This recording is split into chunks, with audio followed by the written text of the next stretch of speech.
Hey everybody, getting ready to start another pixel art stream for Pyrotoad. Same as usual, gonna spread that link around a bit, and I should be right there.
Alright, we are back.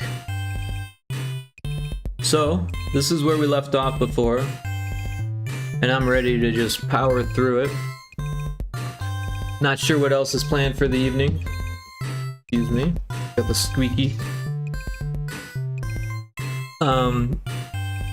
Yeah, I think it would be fun to maybe play some games after a bit, but I want to get some things done here on this, so that's the plan.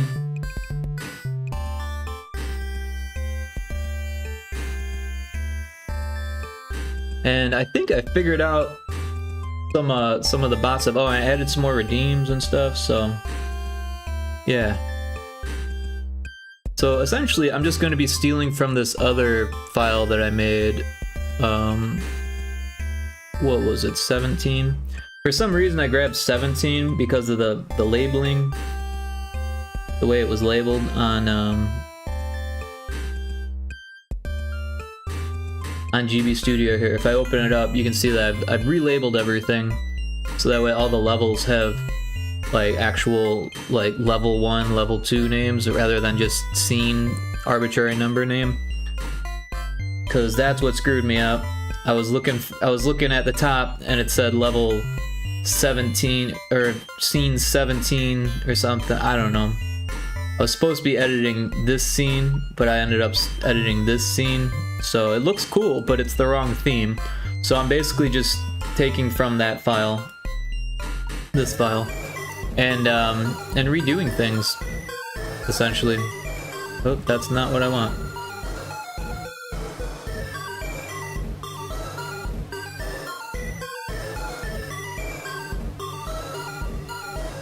It's all mostly on this art layer there.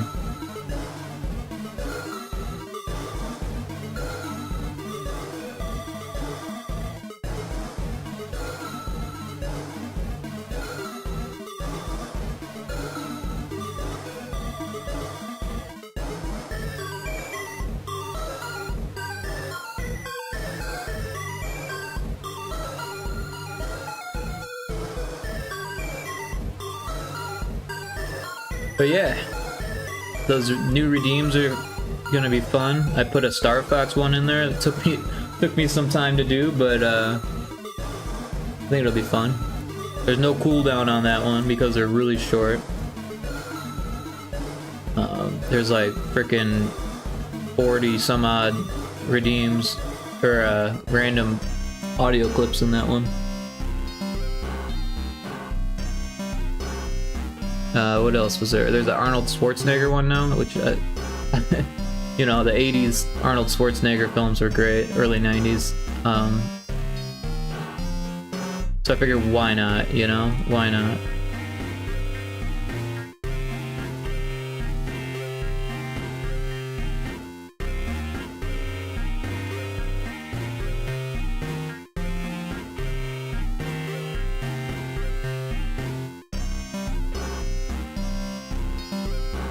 I guess that doesn't really work there, does it? Probably get away with that here, though.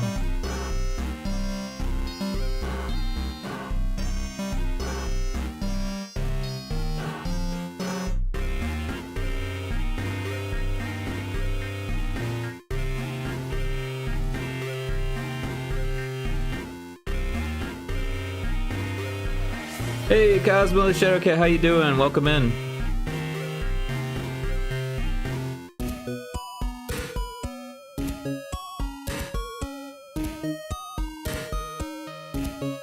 We're just doing some pixel art here for Pyrotoad again. Last stream I ended up doing a level, this whole level, but it's the wrong theme. So yeah, set me back a little bit.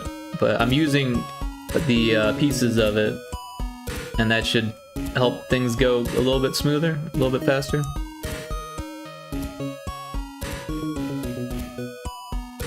But how have you been, Shadowcat? Or Cosmo?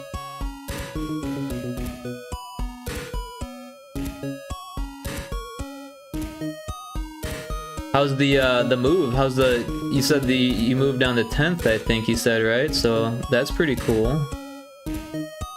How's the new place treating you?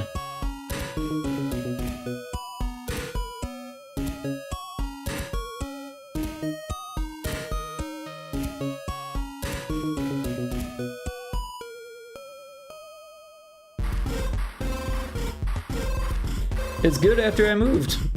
Cool, cool. Well, I'm glad to hear it.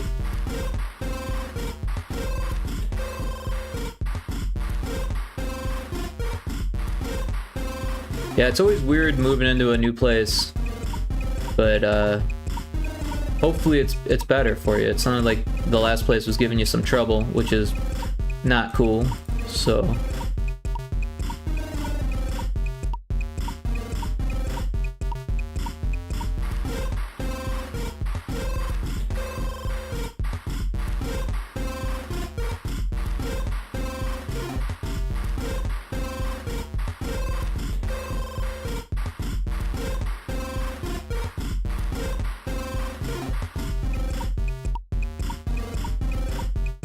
Yeah, so I'm kind of zooming through on this level, since I was set back with the other one that I did.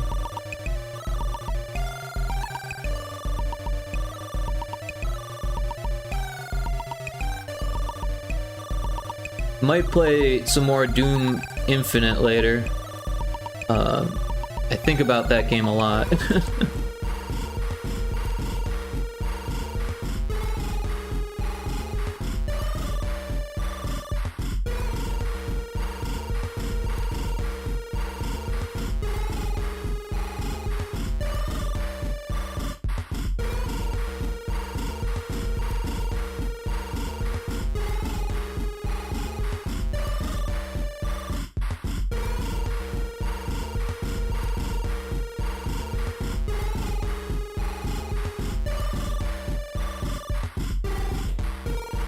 And that looks kind of weird like that, doesn't it?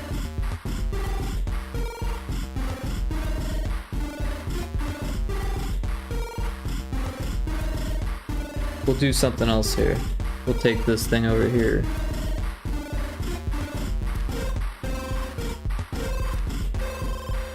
But yeah, congrats on the move. It's always a big thing.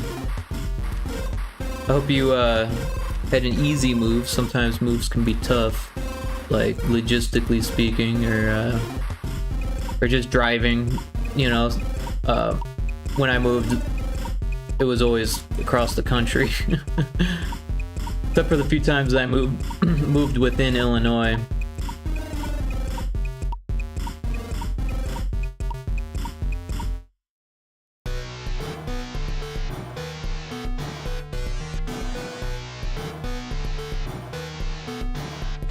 Now there was something, this here, we can use this. And that'll look good. Where was it? Over here somewhere? Somewhere over, right here maybe?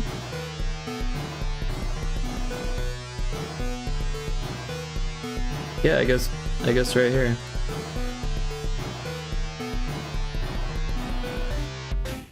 You know what? I don't like it, because it's gonna look weird under there, because you can't really put anything that's like edged up against that, otherwise it'll start to blend too much.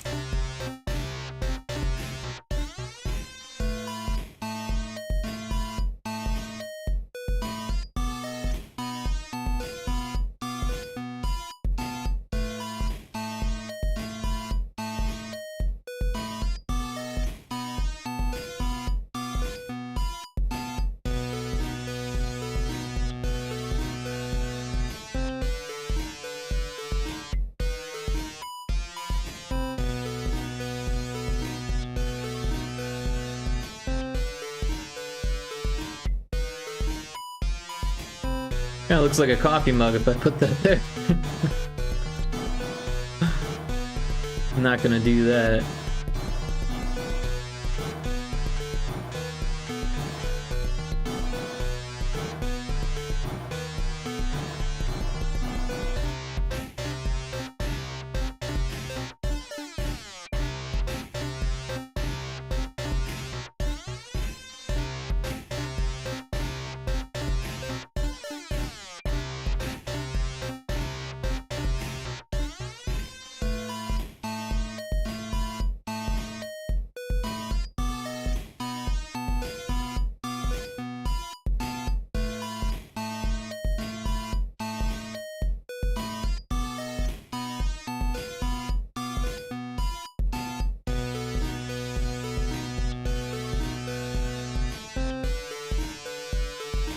Yeah, that looks good. I like where this is going.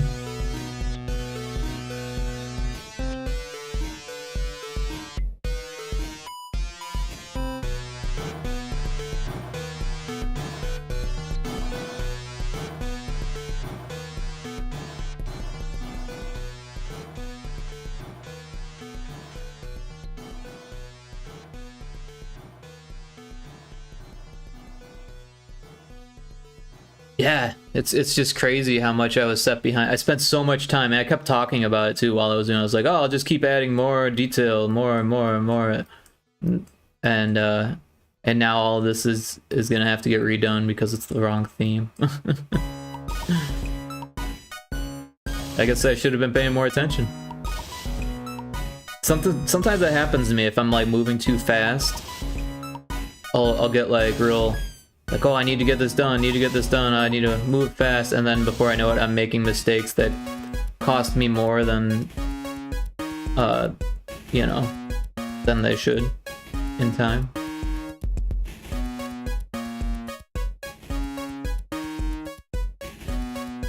Oh.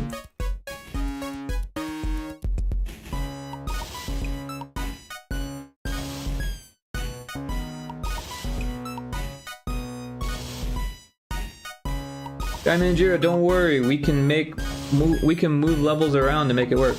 Oh, right on. Yeah, well, that's cool. If you want to do that, then maybe we'll hold on to this then. Didn't delete it or nothing.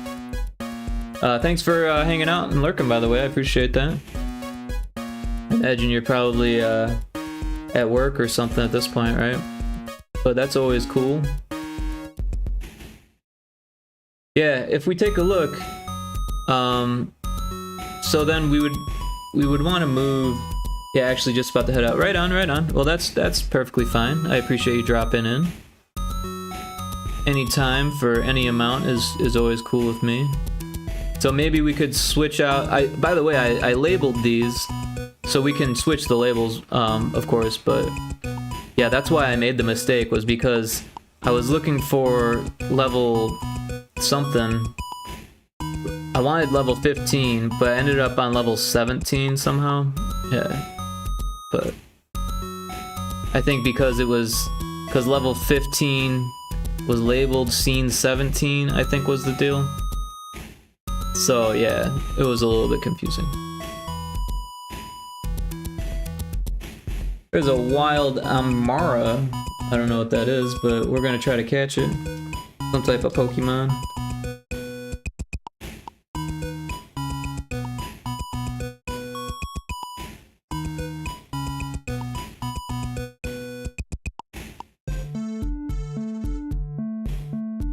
Well, that's cool to know that we can switch the levels then.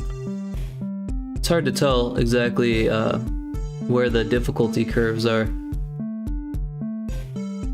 I was having trouble with one of them. Which one was it? I think it was this one. Yeah, I ended up, just to test it, to get over here, I had to turn off those guns, and I turned them back on, but yeah, I was like, whoa.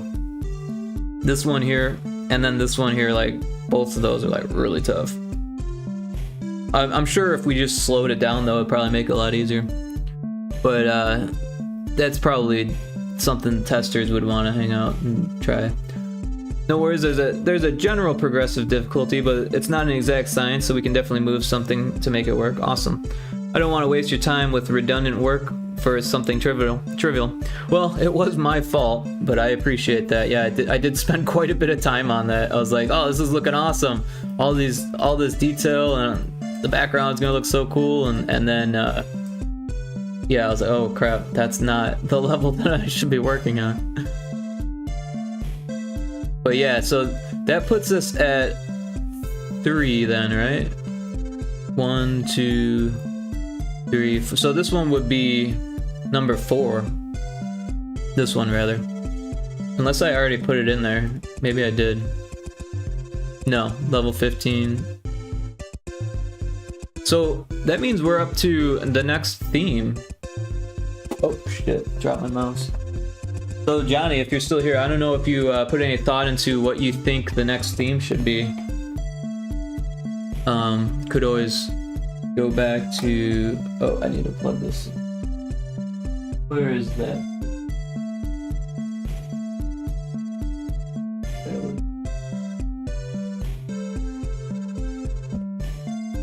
Could always go back to the Trello and take a look.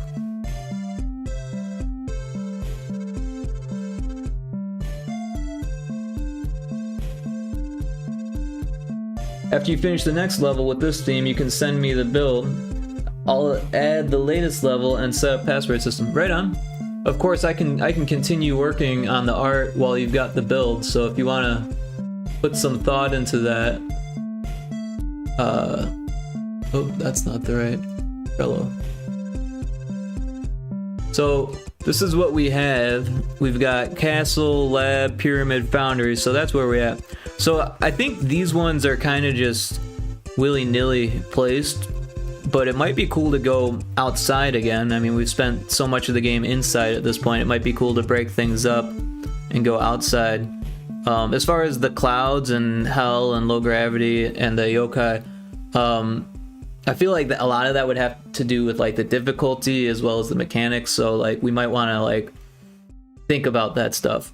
But yeah, just glancing ahead, something like this actually would work pretty well for the forest because these could be like trees, right?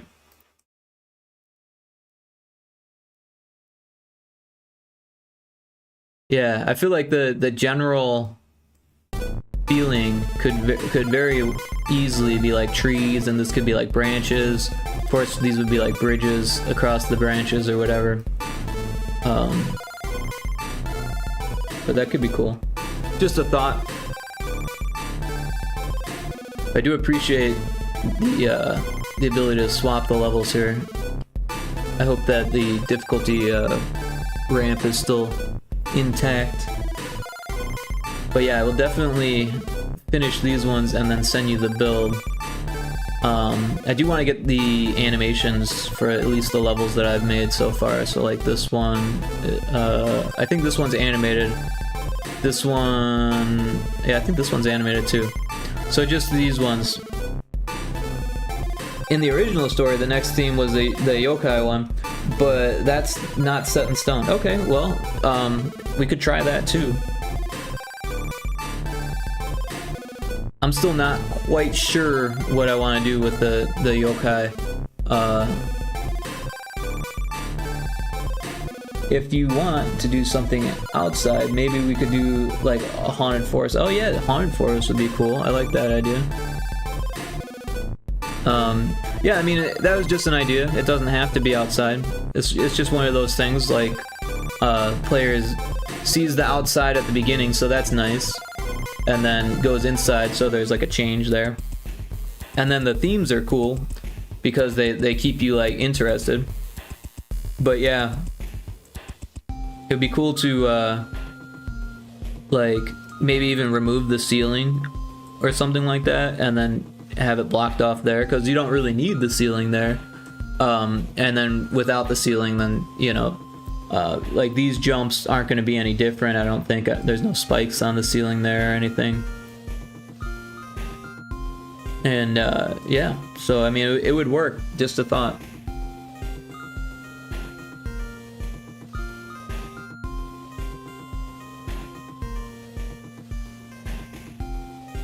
I'm gonna sip on my tea for a second here.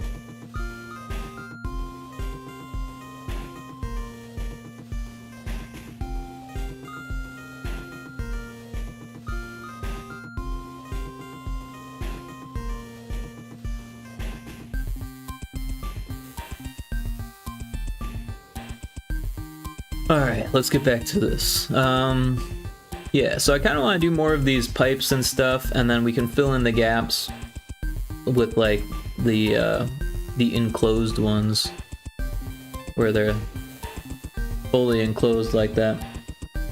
Love the ideas. Anyways, got AFK for a couple hours, but I'll try to lurk again when I have a chance. All right, cool. Yeah, I'll probably be up pretty late. My sleep schedule is kind of going backwards again, which is, you know, whatever. But I appreciate it. Have a great day. Take care.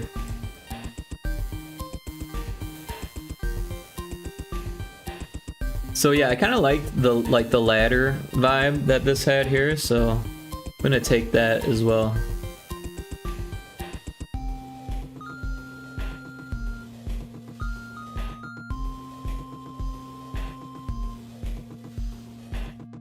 Could even go one step further. Oop. No.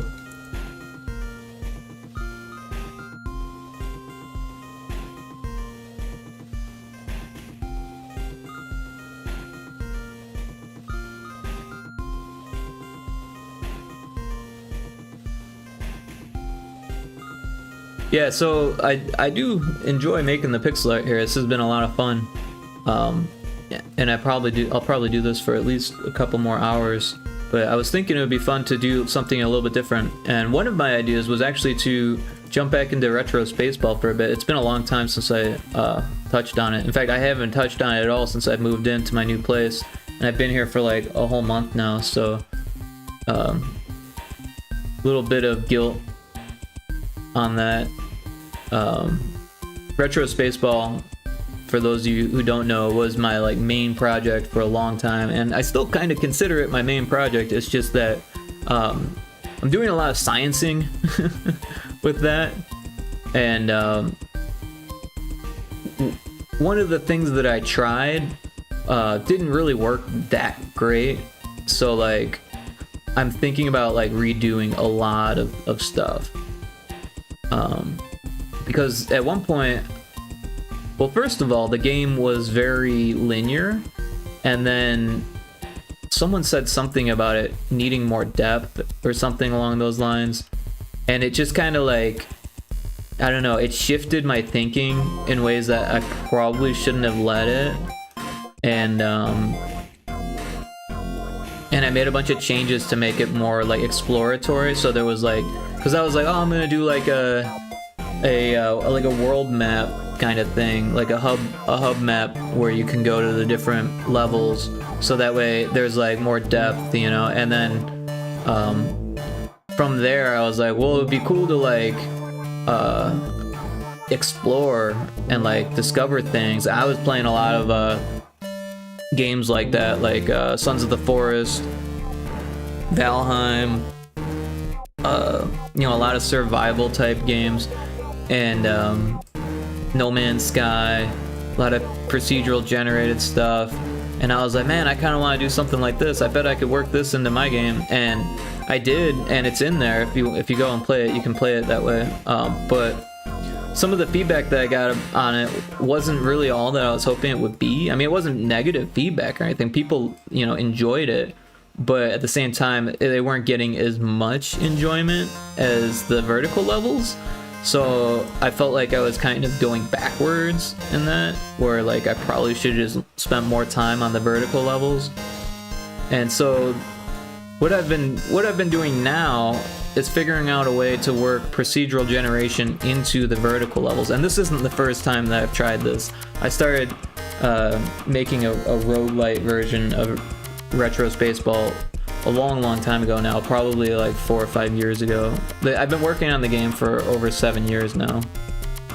So a lot of different things were tried, and not all of them were great. Of course, I've come a long ways as a developer since then. So now I'm like looking at a whole different way of doing the procedural generation. And now I'm looking at things as like more of a deck builder kind of standpoint, which is interesting. But yeah, I'm sciencing with that currently, and oh, I don't want that tile. I want, where'd the other tile go? This tile. So yeah, that's kind of where I've been. Oh, then this tile.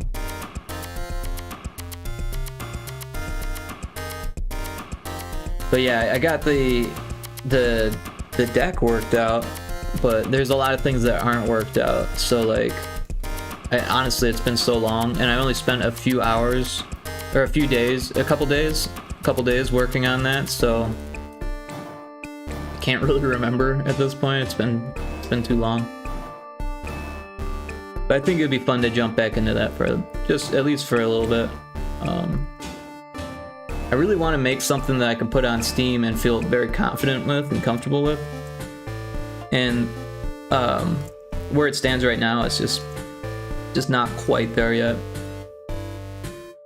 I've gotten some really great feedback on it, and I have like a much better idea of what I think the game needs now.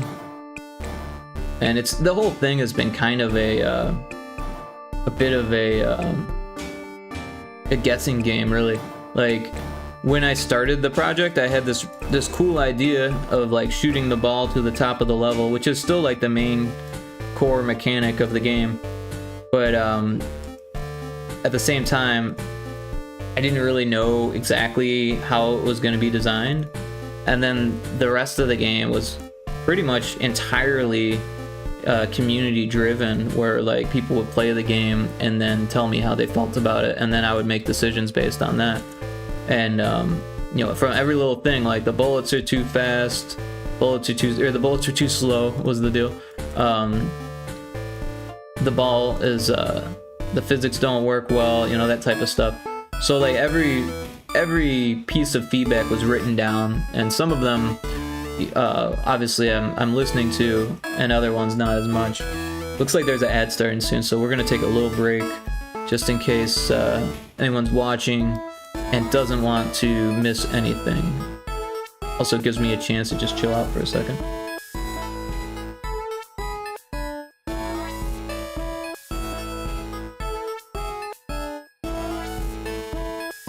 But yeah, as soon as that ad comes on, I'll take a break, so no worries.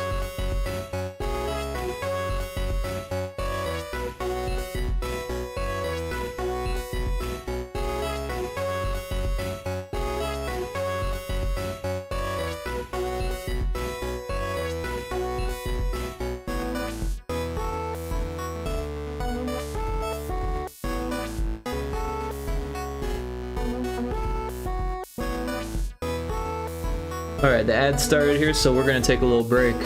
I'll be right back.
Alright, that short ad break is over.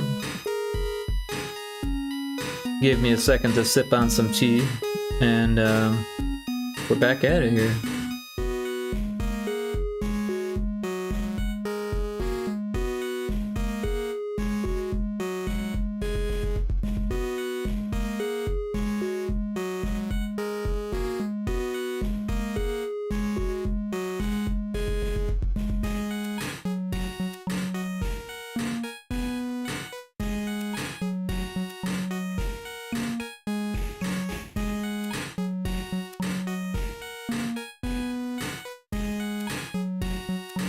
Yeah, so the trick to what I'm doing here is making sure that all of the tiles are the same, right? So this tile is the same as that tile, and with pipes like this, it's really quite easy to do. Basically what I'm doing is just making sure that there's 1 pixel away. Of course, it gets a little bit weird when you start doing these other curves like this, but it's pretty easy to just fill in the gaps there. And it ends up having a lot of cohesion, which is the word I kept using on the last stream. But it's true, you know, cohesion. Yeah, so I can do something there with this thing here.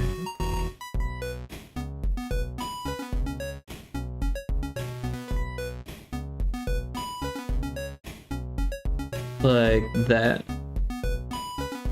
And yeah. Oh, I could do something like that there too.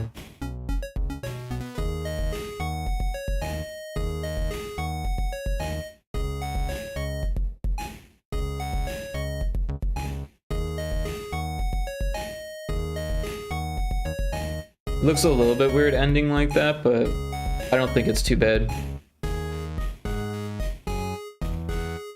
Oh, and this, we could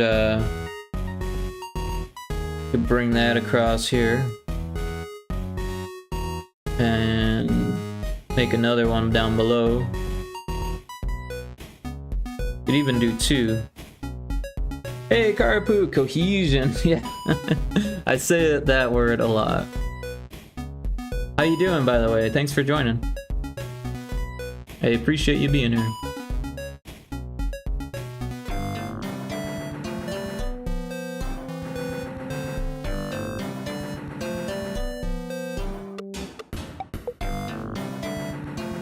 Yeah, honestly, the excitement from Peanut's raid is still going strong with me.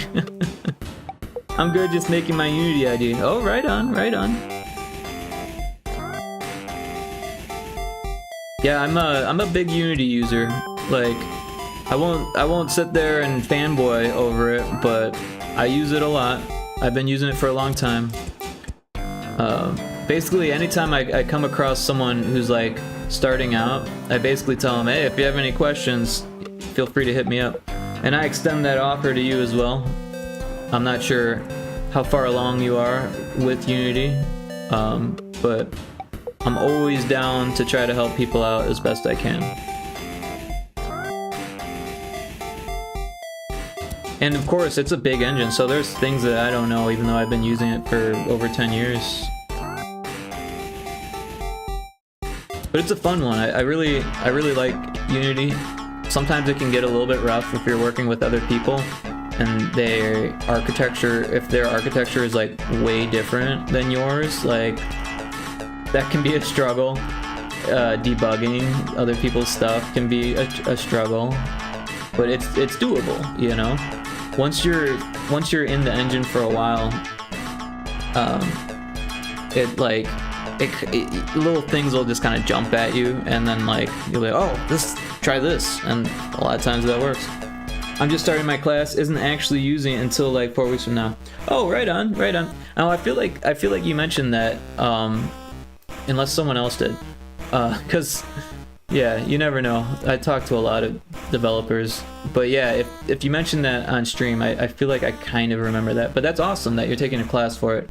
I wish that I did. I never took a class for Unity, but also it's weird. You know, I went to in Phoenix. There was a University of Advancing Technology near where I was living, and it is like a for-profit school. So like, they had game designers there that were like paying for a 4-year degree, and like they didn't know a whole lot, unfortunately, because I would do game jams and we would like kind of just like pair up with some of these students and stuff, and I was surprised how little the senior class knew about just general Unity stuff. So, but yeah, hopefully your class isn't like that. I don't think they're all like that, but sometimes it can be like that. These schools, they're can be out for money. Of course, a class, I feel like is probably a better option than like going to school for it, because school is just so damn expensive. Well, a class, while it might be expensive, it's not gonna last you for a long time. You know, like it won't be like 4 years of I don't even know how much these people were paying for their tuition, but it was more than my art school tuition, and that's surprising because I paid $80,000 for my art school tuition. This was like freaking forever ago now. 2009 I graduated, so yeah, back in 2005 I started college, and yeah, it's like a long time to be paying for something like that. Chris Ball, hey, how's it going? How you doing? Welcome in. Yeah, like I was saying, the peanut raids, those are just so intense. So intense. It's so cool to have so many people at once, you know? And I'm a pretty small streamer most of the time. I'll have people come in every now and then. I've got some regulars and stuff, but a lot of them are, you know, there's other streamers on, you know what I mean? So it's like, try to be friends with everyone. I'm in an IT school, so it's pretty cheap. Oh, that's not too bad then. Cool. Well, I'm glad it's not too expensive. And hopefully you're learning all the stuff you need to know. I'm excited for your class, though. I think that would be a lot of fun. For me, it would be. I love learning Unity stuff. I find myself like watching videos like all the time, even stuff that I don't actually need to know. And then other things that I do need to know, I'll like end up watching videos like over and over and still not quite fully understand it. Like, for example, scriptable objects. It's like, I should know this by now. I've used them in projects before, but it was like a team project, so it wasn't my choice to use the scriptable objects. It was more like me dealing with the fact that someone else is using scriptable objects. And now I'm to the point where I know enough about them that I want to use them, but I still don't fully understand it enough to like put it in my game. And yeah, that's a little disappointing, because sometimes, I don't know, I'm not a programmer person, I'm more of an art person, so like trying to wrap my head around the programmer stuff is tough. Underscore alt95, hey how's it going? Welcome in. I'm doing pretty well. Glad you're doing well, Chris Ball. Glad to hear it. Yeah, welcome in. I really appreciate Peanut sharing her community with me like that. It's very cool of her.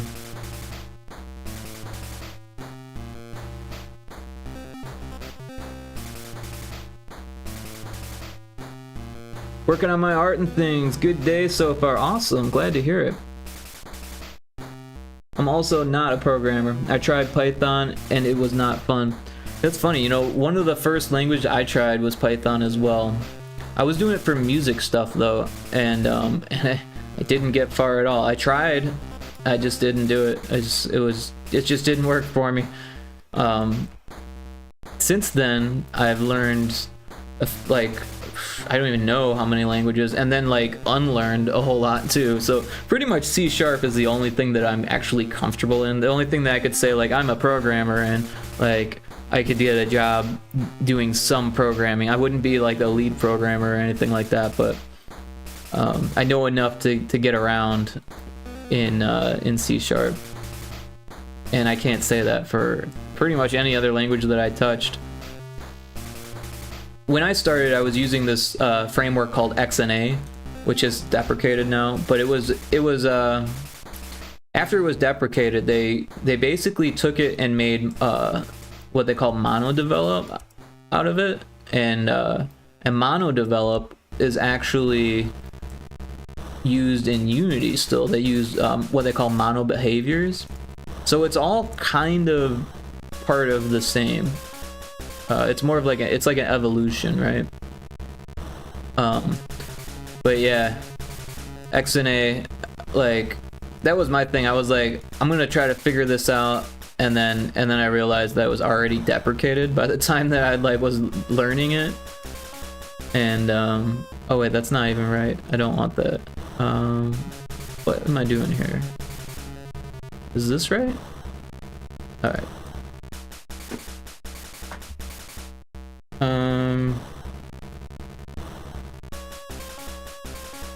Let's just get rid of that. We don't need it.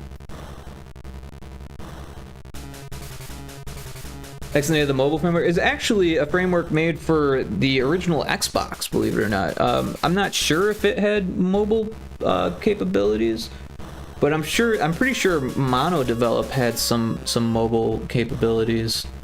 But yeah, back in the day, like way back in the day, Doom was only for DOS. This is how the story starts. Doom was only for DOS, and Windows wanted Doom on Windows because Doom was on more systems than Windows was. That was a reality. Doom was installed on more systems than Windows. Like all of Windows put together, Doom was on more systems because some systems didn't have Windows and they could still play Doom, right? That's kind of where that whole like, but can it play Doom started. And so I can't remember who, but someone from Microsoft was like, we need this on our thing. Probably Bill Gates himself. Yeah, I think it was Bill Gates. And they turned to id Software, and I think it actually had something going on. I think they were working on Quake at the time, and or maybe, yeah, I think not even really sure exactly. Or maybe they were working on Doom 2. I can't remember.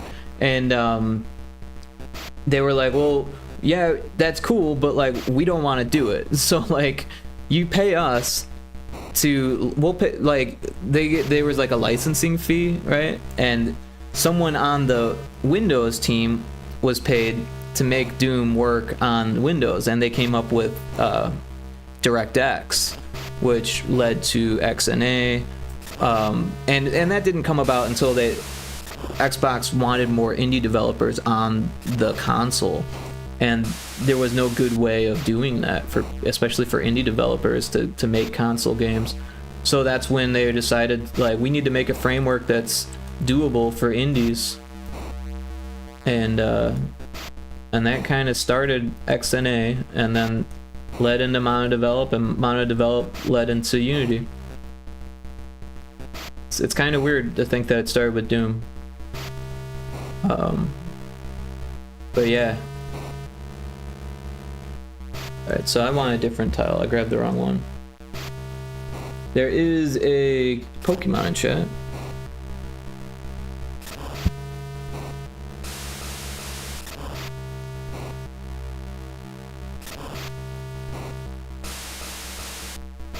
But yeah, XNA used C#, so it wasn't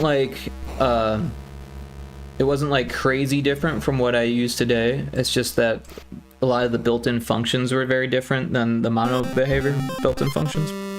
And not even like very different, just different, you know, the syntax and stuff like that. A lot of engines kind of do the same thing. Sometimes they handle things a little bit differently, or there's like a variety of the way that you could do things, right? But in the end, you know, a lot of it is like the physics are kind of the same, rigid bodies and colliders and stuff.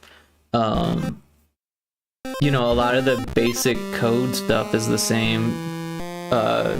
Translations and rotations and all that stuff. LERP and slurp and all of these you know, built-in functions and things that you end up using over and over again. You can kind of find it in just about any engine these days. Things have kind of become amorphous in that, or there's a better word than amorphous. Just usable across engines almost. I mean, it's different, don't get me wrong, but like you could figure something out that does the same kind of thing.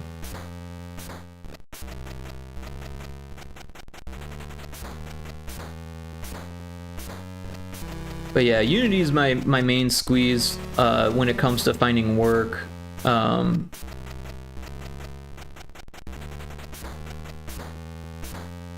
I also like GB Studio, obviously. That's what we're building in today. That's this engine here.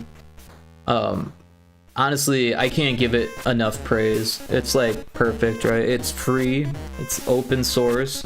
You can eject the engine and code it if you go to, what is it? One of these. I never do it, that's why I don't know where it's at. But one of these you can just, oh yeah, advanced, eject engine, and that will give you all of the code that is made, that makes the engine work, and you can actually go in there and make changes to it. It's not C#, so I don't do that, but there's a lot of Game Boy developers that do that, and it's impressive to say the least. But yeah, GB Studio is awesome. It doesn't require any code, but you can do some code to it, so that's really cool. It's kind of like a break for me from the heavy Unity architecture stuff. When the game gets kind of bloated, and you're like, oh, I just don't want to look at code anymore. Like, that's where GB Studio comes in handy for me.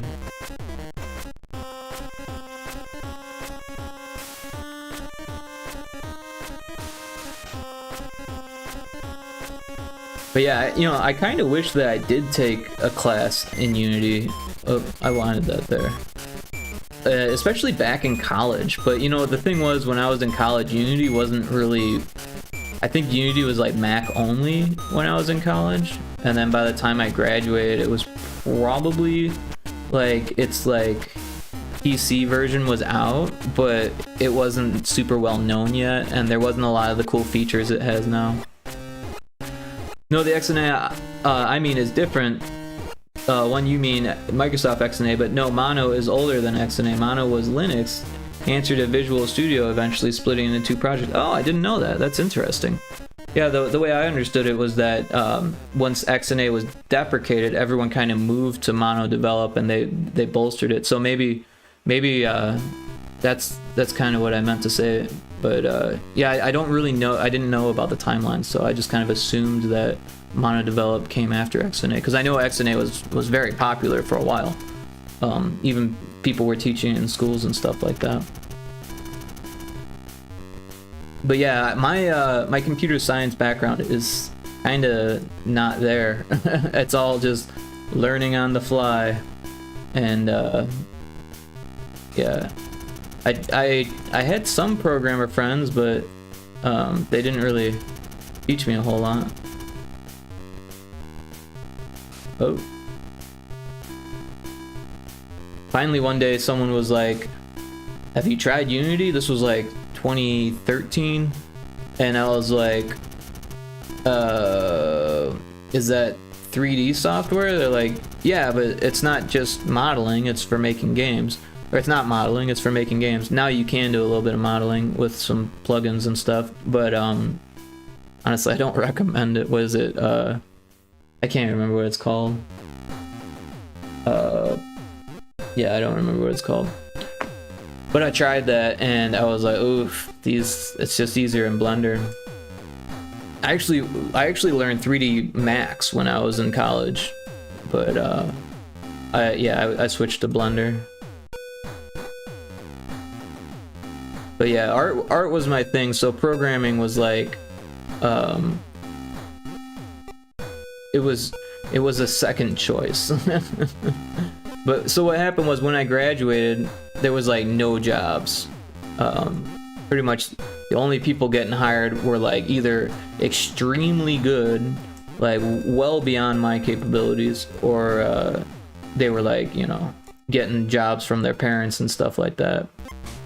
You know, an uncle in the industry or something like that. And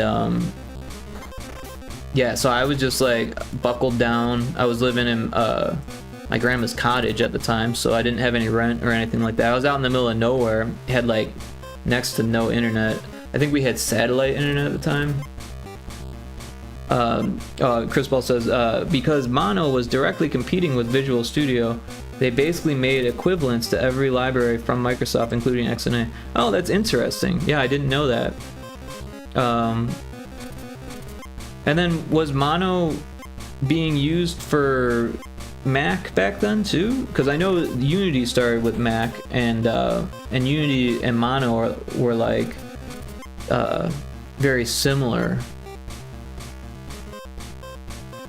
Yeah, I don't really know the whole history and background behind it. I wish I did know more about it.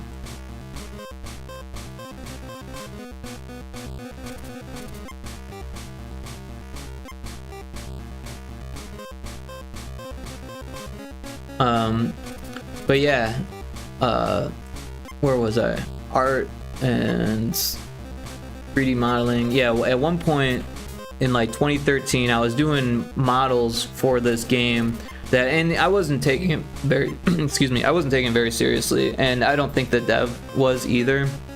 I don't think the game got produced or anything like that. But we were all just kind of young and learning at the time, and yeah. Basically, once he told me about Unity, I just stopped working on what he wanted me to work on and just started working with Unity. But honestly, I think he was excited for that too. I don't think he was upset that I stopped making models for him. But yeah, the first time I tried Unity, I sat down maybe like 4 or 5 hours, and I had a couple tutorials that I had already looked at before, so I had like an idea of how the interfaces worked and stuff like that. But I ended up making something that was like, I mean, it wasn't like a game, it was a prototype, and it worked on certain levels, and when I showed it to my friends, they were all very impressed that I was able to just like sit down and do that the first time playing with the software, as was I, because at this point I had tried so many different things. I had played with Game Maker. This was back before it was even Game Maker Studio. I tried, what were they? For some reason it's not coming to me. RPG Maker. There was another one called FPS Maker. There was 3D Rad. What else was there? I don't know. There was more though. Sauerbraten was one game engine / game that I was playing with. That was a lot of fun, but it felt like, you know, modding a game with mod tools rather than like learning game development. At one point I was trying to learn Dark Basic. I was trying to learn or Unreal like 3, and yeah, I didn't get very far with those at all. And the XNA stuff, right? But again, the XNA stuff, all I was able to do was make like a 3D asteroids that was based off a tutorial, and I was able to do like, you know, simple translations, rotations, and I was able to do like morphing between what they call morph shapes, or I don't know, there's a bunch of different words for it. They're not all coming to me. But blend shapes, basically. Blend shapes, I think they're called in Unity. I love Sauerbraten. Okay, cool. Yeah, that's awesome. You know Sauerbraten. I was chatting with my friend Sequel Jesus, who stops in every once in a while, and he's actually a Game Boy developer as well. And I had him on my podcast, and he brought up Sauerbraten. I'm pretty sure it was him, unless it was someone else. My memory is just not all there today for some reason, and my brain's just like half distracted. But yeah, I was like, I do know Sauerbraten. He was like, you do? I was like, yeah, I remember Sauerbraten. Yeah, so I mean, there's a small community of people that remember Sauerbraten, so that's pretty cool. It's been a long time since I messed with it, but it was fun. I remember that much. I don't think I actually played the game that it came with, though. Like, was it Cube 3, I want to say, or something like that? Cube 2, Cube 3? Well, it was a Cube something. I think it was called Cube, right? But, Cube 2, okay, yeah. My little brother still goes into servers and plays with the devs. Wow, I didn't know that. That's interesting. Yeah, I never played online. I think I played a couple levels that other people had made, or maybe the levels that came with the game, but I didn't like get into it. I didn't like play through it all. I was just trying to learn how to use it myself, from, you know, modding or whatever you would call that.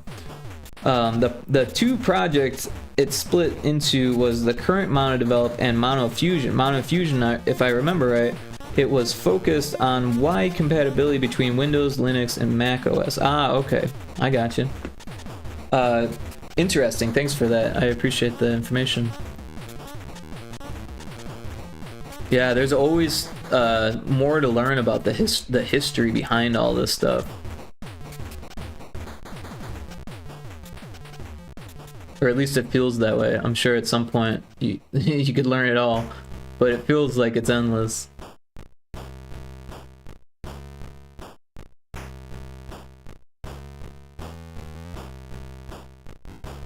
Oh, that's not gonna work, is it?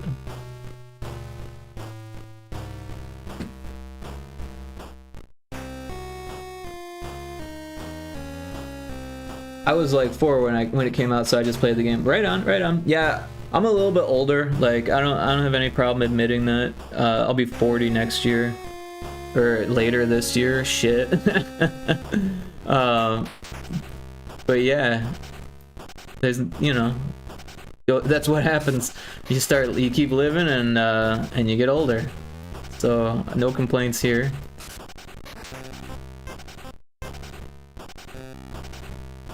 This feels weird. Yeah, it'll work. You don't sound 40. Yeah, healthy living. No, actually, I used to do a lot of drugs and smoke a lot back in the day. But I stopped, so that probably helped. I stopped smoking cigarettes like, what, 2013, around the same time that I started using Unity. I vaped for like 3 or 4 years, but stopped doing that as well. Yeah, I don't know. It's weird though. I kind of look young too compared to people my age. I mean, don't get me wrong, I've got some gray going now. It took a while for it to happen, but it's happening now. And then I look at my friends from like the same age, and they're like looking old. Especially the ones that kept smoking or drinking, and because I don't drink anymore either. And yeah, it's just like that takes a toll. It definitely makes you look, and I'm sure they feel as old as they look. Oh, there's an ad.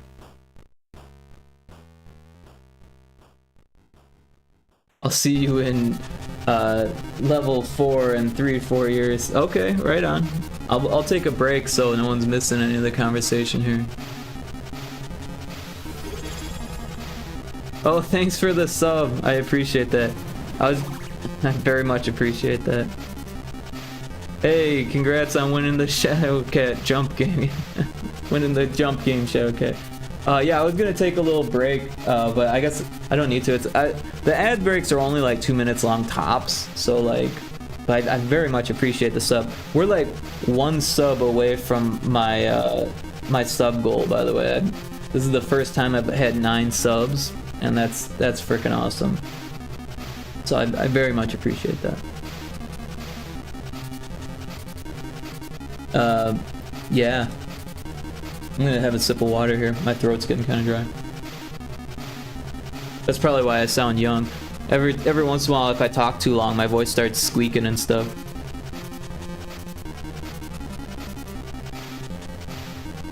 I'm too old to be having voice cracks.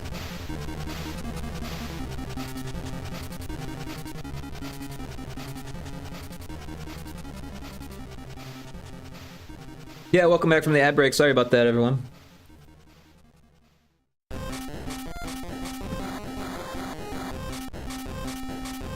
I feel old and I'm only 24.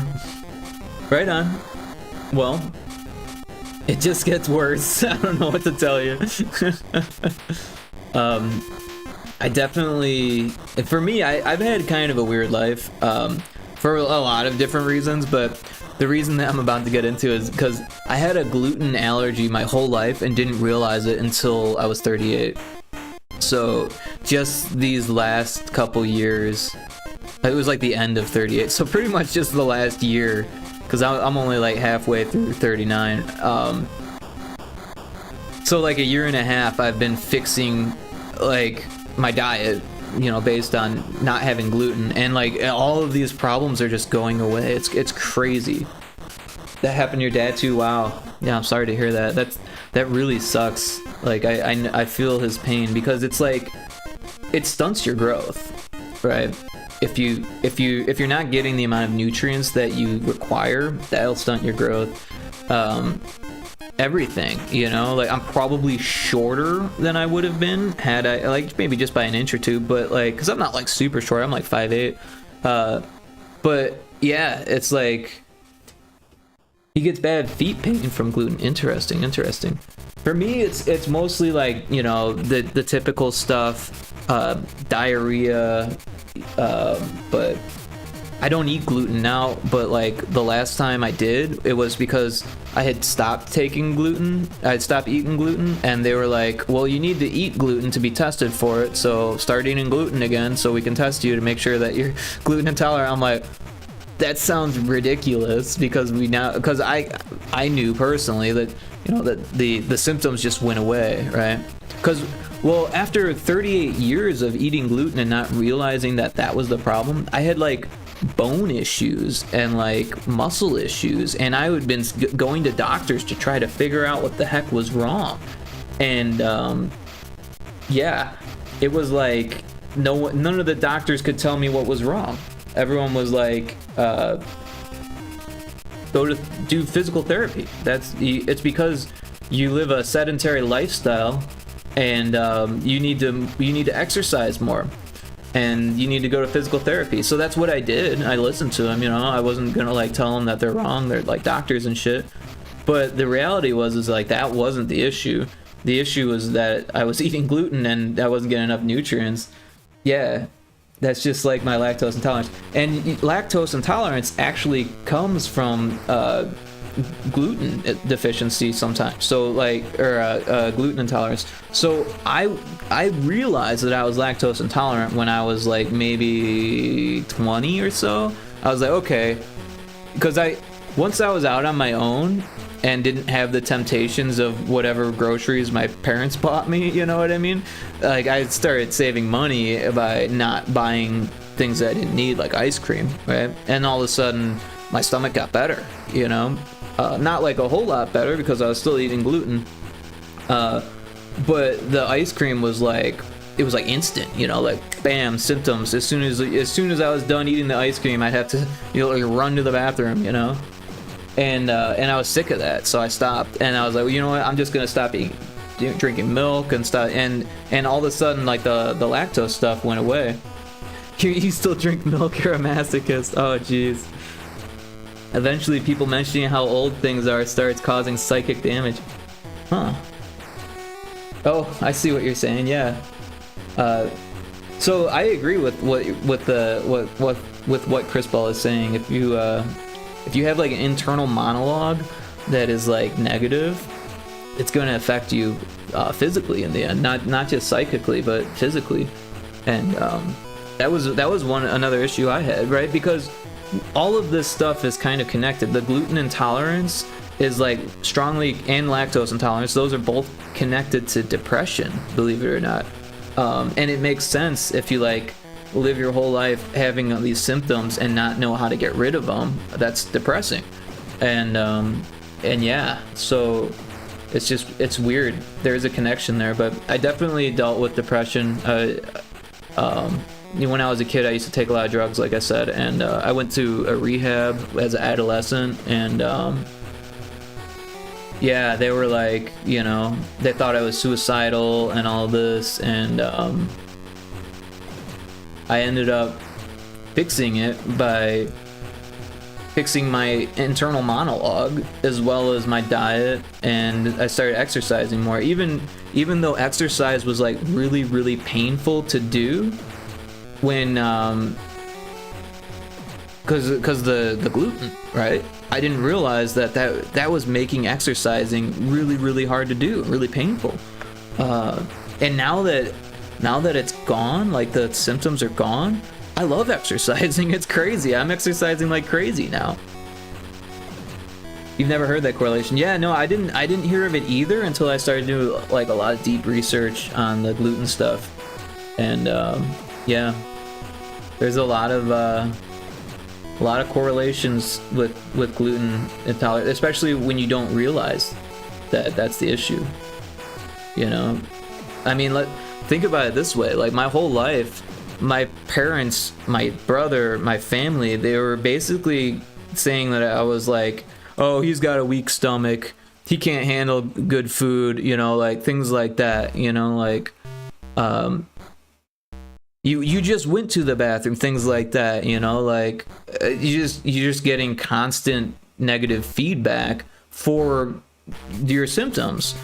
I remember very vividly this memory of I think we had ice cream or something at Six Flags, the theme park, and it nailed me, right? And it was so bad that I had to like just lay on a park bench and wait for like the gas to like move around so that way I could like use the bathroom, right? And my family just had to wait for me because I was too young to be there by myself laying on the bench. But I was like in tears over it, and like they were upset with me for making them.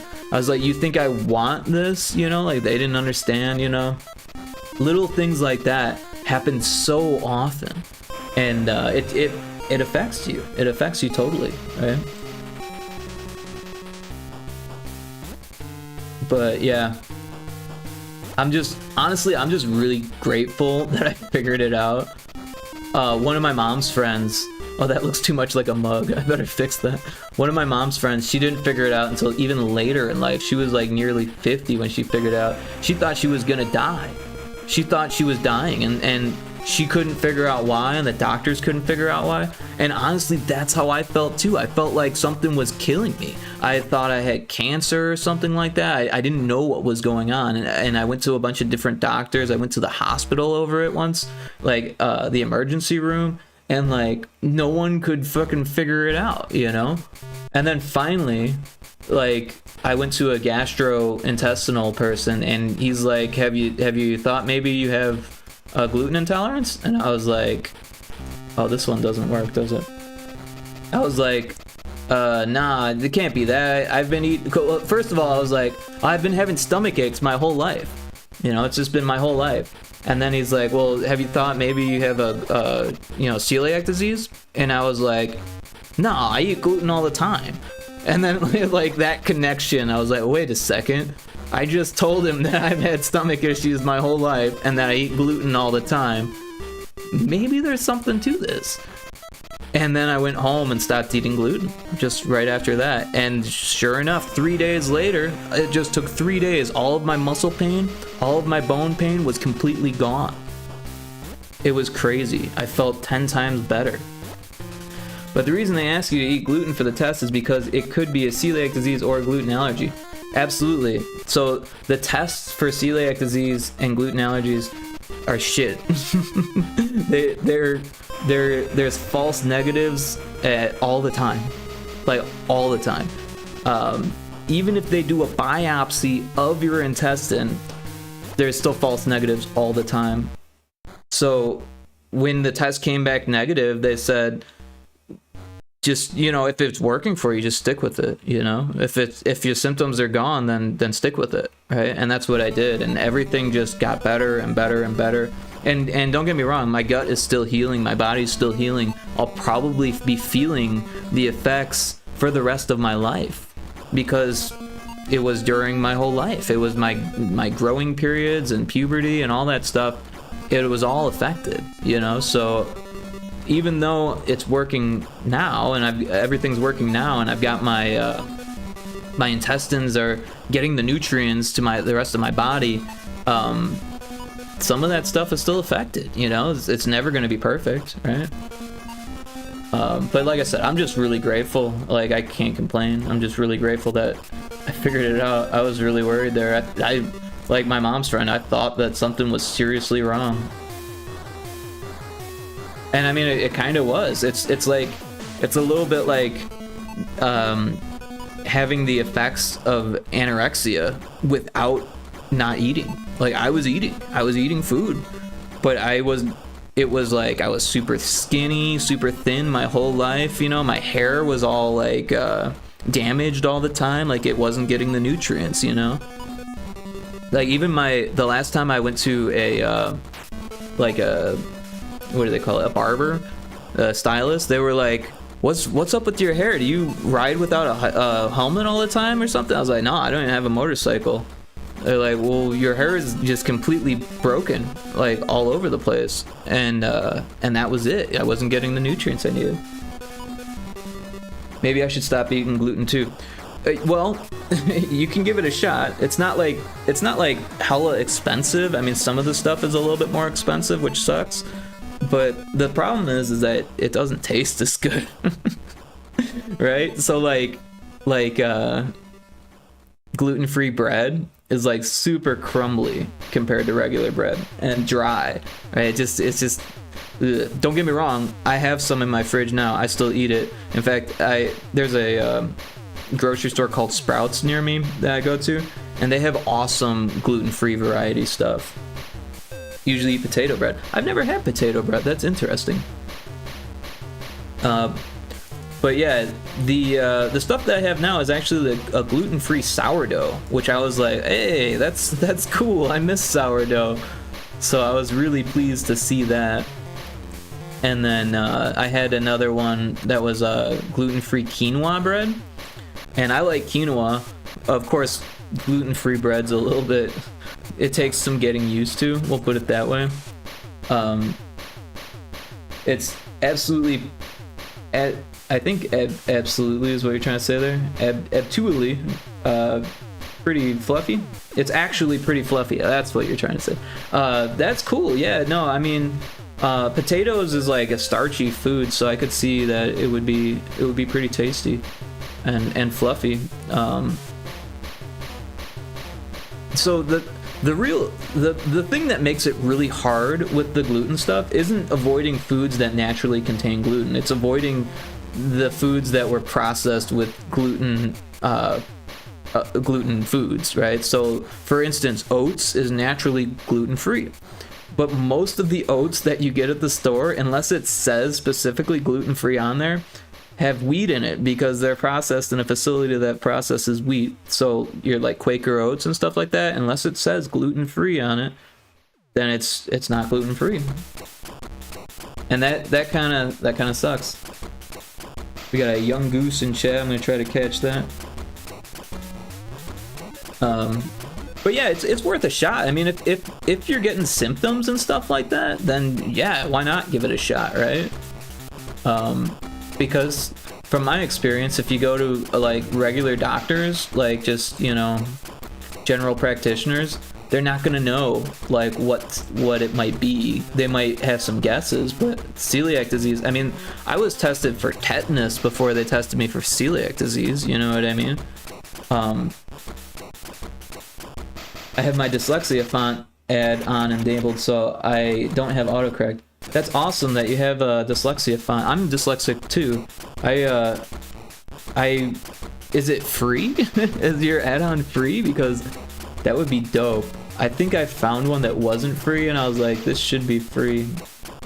But also, yeah, it made little things like that would get annoying. Yeah, it's a Google add-on. Oh, cool. I'm gonna have to look into that. Because that would actually be awesome for reading chat. Oh, that's the wrong keyboard. I'm gonna look it up real quick.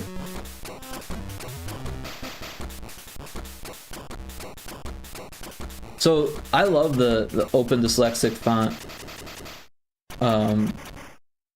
So I didn't know that I was dyslexic until I found the font. That's why I love it so much. Let's see.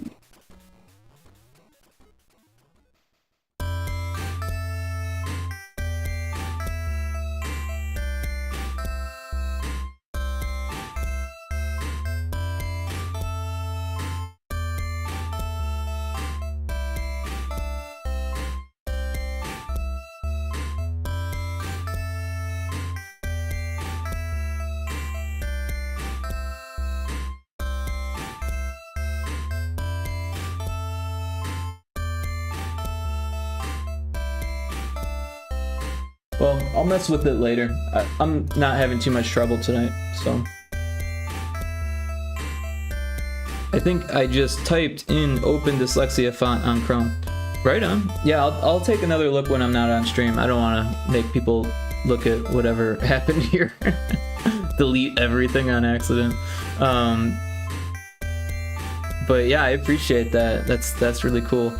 Yeah, it's so weird. Like when I was a kid, I remember I was like 13 years old or something, 12 years old, and me and my buddy, because I was always in bands growing up, me and my band buddy, like we were in a rock band, you know, a punk band actually, and he's like, what was it, Chicken Soup for the Soul, were these self-help books, or no, well, no, they weren't self-help books, they were like, I don't know how to describe it. It was like an anthology of like stories and like poetry, I think, and like just different things that were like really emotional, right? What happened here? Does that just go too far? Yeah, really emotional stuff. And my buddy was like, yeah, you think you read that? Yeah, there was a whole bunch of them. I can't remember all the different, but it was like Chicken Soup for the blank soul, you know, for the whatever type of soul, for the kid's soul, for the adult soul, for whatever it was, I don't really remember. But my buddy, he's like, because we had those like book fairs or whatever that all schools have, or most schools have, and he's like, yeah, you should buy this book. I'm gonna get this one, you buy that one, and we'll use it for songwriting material, you know. So we can get inspiration to write songs with it, and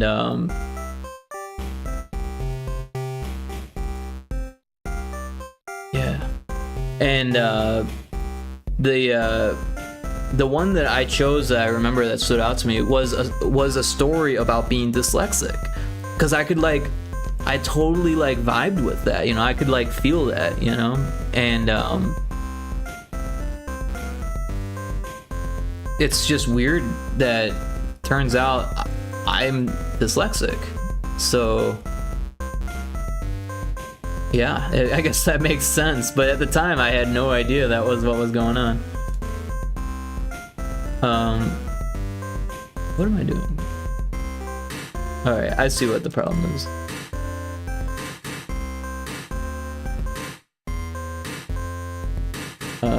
Or do I? I don't know what I'm doing. Here we go.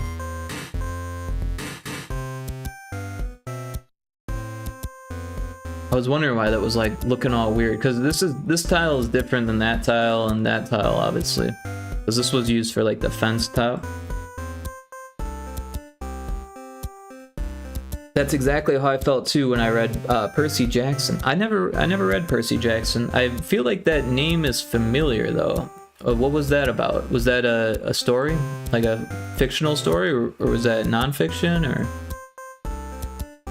I'm unfamiliar with Percy Jackson. It does sound familiar though.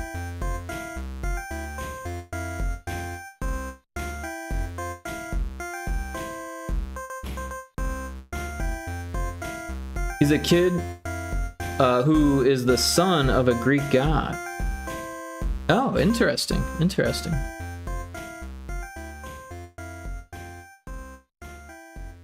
So, this is like a face, that's hilarious. So how was it that you were able to relate with the son of a Greek god, I wonder?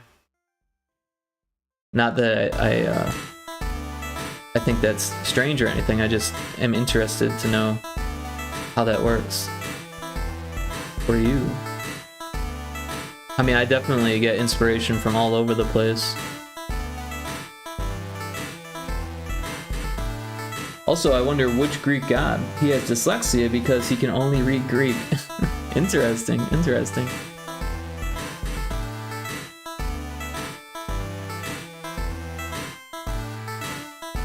Yeah, so when I was a kid,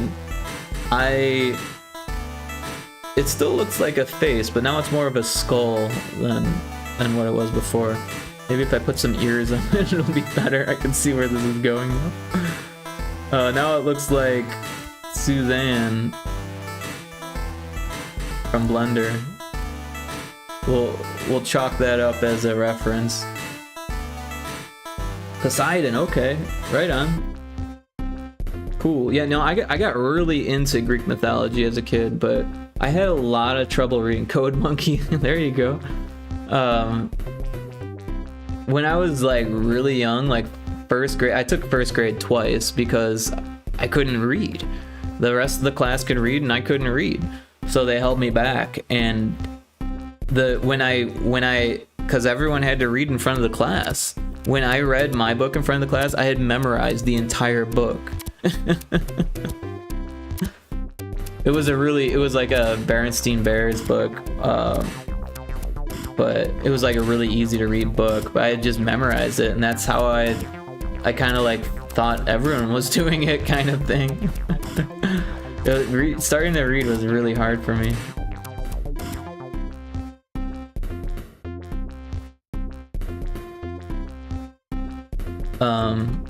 Yeah, I also had to take like speech classes and stuff.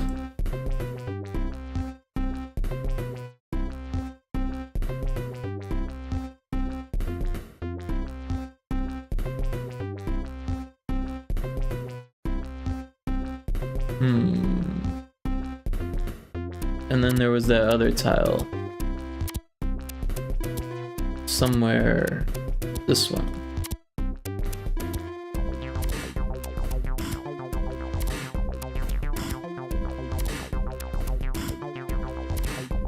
I was held back in pre-kindergarten because I would just nap through class. They said I could nap whenever I wanted, and I took it to heart.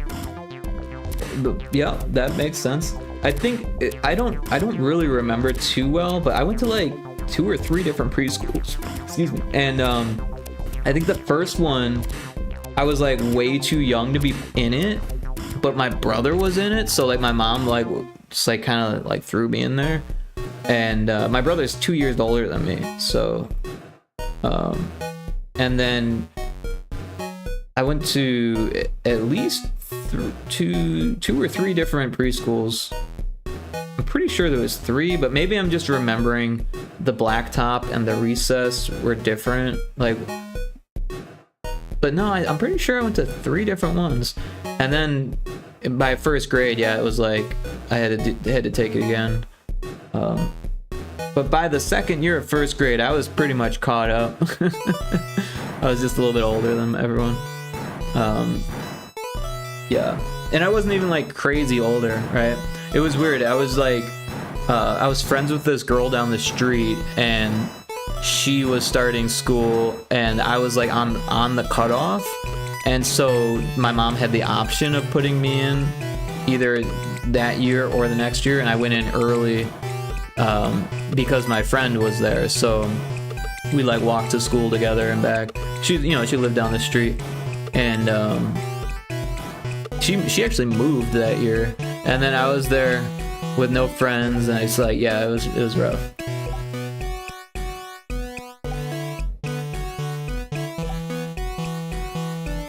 But you mentioned napping in class. That was basically my whole high school career. I just napped through all of high school. I barely graduated, and when I did, it was kind of funny. I feel like they needed the $20 that I owed for the welding class, and they're like, well, you can't graduate unless you get that $20.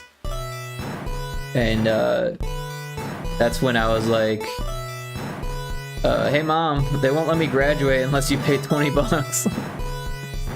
And I graduated. But I also went to 3 different high schools, and that like kind of helped me get away with like never being in class, because I would either be ditching or sleeping. Like it was one or the other. I had to retake geometry, which is funny to me now. Like out of all the classes that I like use today, all the information that I learned in class that I use today, geometry is actually what I use the most. With like, you know, anytime I'm doing like coordinates or like you know, quaternions, I can't even say it, quaternions, things of that nature, like all of the 3D stuff, it's all geometry. but like they didn't have a 3D software for me to learn. I'm a visual learner, and they didn't have that. They had like word problems and shit. There was like arbitrary like what is foiling? I was like, well, I don't know what foiling is. Like, I still don't know how to foil. Like, algebra was tough for me. I got a D in that class because you couldn't get an F because it was an honors class, and the only reason why I was in an honors class was because is there supposed to be a lily pad there? Sorry, I'm like all of a sudden, no, there's not. Okay. The only reason why I was in honors class is because I had gone to like a really small like podunk junior high, and that was feeding into this larger school, and I was like one of 2 boys in that podunk school in 7th grade, and then I had the same teacher for 8th grade, and one other boy moved in, so there was 3 boys in 8th grade. So like, I wasn't the smartest kid, but the other kid was like really not into math at all, and I wasn't either, but like, I don't know, it was weird. I had come from like a really well-known school district for like, it was like, at the time it was like the highest rated in the whole country, and so they just assumed that I was smart and gave me all these really good grades, even though I was like barely scraping by in the class. And then they put me in all these honors classes, like, oh yeah, he's from Naperville, he's really smart, we'll just put him in honors classes. And it worked out because I didn't have to like I didn't have to like take algebra again, but I didn't learn algebra either.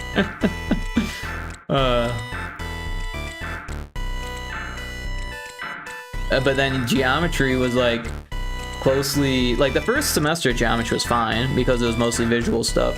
The second one was when they started doing all of this like math, algebra, geometry stuff, and I was like, I don't even know what any of this is, you know, like,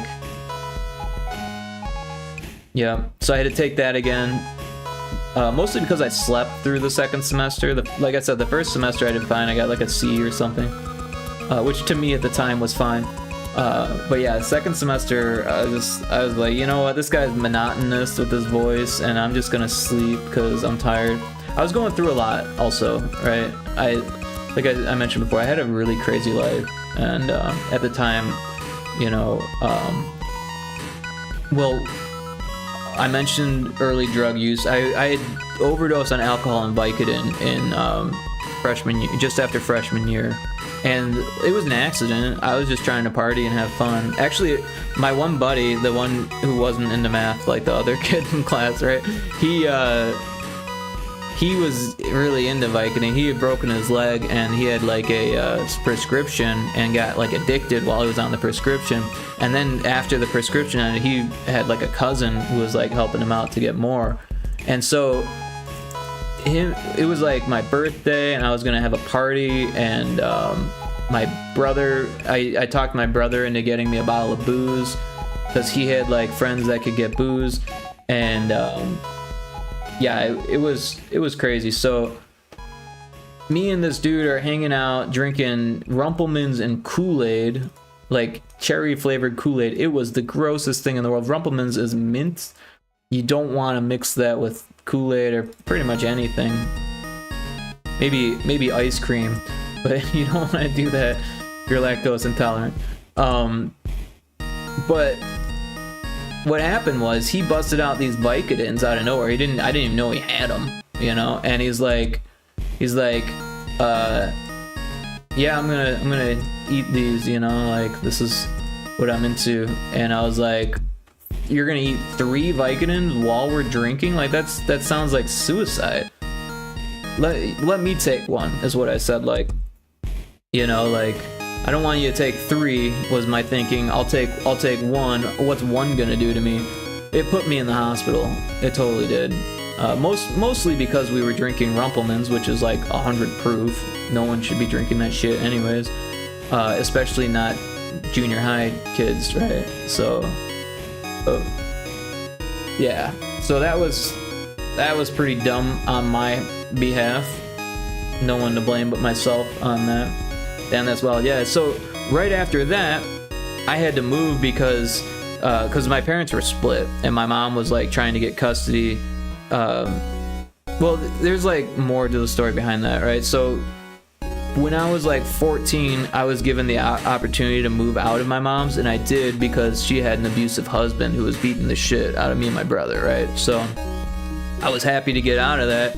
But then my mom was saying that my dad and his wife were neglectful because they were like at a wedding, and I was partying at the house with alcohol and drugs, and got put in the hospital, you know, like had my stomach pumped, and I had to go to a psych ward because they thought I tried to kill myself. So I was there for like 4 days, and then from there they put me straight into an adolescent rehab, right?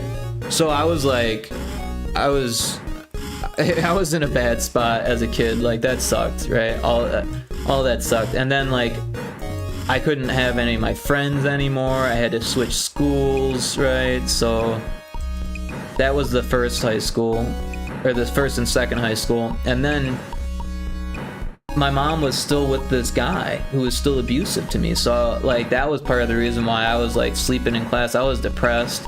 I wasn't having a good time in my home life.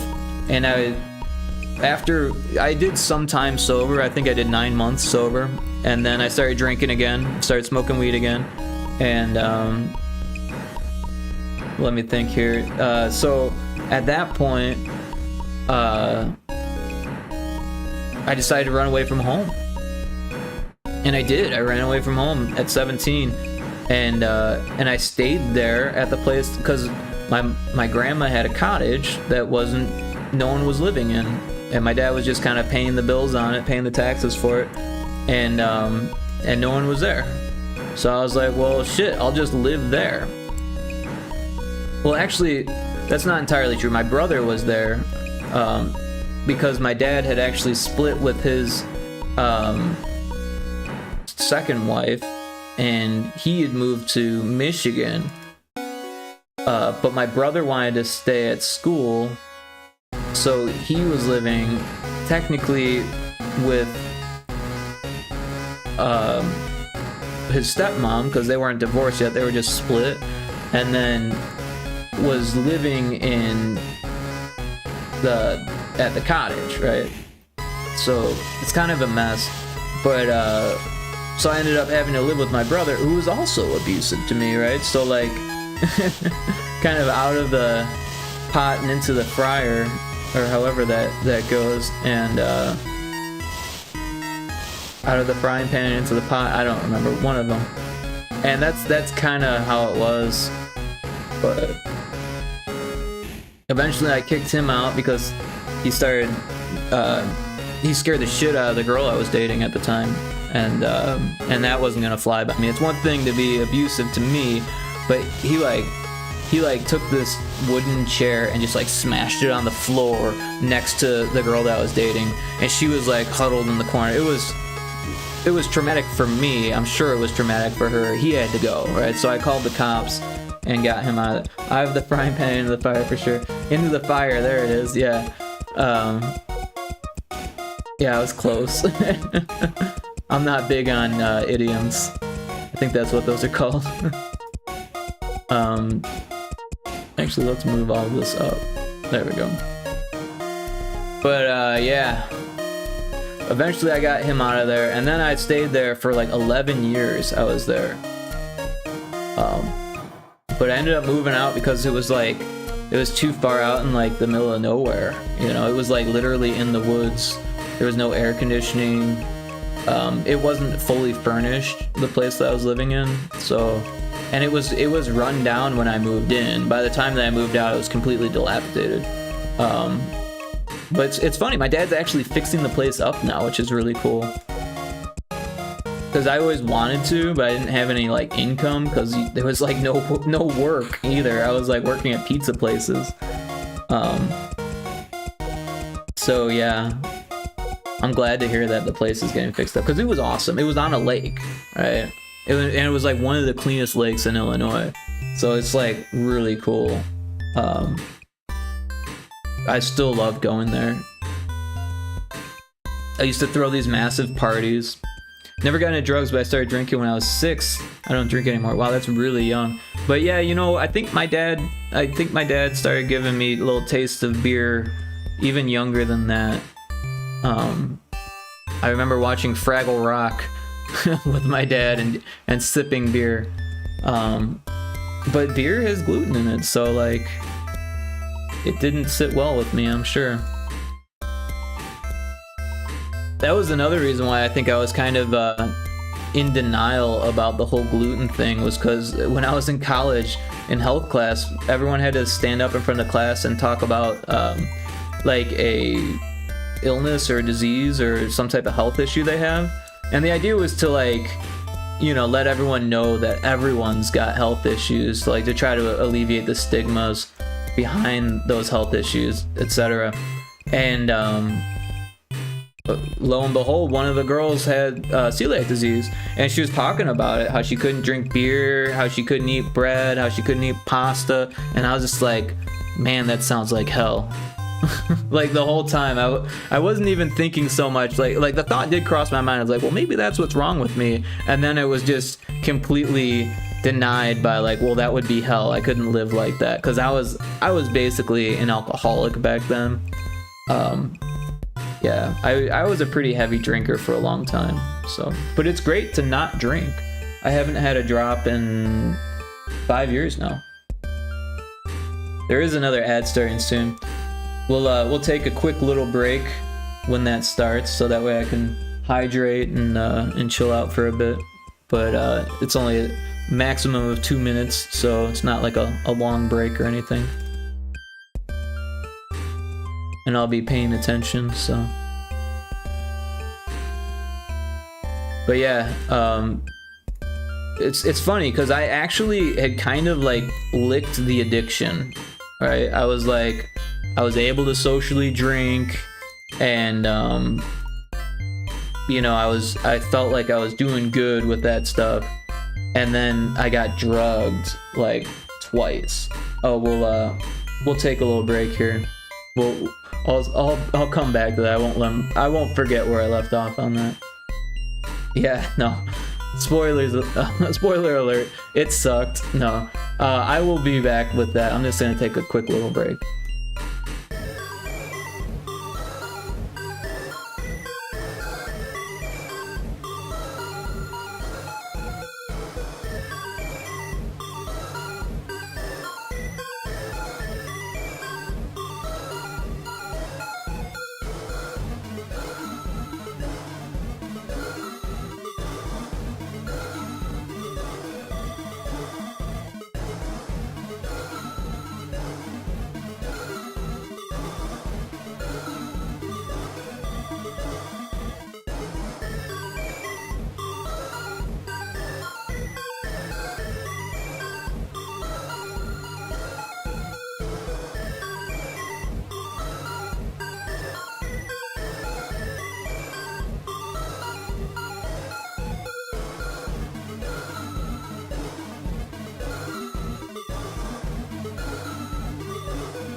Alright, I am back. Hey, Infinite Metal, how you doing? And Kixie, what's up, everyone? Hope you're well. I am doing very well. How are you doing, Kixie?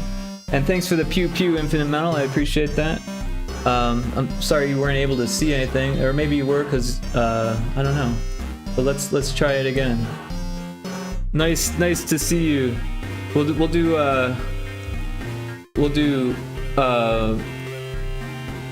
Brick. Oh, you did that one. Glad that you're fine. Awesome, yeah. Hell yeah. Thanks for stopping in, everyone. I appreciate that. So yeah, I was right in the middle of a story about how I got drugged twice. So, trigger warning. It sucked, like, but I won't get crazy into it. But yeah, both times were very terrible. The first time I was at a party after a concert, and I wasn't drunk anymore. I was drinking at the concert, but I was sober by the time that this was like daylight the next day. This party was still going on, and someone who I had known. His name was Carl. That's all I know about him, and he had a big puffy afro. He was a white guy with a big puffy afro, but yeah, Carl gives me this drink and says, "Drink this, you'll like it." And I drank it, and within like minutes, well, first of all, I noticed that it tasted funny, right? And that I didn't like it. But within like maybe 10-15 minutes, my vision was starting to blur, and I was talking to this girl she was trying to play this dice game with me, and she was telling me the rules, but I couldn't comprehend it and I couldn't read the dice, and she's like, "Well, what's wrong?" I was like, I can't comprehend what you're saying and I can't read the dice, so something's wrong here. Oh, these tiles are messed up too, look at that. And so yeah, she was like, "Oh, well, you must be too drunk to play," kind of vibe, and she like found someone else that wasn't too drunk to play. But yeah, no, I wasn't drunk anymore, and I was now on whatever they gave me. And glad you're fine now. Yeah, no, thank you, I appreciate that.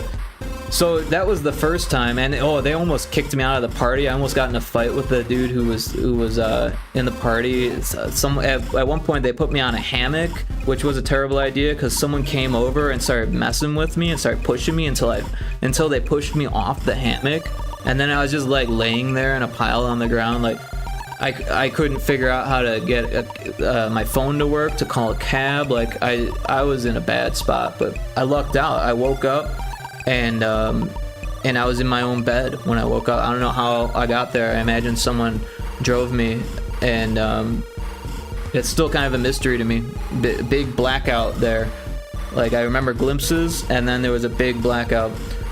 But yeah, the second time I was at a different party in a different state, a different college town, and it was actually a coworker who like kind of had it out for me because I had kind of taken his job.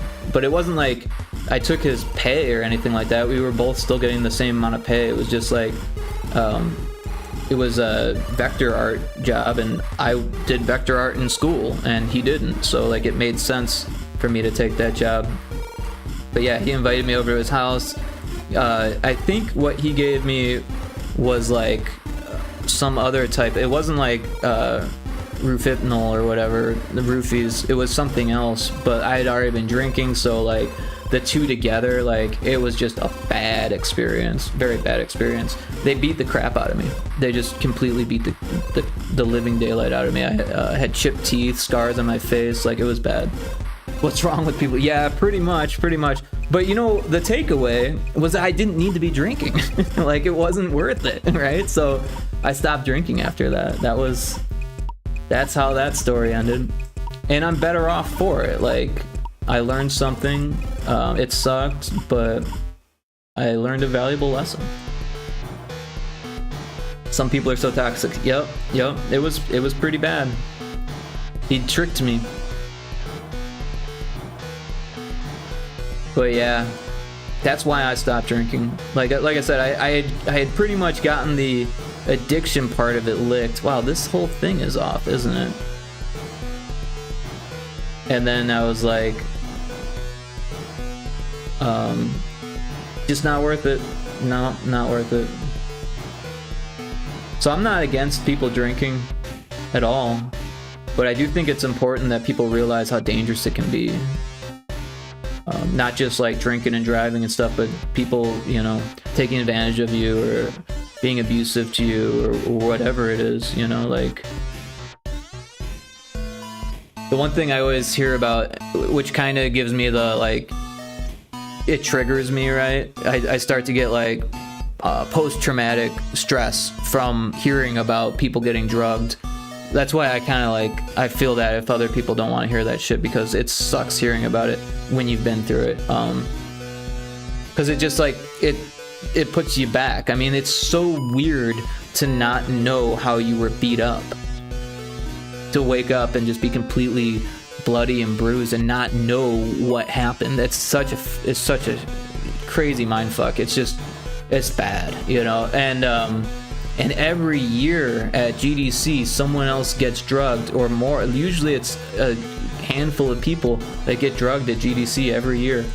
And every year there's more people saying, watch out, don't drink anything at parties, you know, bring bottled water, keep the cap on it, that type of stuff. And every year someone else, usually a dev at like a studio or something like that, usually women, but obviously not only women, because men get drugged too. I know that a lot of people don't realize that, but in the first case for me, it was because they wanted to, like, quote, thin the herd, right? They wanted to, basically, they didn't want me flirting with the girl that I was trying to play that dice game with.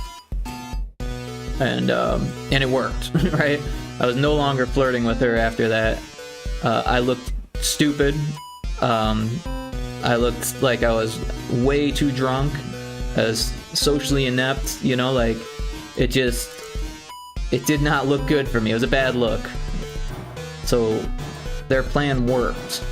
Not to mention, it's just, well, first of all, people don't test for that drug. You go to a hospital and you say, I think I've been drugged. They'll test you for everything but, like, Rufhypnol. And, if I'm saying that right. But, yeah, like, you basically need to pay extra for that test and, like, and like, tell the doctor, like, hey, like, you need to test me for this in particular kind of thing. What am I doing here?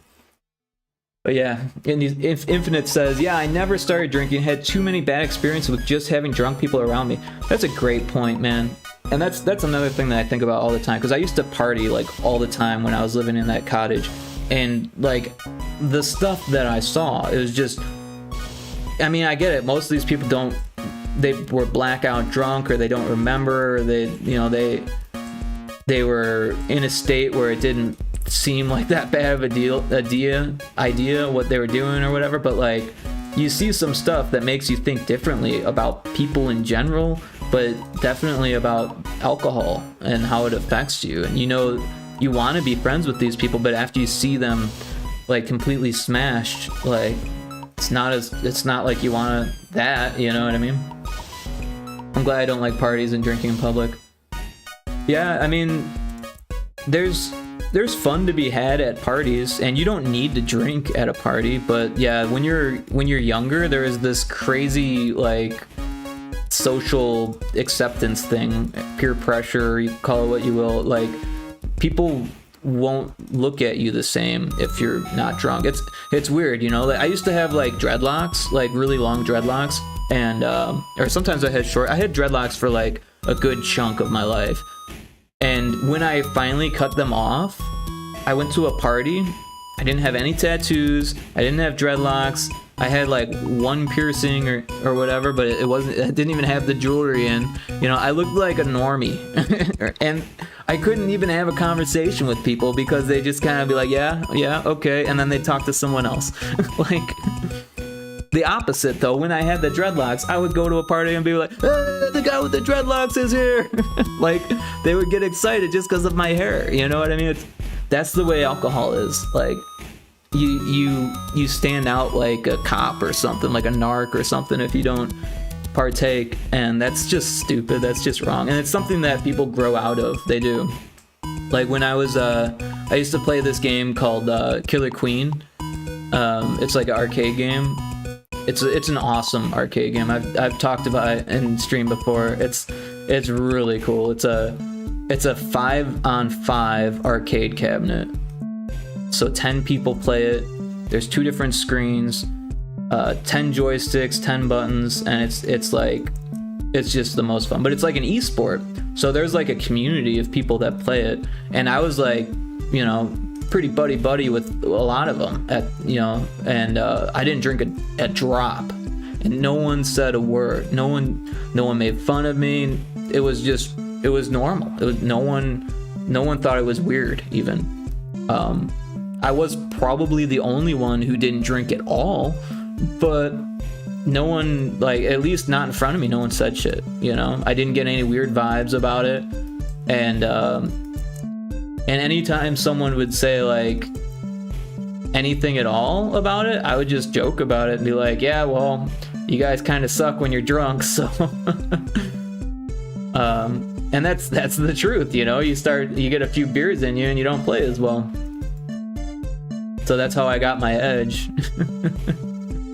But it does get better, like the whole being around people that drink or going to parties and stuff like that. Just gotta go to the right parties, I think is what it is. Yeah. But I'll tell you, I don't miss it at all. Like, not a bit. Like, I was just at the grocery store today and I walked past the alcohol and the beer and I was just like, it does not even a little bit did I want to like buy anything or even like shop or look or nothing, and the Killer Queen stuff, it was at a bar, a lot of it was at a bar. Sometimes it was at a house, but mostly it was at a bar, and I didn't need to drink anything, totally fine with that.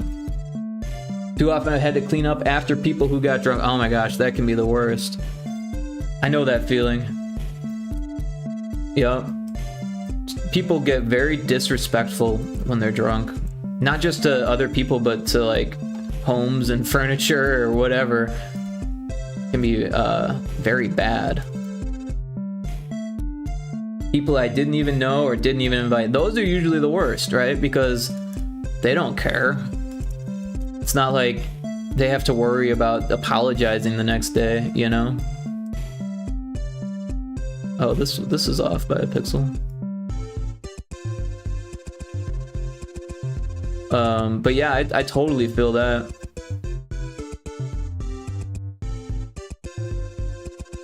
What is going on here?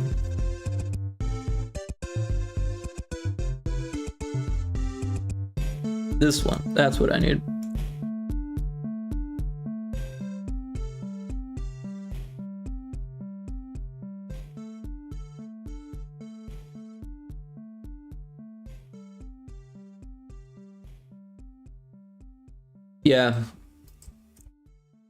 Yeah, I got some stories about people making messes, that's for sure.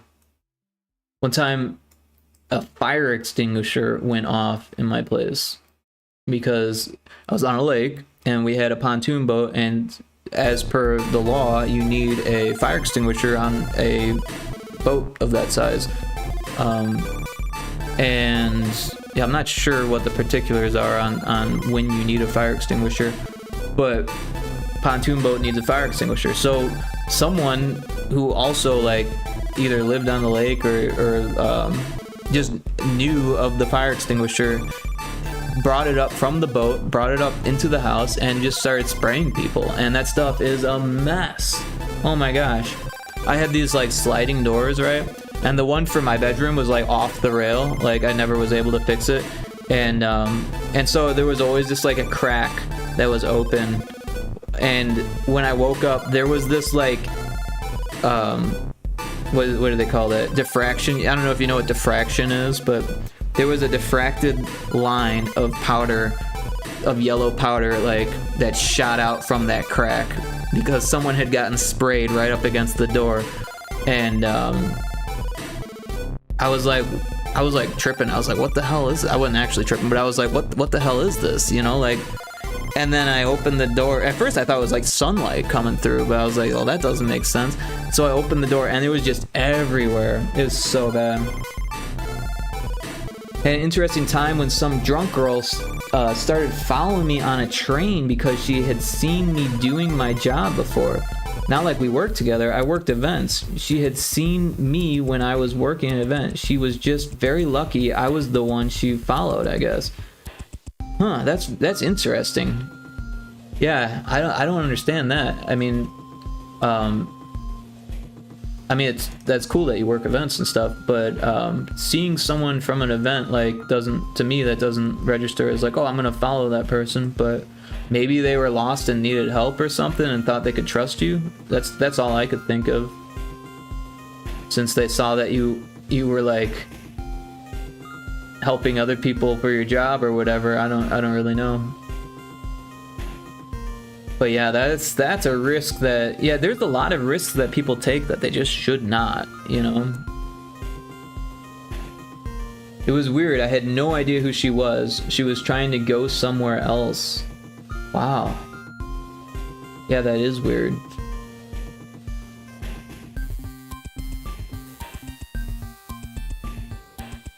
Yeah.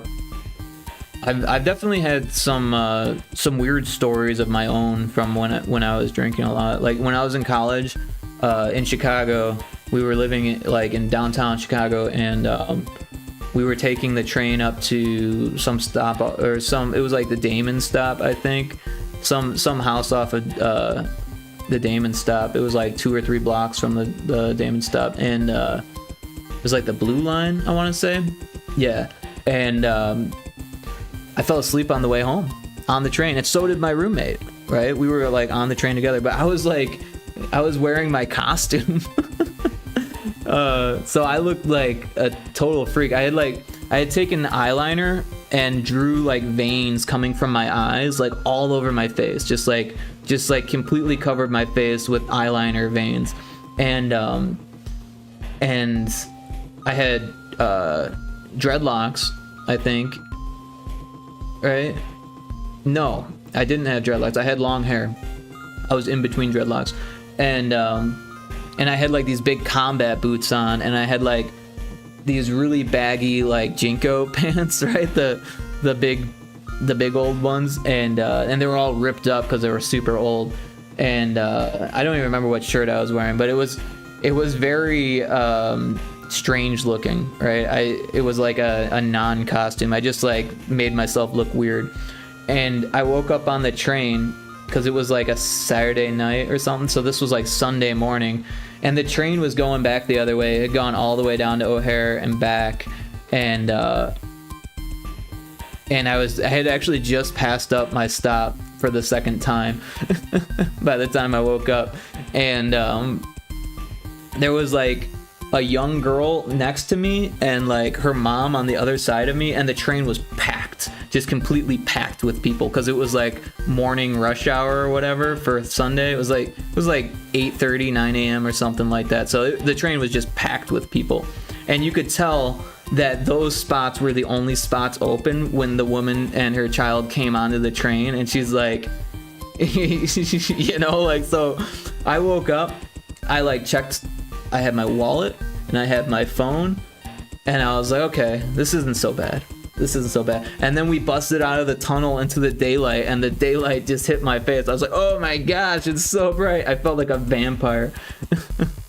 Oh, there's a drowsy in chat.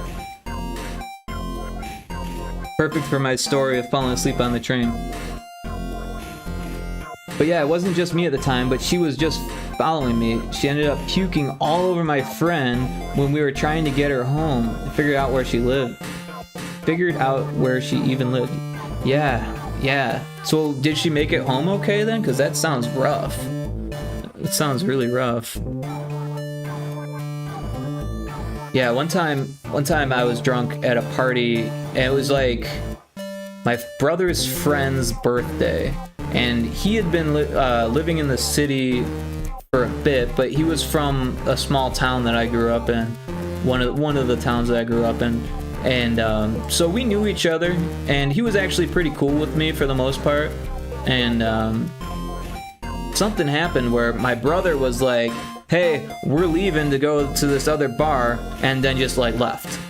Like that's what he's just like, we're leaving, see you later, and he just kind of like left me at the bar, and I was like drunk. So like after a while I noticed that like all of my brother's friends had like left, except for the one dude whose birthday it was, because he was going to a party afterwards of the people that he knew that lived like, I don't know, 12 blocks away or something. It was like 15 blocks away, and And so I was like, hey, where'd everyone go? I was like, what are you still doing here? You're supposed to be with your brother. I was like, I don't know, I'm wasted. And so he's like, well, I'm going to this party, you can come with me. I was like, all right. So we start walking, and like we were just walking and walking and walking. It was cold out, it was winter, and after a while my leg just like stopped working, and I was like limping all of a sudden, and I was like slowing him down, and he's like, what's wrong, dude? I was like, I can't walk anymore, I don't know what's going on. He freaking called a cab for us to go to this party.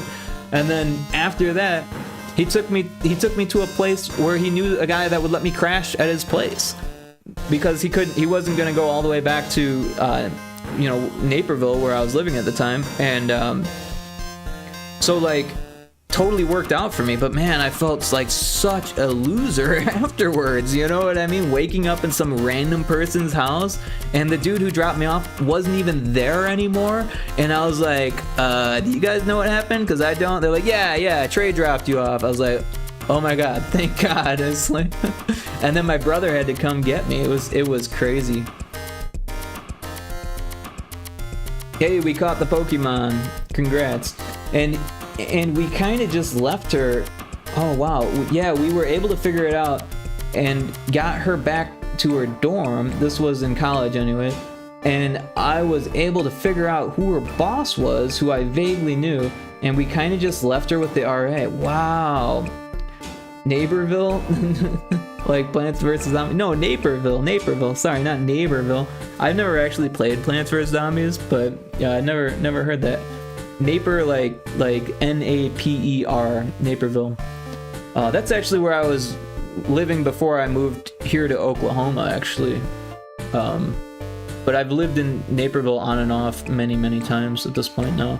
That's where my mom lives, and her husband, and yeah, I went to a high school there. I went to a junior high there. I went to 2 different junior highs and 3 different high schools, but yeah. So like, I was born in Naperville, or I moved there like a few months after I was born or something. And I know, I think I was living there when I was born. I don't know. I was too young to remember. And then like 14, I moved out to this small town called Coal City, and then from there, or actually I moved to Morris first, and then Coal City. No, Morris, and then back to Naperville, then out to Coal City, then back to Naperville, and then back out to Coal City, and then out to Yellowstone National Park. Or no, then to Bloomington, and then Yellowstone National Park, and then back to the lake house, and then back to Naperville, and then out to Arizona, and then back to Naperville, and now to Oklahoma. So that's my life story.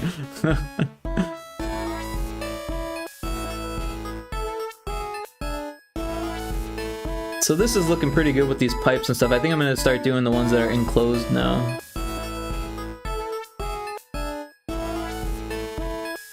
But Naperville, I like that. That's cute.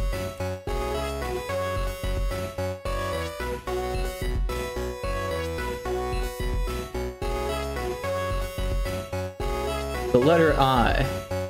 This level is brought to you by the letter I. Nah, let's do something else there. That's too I-like. Oh, there's an ad about, so I'm gonna snooze that.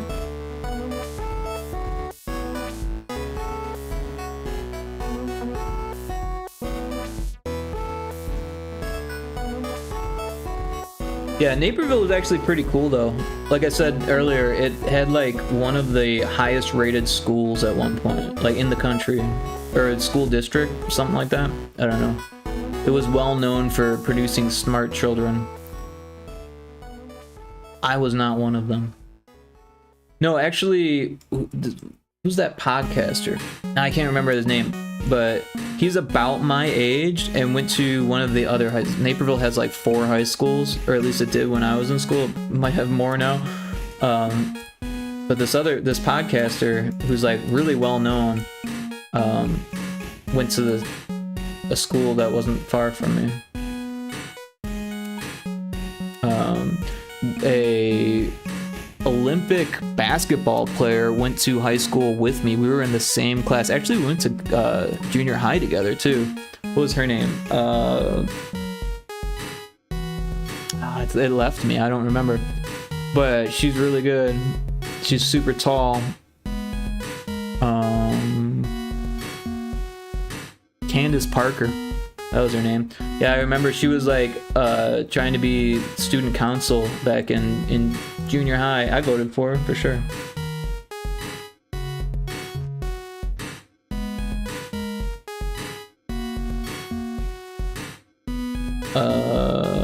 When I was in college, few of my classmates came out and did some reality TV stuff. One of the dudes that I went to school with, Anthony Kozart? Anthony Kozar. His brand was Kozart, right? Because he does art, but his name was Kozar, or is Kozar, and he's a mask maker. He makes latex masks. He was doing that actually before college, and then continued to do that during college, and then afterwards he got, actually during college, like his senior year, he got an internship at Stan Winston Studios before Stan Winston died. So he actually got to meet and work with Stan Winston. He actually got paid to meet and work with Stan Winston. He worked on Avatar and Indiana Jones and the Crystal Skulls and something else while he was there, like for his internship. And that's awesome. That dude went out of school and then was like, I'm gonna make movies with his sister. And then he ended up, I think he actually did make some movies with his sister, because his sister was a film person. And that's actually kind of a cool pattern. What do we want here? Flip it, rotate it, yeah. So after school, he was asked to be on this show called Face Off. It was a mask making show, or he applied to be on there, I guess, right? And he won, and I think he won twice or something, because they had like the winners come back, and then he won that one or something like that. And then they had him as a host, I think is how the story goes. I'm not really sure, because I never actually watched the show, but it was on Netflix for a bit. It might even still be on Netflix. It's pretty cool. Yeah, that, like, me and that dude weren't like friends. I mean, we weren't like enemies or anything, but we weren't like close, you know. I remember he used to flirt with this girl that I had a crush on. But yeah, the first time I met him, he was wearing a mask, and he scared that girl. And yeah, but he was cool enough, you know. Like, I had nothing against him. And then this other girl, I can't remember her name. She was on Inked, that tattoo reality show, because she went on to be a tattooist after school. Actually, that girl I had a crush on became a tattooist too. She actually dropped out freshman year, after freshman year, didn't come back for sophomore year because she started her tattoo career. And now she has a shop in, well, she had a shop in Oakland for a bit, in Oakland, California. And then she was in San Francisco for a bit, and then she went out to Louisiana. It was nice hearing your stories, Rick, but I'm gonna hit the hay. It's my bedtime. Well, thank you for hanging out. I really appreciate that, and I hope you have a great sleep. Take care. Yeah, my stories can get kind of long-winded. Sometimes I just keep going. It started at a young age. I remember I was in a jewelry class in Naperville at high school, and I would get yelled at by the teacher for talking too much, because I could do my work and talk, but no one else could. They would be just listening to what I had to say. And that was always fun. Because I moved around a lot more than other kids at that age. Like, nowadays, it's pretty normal to talk to people who also move around, but back then it was like, wait, you lived in a different city?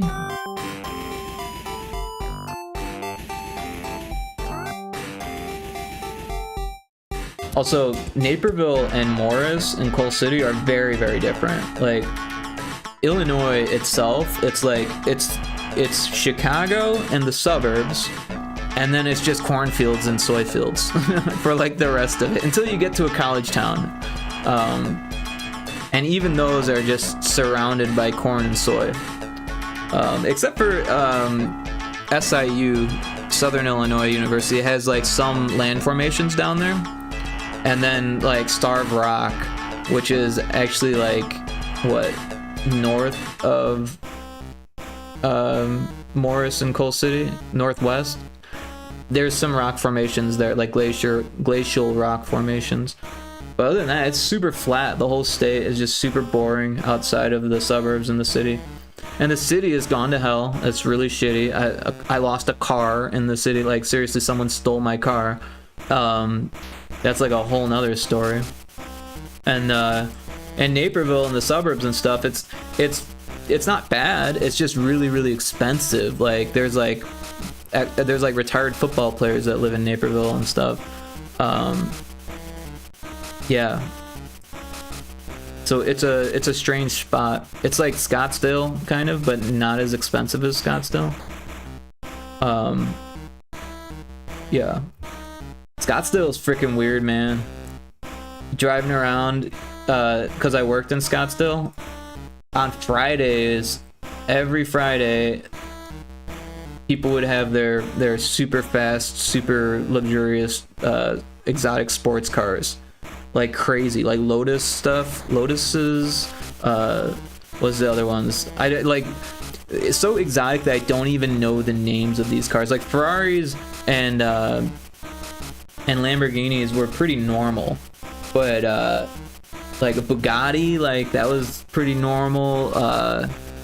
Yeah, Jaguars were normal. Like one time I saw a car that it looked like it was dipped in chrome. Like, it was polished chrome. I don't know how they did it, but it was crazy. It was the craziest paint job I've ever seen before. It looked like it was solid metal. Or liquid metal, even, without the ripples. It was nuts.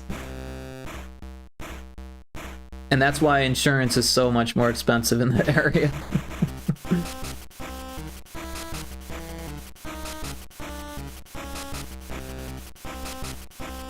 We got ad break coming up in about... Oh, ad is in progress. So I'm going to take a little break here while the ad break goes on. But I'll be right back. It's a short one.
We got a Pokemon in chat there. A Wobbuffet? Wobbuffet? A Wobbuffet. Whatever that is. Welcome back from the ad break, everybody. This level is nearly done at this point. There's a spot there that could use something. Oh no! Just missed it. I should have said something earlier, but I was getting some more water, so I missed it. It's okay, next time. But yeah, the car story was actually interesting when my car was stolen in Chicago. And I've told this story before, but yeah, I was going to a party. Well, we were DJing a party, me and my friend.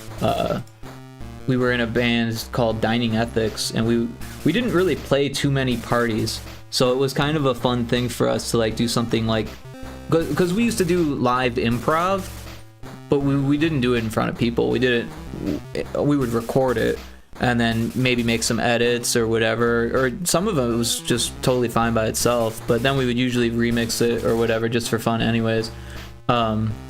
So yeah, we were asked to play at this party in Chicago, and we had been there numerous times before to jam and record and do stuff without people.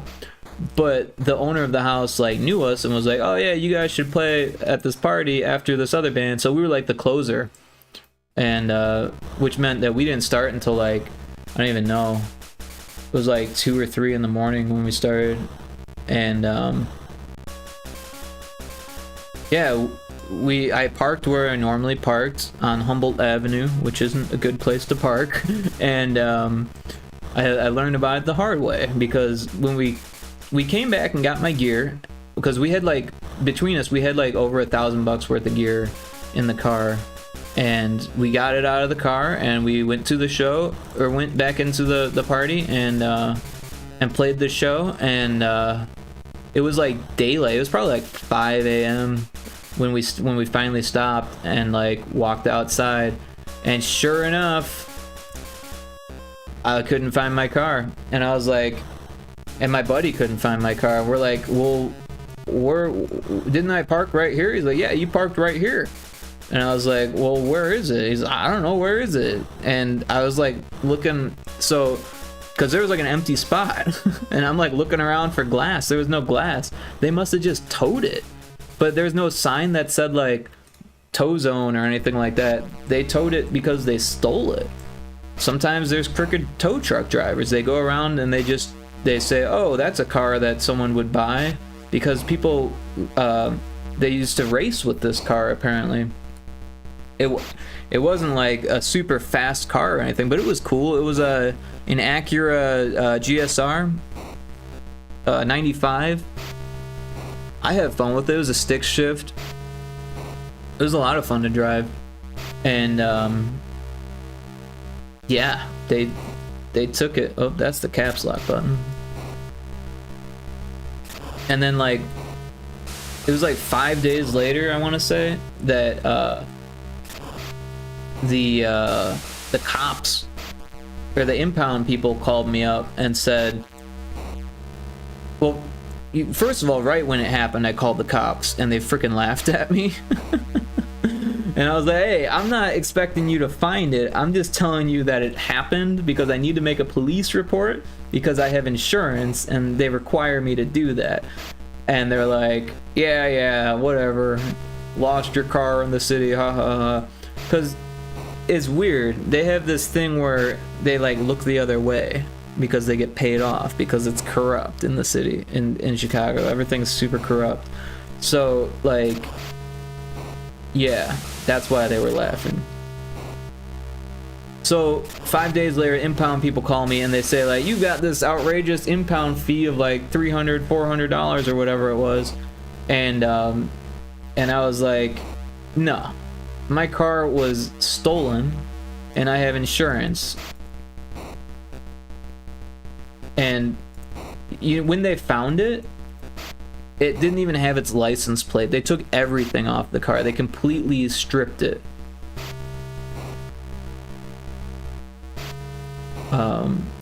And you know where they found it? Just outside of a chop shop that they did not do anything about.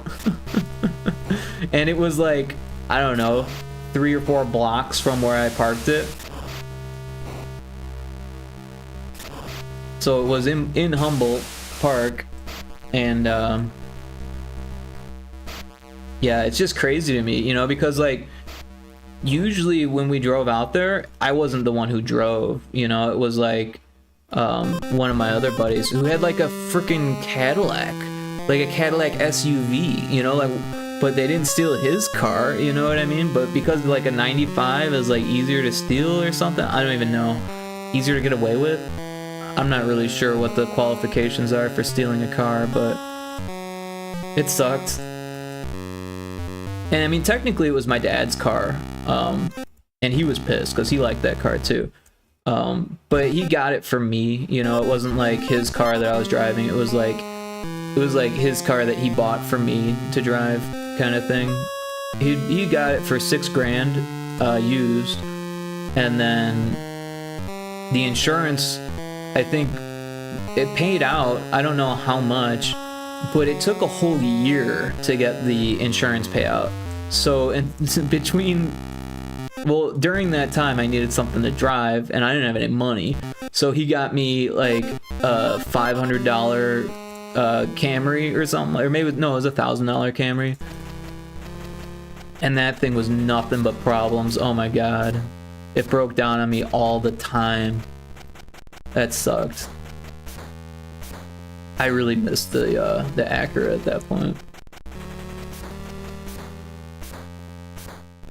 You know what? Let's put that. Oh, yeah. Let's. Oh, that's not what I want. This over here, like that. And then, where'd it go? This one.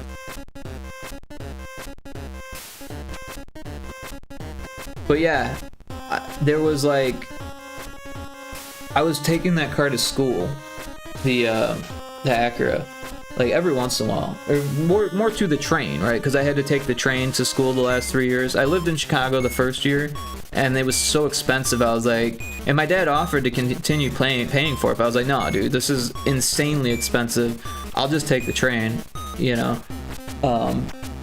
So yeah, I would take the car to the nearest train station, and actually I didn't go to the nearest one because the nearest one was in Joliet, which was kind of ghetto. So I went one stop further, which was New Lenox, which wasn't nearly as ghetto, and yeah, because I was worried someone would like steal my car or something, right? Because that was the car that got stolen later. That's why I'm laughing. But yeah, so I would go from New Lenox to Chicago, and one day, while I was late for a class that I couldn't miss, my little oil light came on because I was low on oil, and you should not let your car get low on oil, like, ever. Cars are supposed to have like oil. That's why they have that dipstick, right, to check your oil, right? You're supposed to change your oil like every however often, and you know, add more oil, right? Change the oil and make sure it's full. Well, I wasn't doing any of that, so the oil was just, you know, burning up eventually, but I still had to make it to class. So I was just like, you know what, I'm gonna make it. And then I got oil after school, but at that point my car was already like making funny sounds. And for some reason the transmission got screwed up during that. I don't know how, but the third gear was never worked again after that. So I'd have to skip the third gear, which isn't so bad. Like, you kind of need the first and second gear, so I'm glad it wasn't one of those. And the fourth and fifth, you know, like, I guess the fourth you could probably do without. If you had the third, you just go right into the fifth. But if you're trying to like race or something, which I was not, then yeah, that's how that worked. People did want to race with me though. I remember there was a time I was on my way to band practice. I had like my bass guitar in the back and my DJ stuff, and they're like, "You want to race?" These kids, no. Why? Well, why don't you want to race? Like, because I'm on my way to band practice. I just got beer. I was at the liquor store. They're like, "You think you're gonna lose?" I was like, I don't care. Sorry, not interested. Drove off.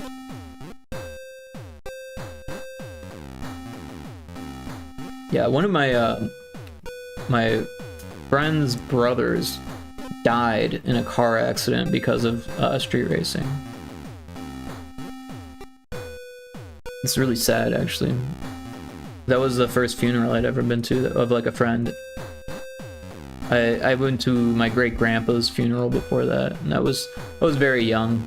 I didn't really know my great-grandpa, so... But I knew Justin. We were friends, you know?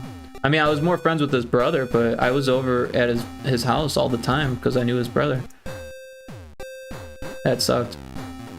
Yeah, they were street racing on this road. They're like drag racing, street racing, I don't even know. And car came from the other way, and one of them went off the road. The other car was fine, and he wasn't wearing a seatbelt, I'm pretty sure is what happened. Super sad. And the girl who was driving, like, I was friends with her too, and I felt really bad for her, but at the same time it was like kind of her fault. There was a lot of people were very upset with her for that. But you know, I wasn't like super close with her, because she had this weird crush on me actually in high school. There was like a couple girls that had a weird crush on me where they were like almost like stalkerish, and yeah, so I don't know. It wasn't bad. Like, both of them kind of backed off once they realized I wasn't interested, but like there was still like this weird vibe. Like the one that I'm talking about made this like list of the hot guys or whatever, and I was the only freshman that was on the list, which is weird. But anyways, I was friends with this dude who was like, I don't know, 10 years older than me, and he was like, he worked at like a nuke plant, and he was like a computer hacker guy, you know, and he was like into overclocking systems and stuff like that, and cars. He was really into cars, and he was dating her eventually. Actually, I think they were married, and he bought her a Dodge Charger. They had matching orange Dodge Chargers, and then she divorced him. She took the car, and then he wrapped his around a sign. He nearly died. He had to be taken out by the, what they call the jaws of life, right? Those big car cutter openers, and yeah, there is a wild Vicavolt in chat. But yeah, he was overserved. He actually gave the bartender, this is what he told me, he said he gave the bartender his keys, and they gave him back to him when he asked for them. And he was actually in Naperville at the time. He was driving home from Naperville, and he lived in Joliet, so he had a bit of a drive. I think or no, maybe it was Shorewood, somewhere over by Joliet.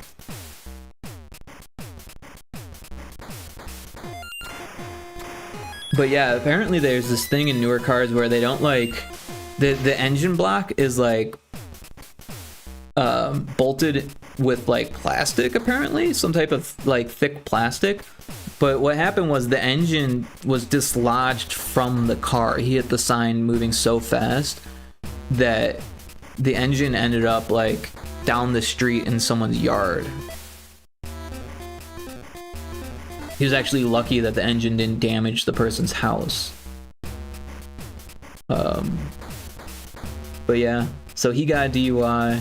That was around the same time that I got a DUI too. Like, I had just gotten a DUI, so we were like DUI buddies. Yeah.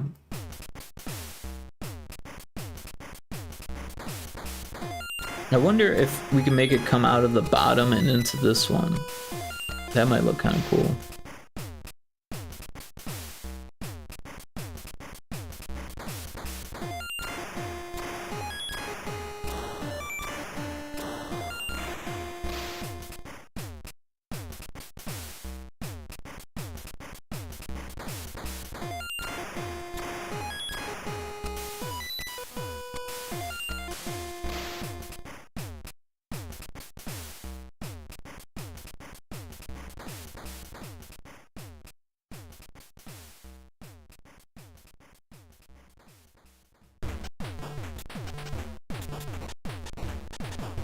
Yeah. I think this level's done. I don't know, maybe something there. Something there, maybe. Something there. And something there, maybe. I don't know. I'm just doing that same thing. You know, let's leave those spots, right? Because we've got a spot there and a spot there. Things get pretty dense here, and then they loosen up a bit. So, yeah, we'll leave that. I like that. So we'll save this. That's cool. So now we've got 4 levels. So I'll put it in. We'll animate it. And then we can start making a haunted forest, but Johnny wanted me to send the build back to him before I start adding more, so yeah, he's got another level to add, I think, so that should be cool. But yeah, let's put in level 15 here.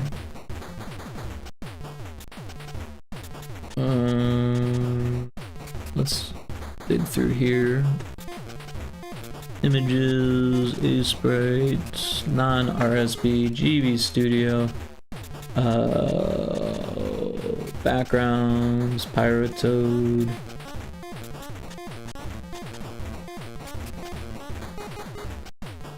Did we export it? 15R color. Let's export it.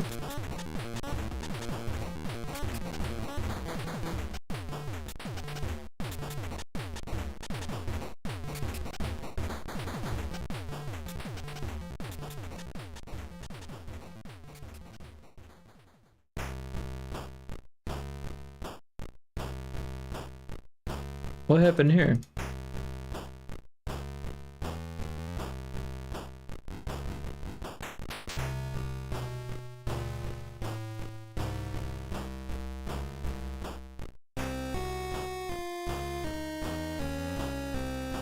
Well, they're there.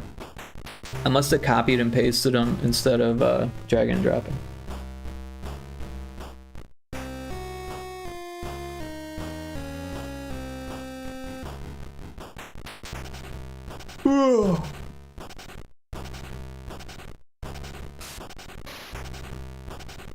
Sorry, I had a little yawn there.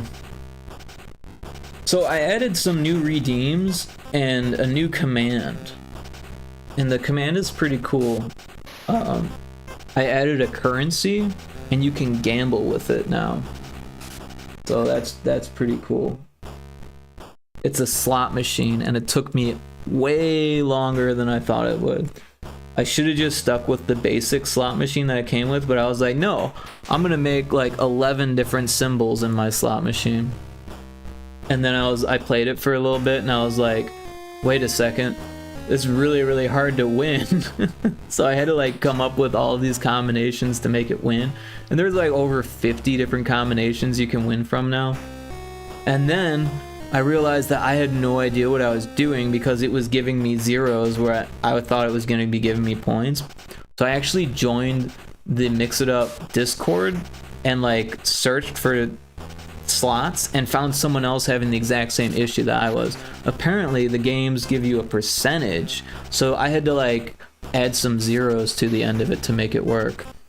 But now you can play slots and win, and I even put some overlays for the jackpots. There's only like 3 jackpots and they're like really hard to get, but you get like 50,000% of what you gambled, and I don't think you can. I think it's 1. I think it, yeah, I changed it so that it only cost 1, but you can't put any more than 1. But it's pretty cool. We can do that for a minute here. Where's chat? Yeah, it's explanation slots. So I got oof. And I put in a bunch of different failure messages too.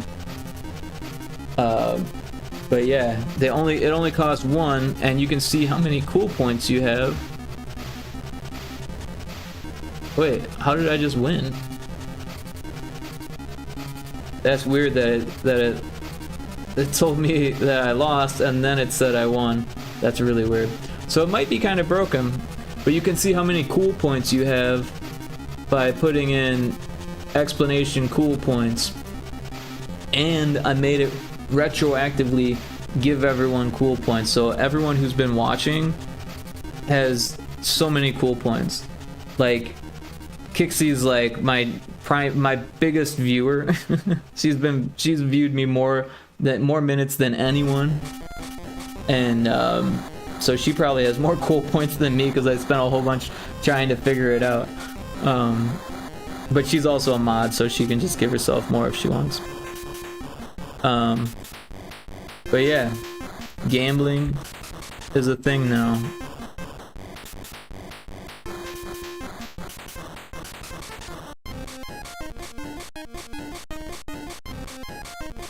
Yep. And then what else did I add?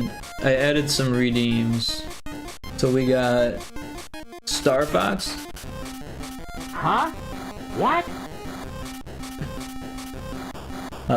We got a whole bunch of Star Fox actually. There's like 60 or something, 50 or 60 Star Fox ones.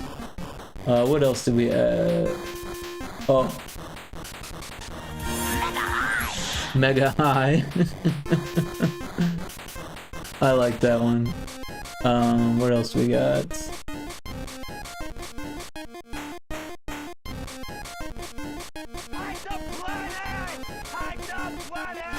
Hack the planet.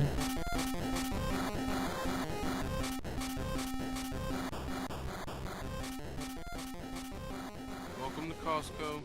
I love you. We got Idiocracy.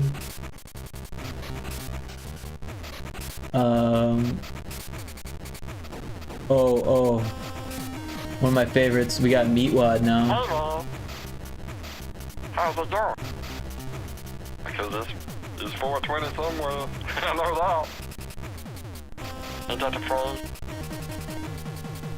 Ain't that the phrase? I used to say that at work all the time. Because it was like, we would leave at 4:30 and we had like 10 minutes to clean up. Because we were at a frame shop, there would be like a big mess. And so every time the manager would be like, or sometimes it was me, be like, oh, we got 10 minutes, clean up. I'd be like, it's 4:20 somewhere. Because it was 4:20. Then we got Arnold Schwarzenegger. I think I need to add more of these.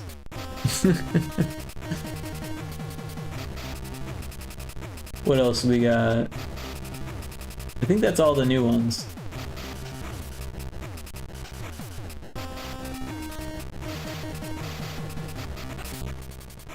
But yeah, I like these. Get the machine that goes.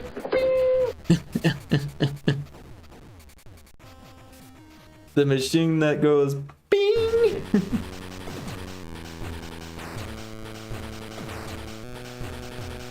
All right, so this I added more to it, didn't I? Let's go ahead and export that also. I don't know what I'm doing. The ad is about to start. Well, we got 3 minutes.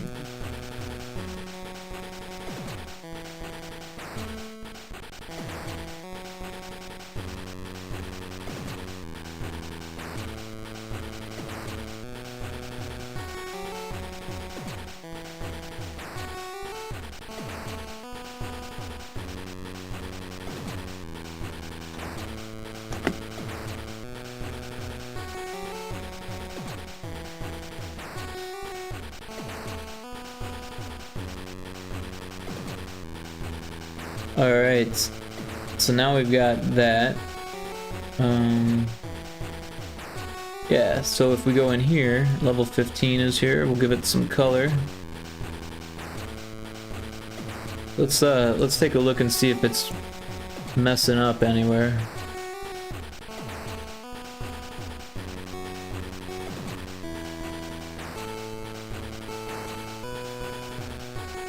These look good, so that's good. Yeah, I'm not seeing any issues. We do want to animate some things. Just 2 tiles.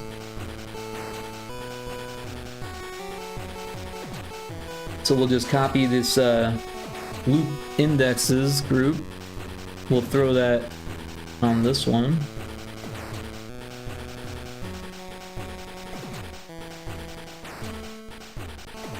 Put it at the top. We can leave that the same. And then we want this background swap group. Copy that and throw it at the bottom of this level. Now this one we do need to make some changes. So the lava top, we need to change that to 2629. And that should be good for that one.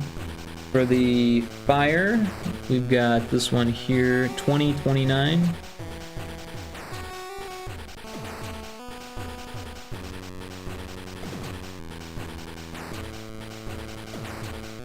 And then the lava bottom we don't need, so that should be fine the way that it is. However, this one needs animation too, so we'll go ahead and paste it here as well. And we'll change the lava top to 4429. And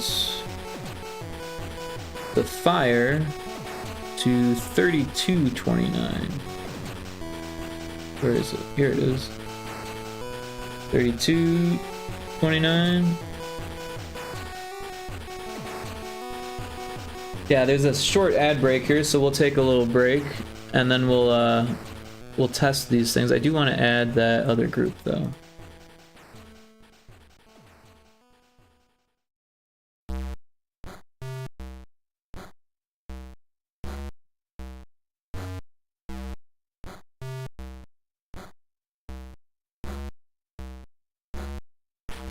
Oh, Infinite Mel says pew. Thanks for the pew pew.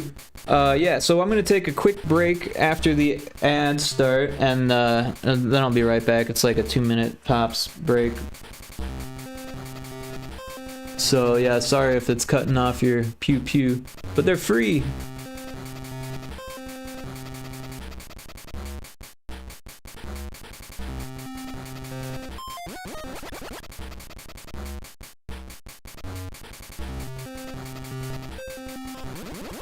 Alright, we're gonna take that quick break here.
Alright, we're back from the ad break.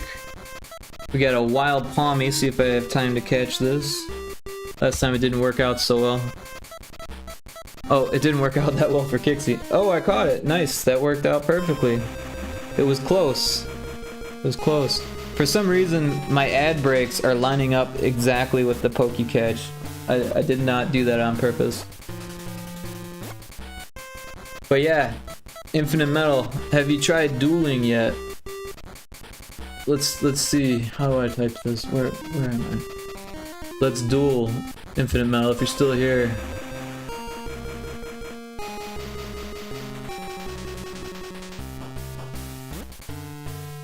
You got 30 seconds to accept.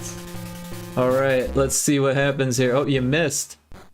You cannot kill the amazing Pyrotoad who critted you. You've been critted. Things are not working well for you. Power up metal. I'm gonna have to add some commands here.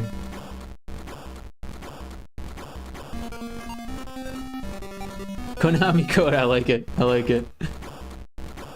One of my favorites.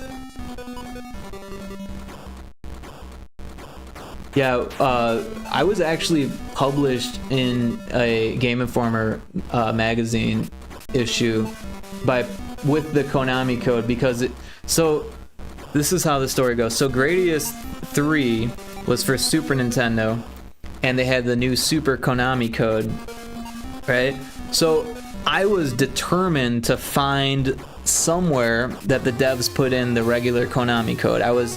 It was in my head. I knew that they must have put it in somewhere. And it took me hours, but I found it. If you pause the game and put in the Konami code, the last is start, right? Well, that unpauses the game, and as it unpauses, you explode, and it's like a kill code. It's a kill cheat. Now, I'm sure it was in there for dev purposes or whatever, to like test running out of lives or whatever, dying on different levels or whatever. But they put it in, they left it in as an Easter egg for sure, and no one else had found it. No one had leaked it. You know, the internet wasn't. I don't even think the internet was really being used at that point. This was like freaking 91 or 92 or something. This was like the first year that Game Informer was out, and yeah, they published it. It was pretty cool. And then my brother, that like next year or the same year, I think, the same year, I think he got published because he found a Game Genie code for Secret of Mana. He actually mistyped the code and it gave him something else. Which is interesting. It made it so all of his attacks were 250 from the start. Even like a weak attack was 250 damage every time. Pretty cool. My claim to fame. That was the most famous I ever was.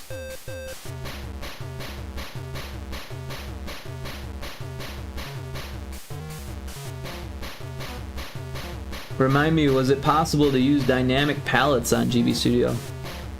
So you can change palettes. I'm not sure how to do it with the background tiles. I think there's a way, but let's do a little check here. So let's see, set background palette. That would be how you do it with the background. I thought there was a way. Oh yeah, so the way you do it with the sprites. Oh, they're hidden right now. So like this sprite, I don't want to draw anything. I just want to click it. Yeah. So this sprite. Oh, so the sprites are actually done in this other window. So if you go to View and then Sprites, then like this arrow sprite, you click on the actual pieces of it, and you could do like half one palette, half the other if you wanted, like that. Of course, you're stuck with the limitations of these vertical 8x16 tiles, but that's how you do it. Like this one's green. This one's like this pink color. That's how you do it for that. And then the backgrounds, you can make them dynamic in game, but we're not actually doing that for this project. It would probably add a whole lot more complexity. But let's take a look. If we add palette, background, set background palette. So it looks like you can change the background palette using this event. So what you would do then is, instead of putting it on the init, you would put it in like the update, or like on a timer, or however you want to manipulate the code. Make it happen after you touch a certain sprite, something like that. And then what it would do is, you have 1 through 8, and then you have a palettes window in the view. So like we've got these 14 palettes here, but you can only have 8 at a time. So that way you can get more kind of that way, but at a time you can only have 8. You can swap them out, but that's about it. Oh sweet, love Secret of Mana. Yeah, Secret of Mana was one of my favorites growing up. And like we had a multi-tap, so like we would get 3 people playing, and that was like so much fun. I remember for a while we would just be using like, what is it, the midge mallet and the mogul belt, and we were just like constantly be making each other big and mogul and small and mogul and whatever. It would just like constantly be this fight of like making each other moguled or small. Oh yeah, 3-player Secret of Mana is the best. Yeah, like I have it on Switch, but I haven't tried playing it with 3 players. I'm not even sure if that's possible. So few RPGs are set up to really utilize multiplayer like that. Yeah, and it had some flaws in it like that, where like the player could like prevent you from like going places, or sometimes they would get caught. Even the AI would get caught on the level, and you'd have to like go back, like so they could get unstuck. But I love that game even with its flaws, right? It's so much fun to play, even going back and replaying it for like the 4th or 5th time or whatever. It's fun. I love it. I did not play the remake. It looked so bad. Like the daybreak on some GBC games. Yeah, exactly. You could totally change the palette just like that, using the background, set background tile palette, or palette, not tile, event. Yeah, but honestly, this is my first Game Boy Color game that I've ever made. I've done a couple Game Boy games, like the DMG ones, but this one we're doing color, so this is like a new learning thing for me. And it's been fun, you know, with the updates, like this auto palette button, I've just been relying on that. Like the first one, I think, the first time we did this, I was like changing the palette by hand and like drawing things, and it's just so much easier to do it with the auto color because it's time consuming. I thought that was better than the AI. Yeah, no, it was better than the AI if you had someone that knew what they were doing. But like if it was like me, I would like purposely make it difficult, you know, like cuz I was like the younger brother. But yeah, no, I loved that game. That game was so much fun. And did you know there in the Japanese version there's a pornography frame? I mean, it's pixel art. But there's like, you know how there's like those books in like the, I don't even know what you call it, the ruins, right? The ruin levels, where you have to like, there's a couple, like the Witch's Palace has one, and the ruins, like, yeah, there's those book enemies. Well, in the Japanese version, there's a frame where it shows a nudie magazine, and like, the book was called like Evil Book or something like that. I can't even remember. They changed it though. I'm pretty sure they changed. I don't know how much they changed, but I know they took out the pixel frame. They might have left the name of it the same. Yeah, getting stuck. I mean, humans less likely to get stuck than AI for sure. I wish they kept doing multiplayer 3-player Evermore. Didn't have 2-player, and Trials only had 2-player for some reason. Yeah, so I played the remake of Trials, or I can't even remember. It was the 3D one that came out for Switch. I played the demo of it and I didn't buy it. It wasn't because it was a bad game, it was just because it made me want to play Seiken Densetsu 3, which I never actually finished. And since I had the I forget what they called it. Was it Trials of Mana? I don't know. It was the one that had Seiken Densetsu 1 through 3 on Switch. So I was like, well, I'm gonna play Seiken Densetsu 3 instead of Trials of Mana, because I like pixel art more than I like the 3D style stuff. Mana Collection, that's what it was. Yeah.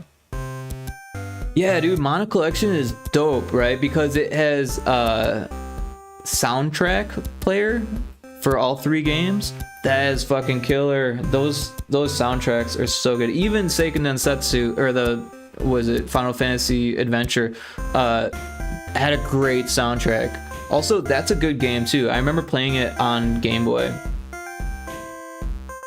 And you're absolutely right about the 2-player missing from Evermore. I was so pissed because we got that game thinking it was a sequel of Secret of Mana, and it just isn't, but it kind of is, right? And like, I just wanted to be the dog, you know, like. But you could be the dog if you were first player. You could switch to be the dog. It's like they almost put in 2-player but didn't. Game would be so much nicer if it was 2-player too. It's true. That game had more flaws than Secret of Mana, which is surprising because Secret of Mana had some flaws. As much as I loved the game was fucking phenomenal, but it had flaws. And then, I don't know, like, one of the biggest flaws for me about Secret of Evermore was that the only way you could level up magic was by finding more ingredients, but certain ingredients you couldn't purchase.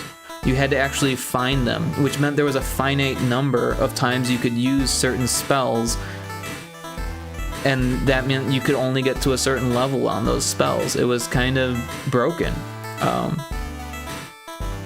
But then, you know, you look at Secret of Mana where you could just keep spamming the magic, and that was basically how I played the game. That's still how I played the game.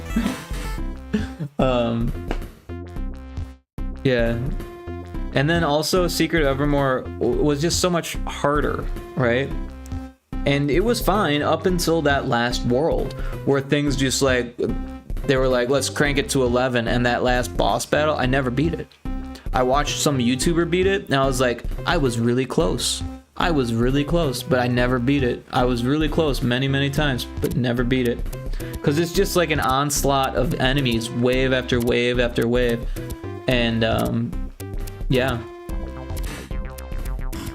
Alright, so we've got those animated. Let's test it out and make sure that they work. Yeah, though, I think it turned out you could get to level 9 of all alchemy, except the ones that didn't level. It just usually wasn't worth it for all of them. Okay, I wasn't sure. I just remember it being like a big pain in the butt. Like, I liked the idea of finding ingredients, I did, but they didn't do it well enough. What they should have done was had them respawn, but in random locations. So that way you still had to search for them, but there was an infinite amount that you could get. That would have been better. I mean, it still would have had some issues, meaning that you could just keep searching for ingredients, but it would at least be like, I don't know. That's just how I would fix it, I think. There's a Dracloak in chat. I'm gonna get some water, my throat's getting dry.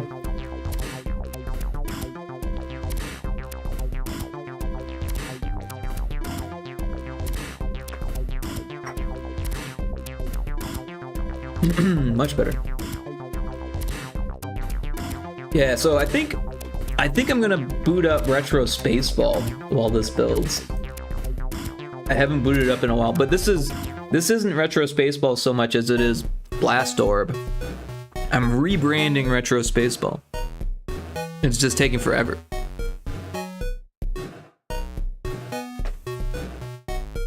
Not only am I rebranding, I'm basically changing the game like so much that it's still recognizable, but it's going to be a very different game. But this is just kind of an experiment at this point.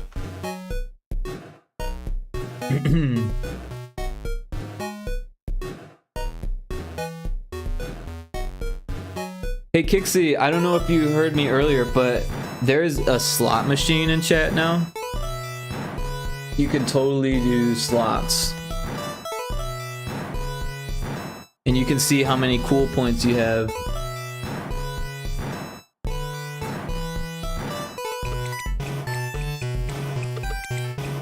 Alright, so I'm gonna skip ahead to the levels. Check out how many cool points you have, because I gave them to you retroactively, so you should have like more than me. You lost. It's really hard to win, but the payouts are big. And also there's like an overlay for the jackpots. There's 3 different jackpots. See, you got 7,000 cool points. Alright, you don't have as many as me.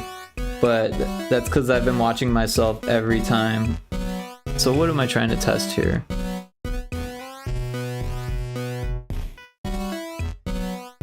Infinite Mel's got some cool points too, look at that.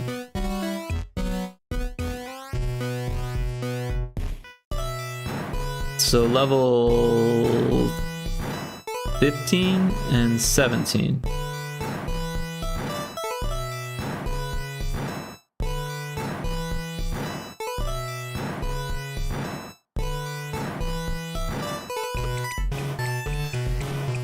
Oh shit, that enemy is not right. So that's an issue. What happened there? Was that 15? Oh yeah, that's not supposed to be like that. That's a shooter.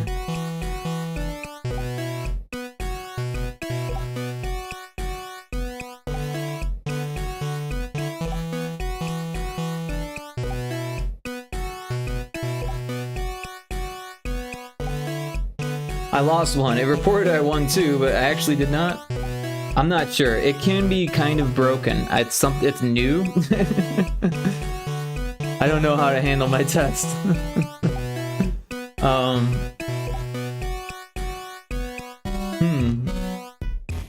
Well, it costs one, and then if you don't win anything, it should just take that one. But I don't know. I gotta look at the chat now. Where was it? So you won two, but it cost one. I think that's what happened.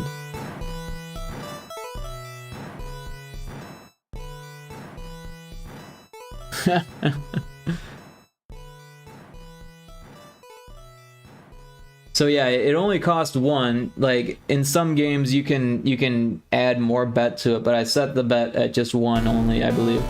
So even if you type in a bigger number than one, I think it's just gonna do one. That's funny that it said you only won two though.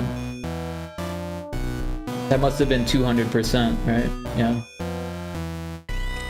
It's better than nothing.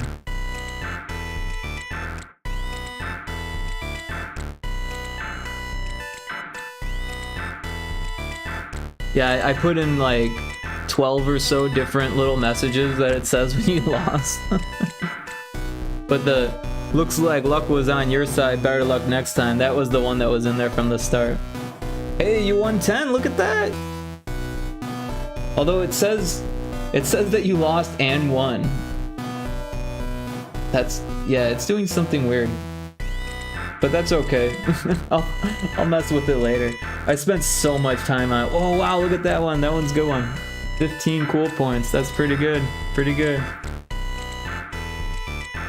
Yeah, when you win the jackpot, there's like a whole thing. I can actually show you. We can cheat and show you what the jackpot looks like.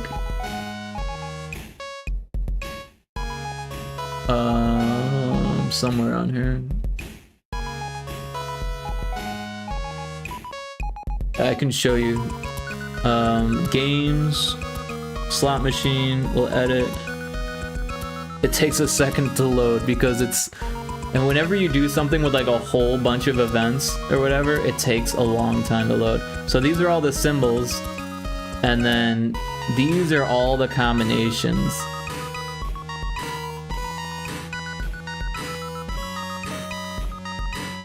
Why is this one only 500? It should be 5,000.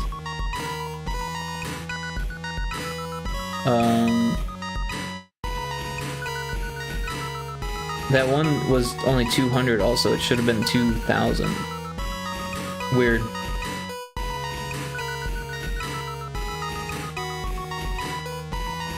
Yeah, that's a lot. But yeah, when you win the major jackpot, we can test that here. The ultra mega jackpot.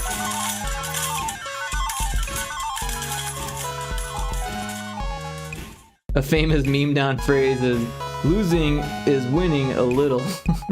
That's a good one. We can add that. We can add that. So Kixie, I'm not sure. You probably know how to do this, but if you set up a random action, then you can do like a whole bunch of different messages, right? That's probably how you do your game recommendation. Is that right? So we can add this new one, and let's see.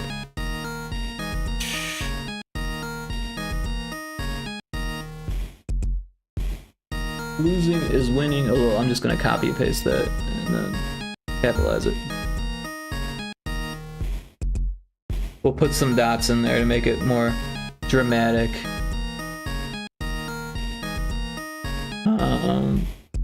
Yeah, that works. We'll save that, and then we'll save this.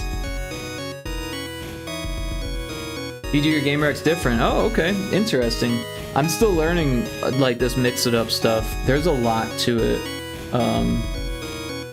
But yeah, that random one has been cool for me.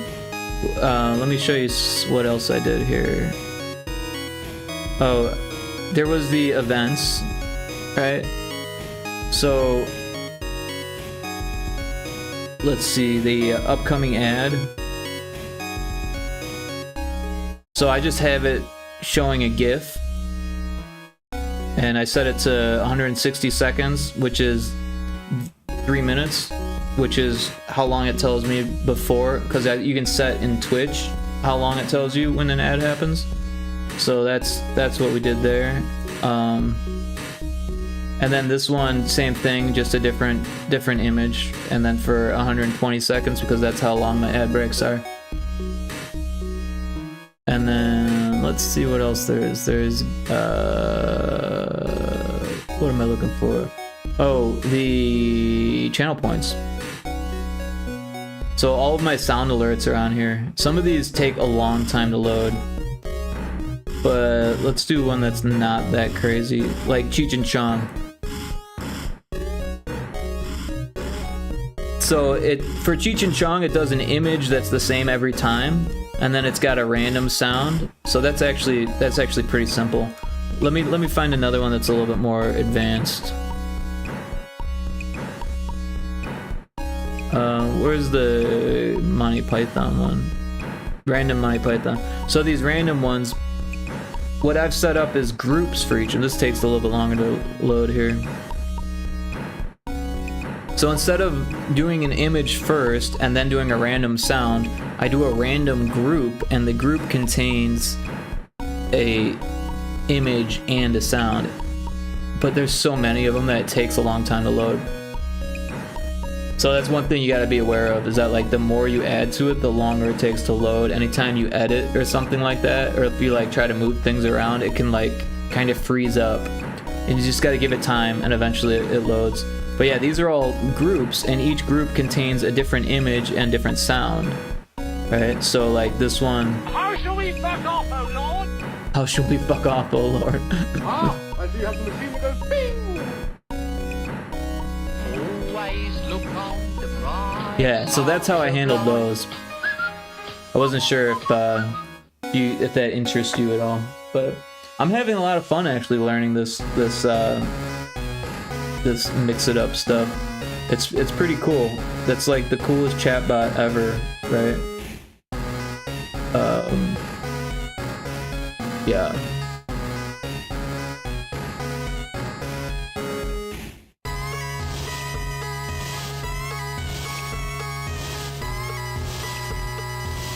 Alright, so I fixed that enemy. I wonder what this is supposed to be.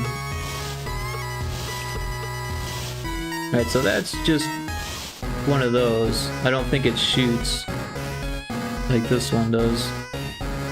Yeah, because this one shoots. Also, this needs a bullet and animation speed of 6. And that should be good. What about this one? Does this have anything like that? What are these? These are just moving enemies.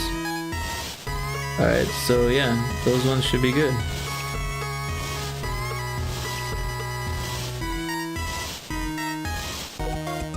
Alright, we'll do another test here.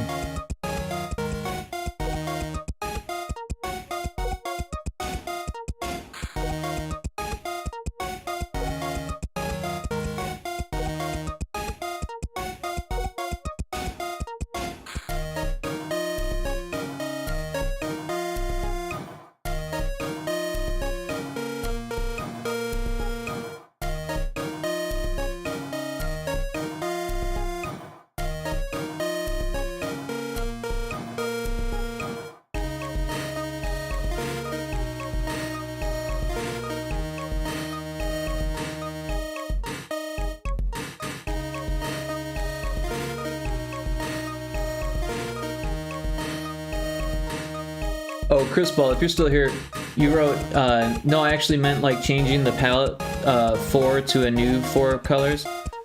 Yeah, I think I kind of went over that, but I just wanted to make sure that it was clear the way that I did that. So, you set up your palettes in the palette view here, and then you just make a new one that has 4 different ones, and then you can use this number to switch it with one of the 8 palettes. So, yeah, I hope that's not confusing. It was a little bit confusing to me at first, but once you play around with it a bit, it makes a little bit more sense. Yeah, this is booting, and then so this is gonna have that. I don't even know where I left off on this, to be honest. Oh, and then this loaded first.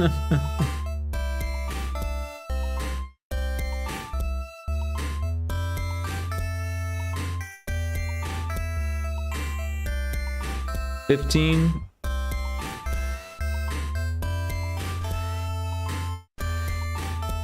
Ah, I jumped the wrong way.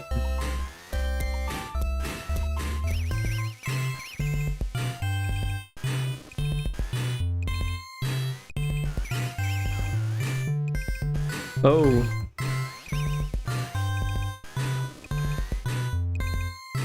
Oh, that's kind of cool. And we got animated fire. Was that water or the lava animated? Yeah, that's animated. Good. I'm not just testing to see if I can beat it, I'm testing to make sure if it's animated. Alright, the fire down there looks good.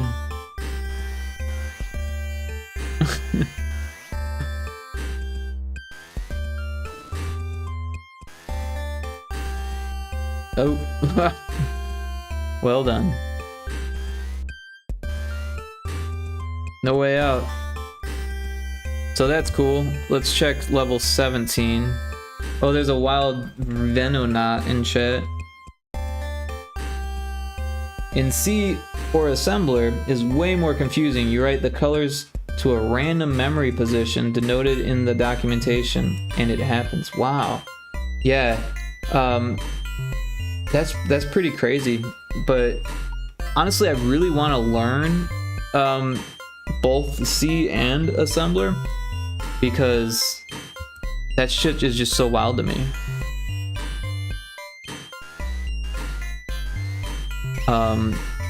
The dev who designed this game made a game in NES using NES Maker or NES Maker, and that uses assembly.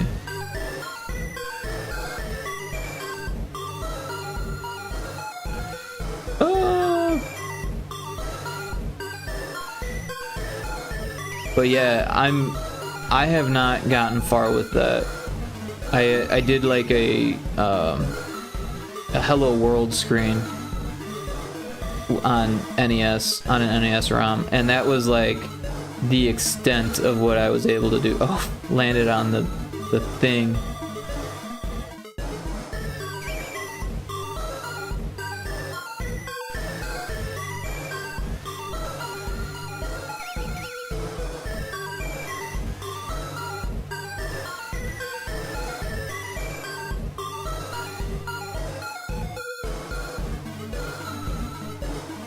Huh. Why is that not moving anymore?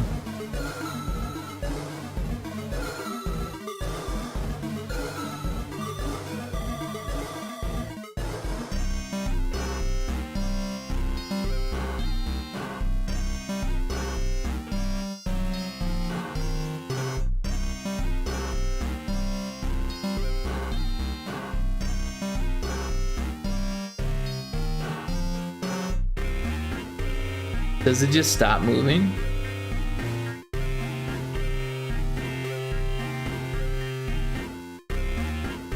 So you gotta like race it? Is that the case? Didn't even realize it. Wait.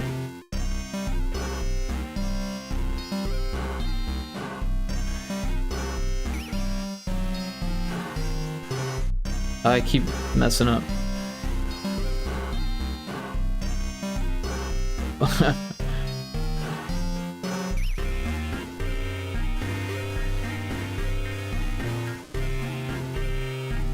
I did it.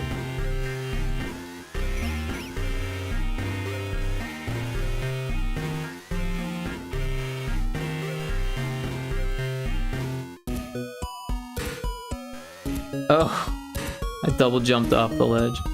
This is a hard one. Actually, this whole game is pretty hard.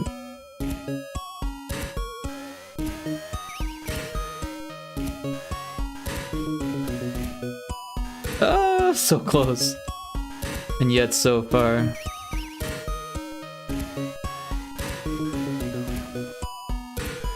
Ah, I didn't even try that time. I like forgot what I was doing.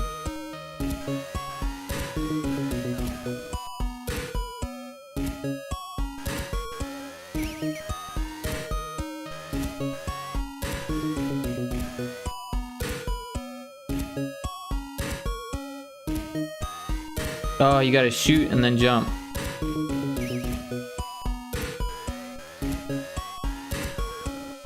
Oh, I almost forgot. Ah! It's a close one. Get this mouse out of here. Alright. So we shoot and then we jump.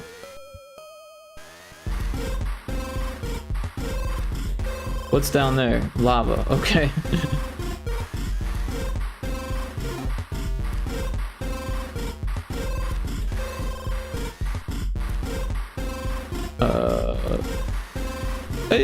Hey.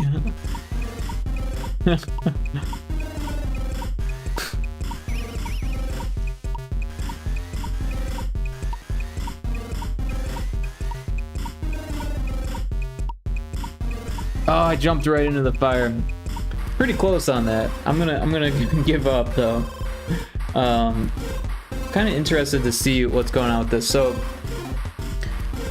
it dealt a bunch of cards. I'll start it over so we can see. So this is what Blast Orb looks like right now, which is very different from what it's gonna look like or what Retro Spaceball looks like. So it deals a deck of cards, and then oh, you have to choose the ones that you want.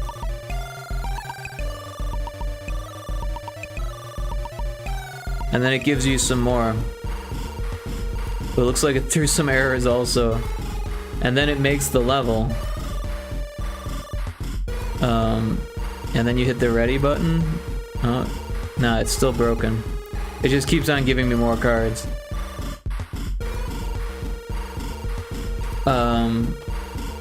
But it made the level based on the cards, which is kind of cool. So it's getting there. If we do it again, it'll be a different level that's created by the cards.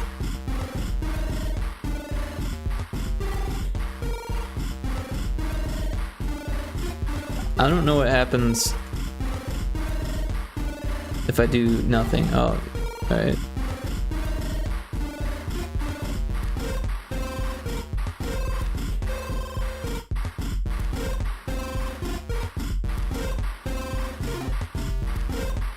I don't know. Still pretty broken.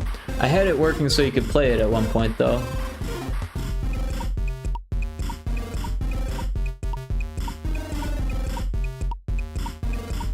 It's got some issues.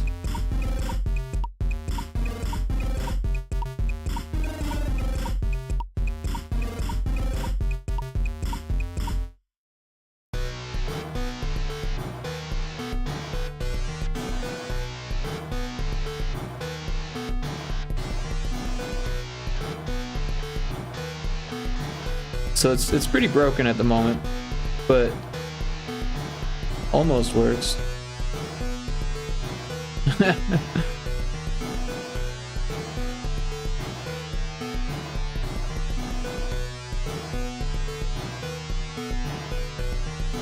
Definitely needs some fine tuning. I cannot get the ball up the first hole.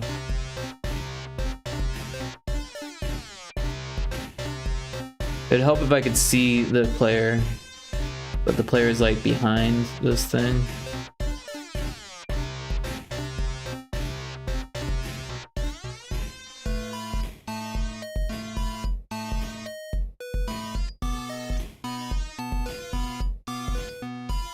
There we go. So at least I can see the player now. Get out of here. And it's like moving much faster than it should. There's no friction.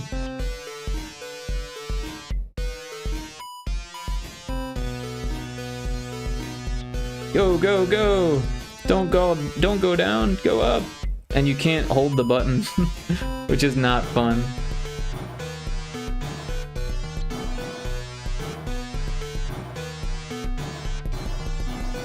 Hey, hey, hey, hey.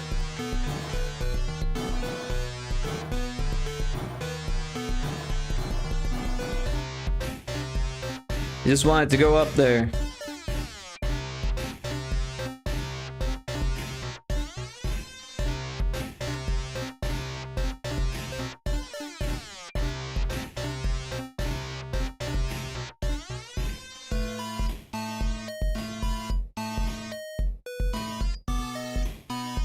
Go! Oh. What we can do is cheat.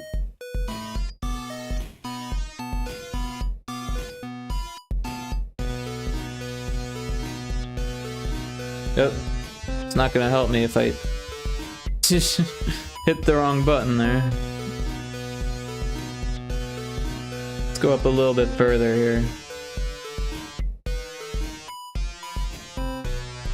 I'm not doing so well.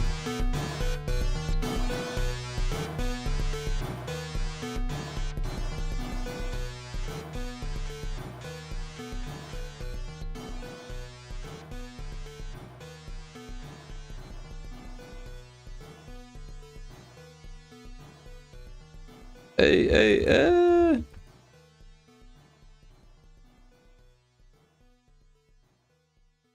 So yeah, that's about as far as I got with a couple days worth of work on this.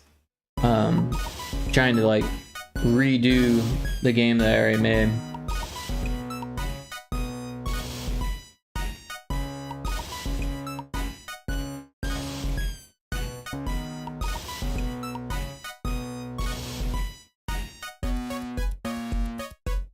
But yeah, I'm not sure if I want to just like jump into this, because that would be a lot of like looking at code that I only looked at a couple times and trying to figure things out. I kind of want to play some Doom Infinite. Been really into that game.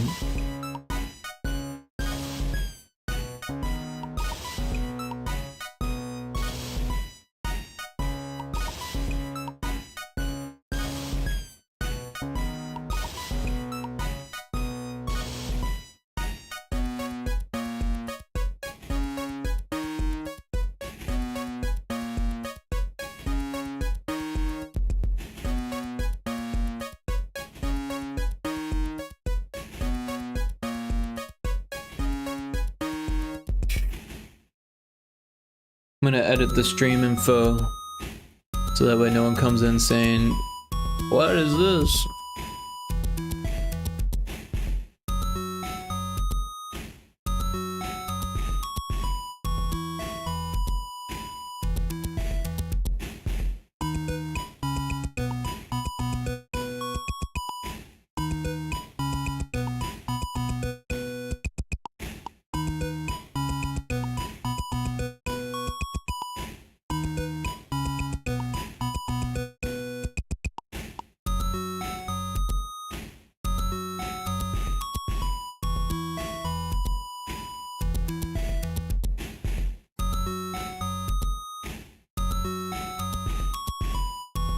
And then I gotta find it.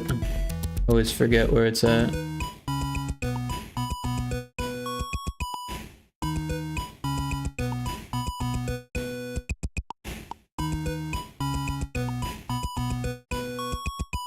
Alright.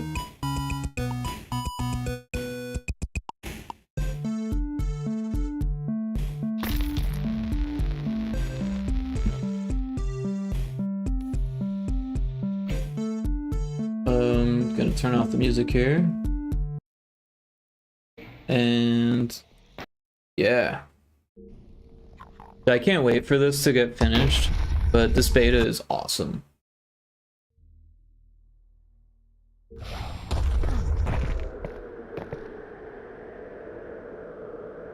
All right. Back to this. I got 5 runs before I got to the 6th level, the 6th run before, and that was the furthest I've ever gotten. I was just checking to see if that gate was locked. Sometimes it is, sometimes it isn't.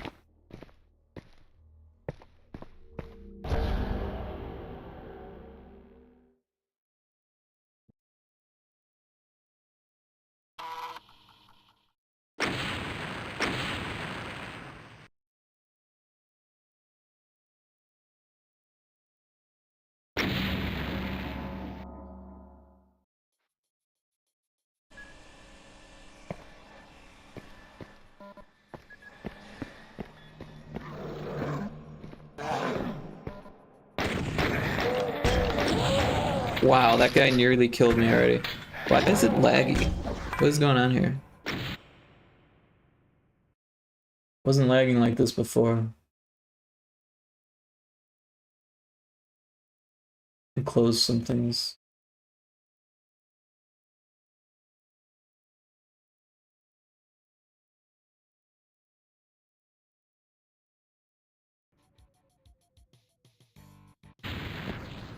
It's still laggy.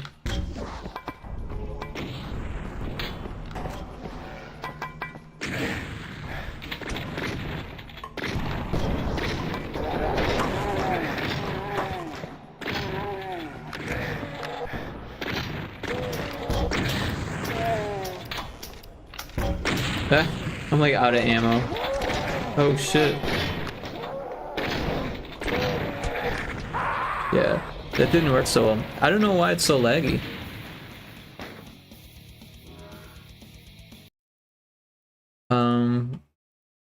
I don't think it's stream avatars or mix it up. Couldn't tell you. Try it again.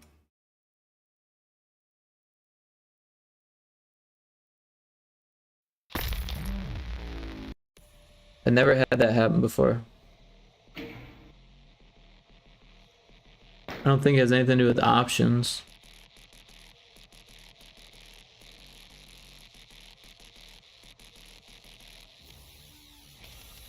Something just lagged.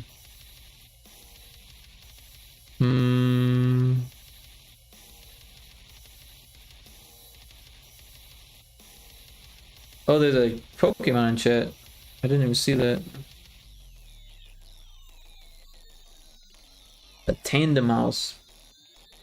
I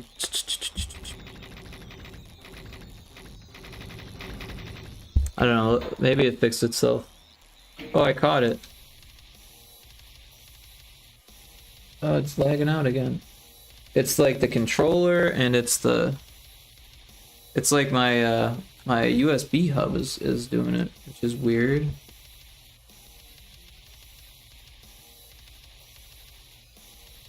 I don't know. I've got an audio device hooked up to it. Maybe that's something, because I'm not actually using it. What else is hooked up? The mouse. This, I don't need that. And then the controller, which I do need. Because I need a mouse and a controller. All because my frickin' Bluetooth adapter fried on the laptop. Just stopped working.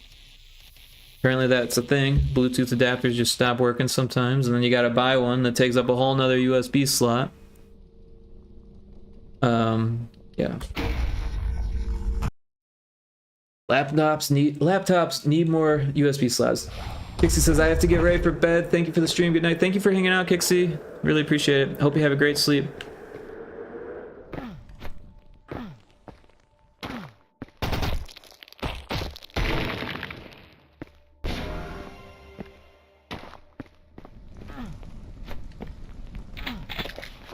It doesn't seem like it's lagging anymore, so oh, and then it happens. You too, whenever it is that you sleep. I don't sleep. No, I've been sleeping at like really weird time, like 4 a.m. I don't know what's wrong with me. But yeah, enjoy your sleep.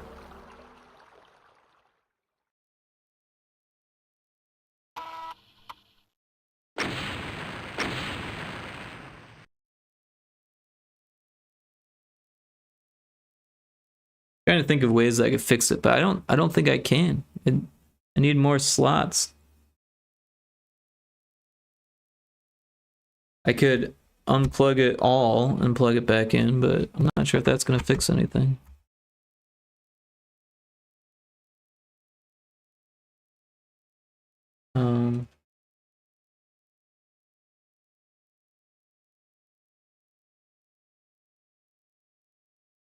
Yeah.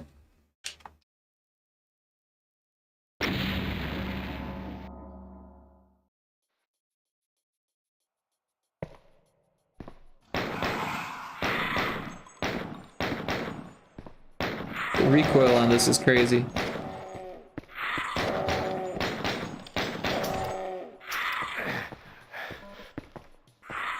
Hey, hey.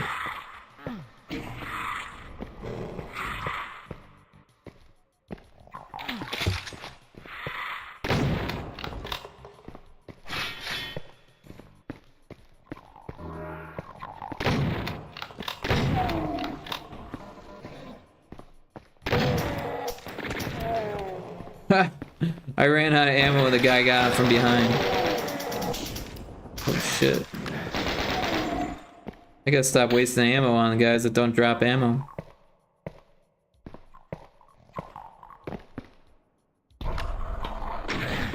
Oh, there was a trap there.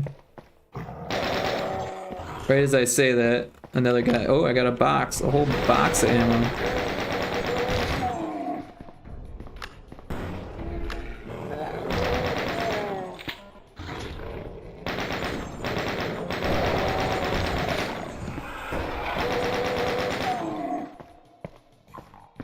Yeah, this game is so cool. Like, it blows my mind that they were able to make a mod that is this cool. Like, I realized that it's like years and years of like people working on mods, but like, still, this is so cool.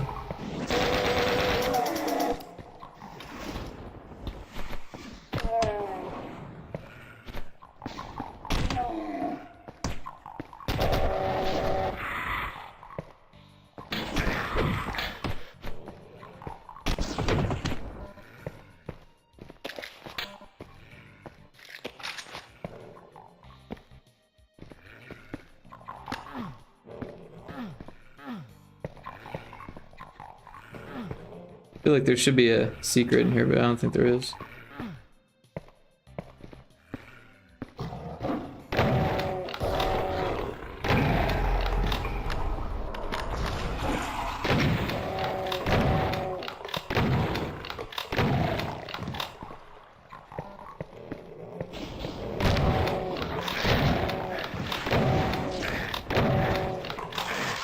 Hey.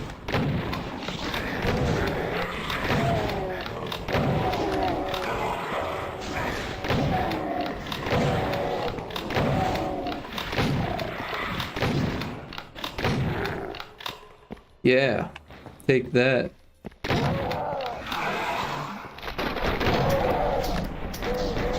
Shit.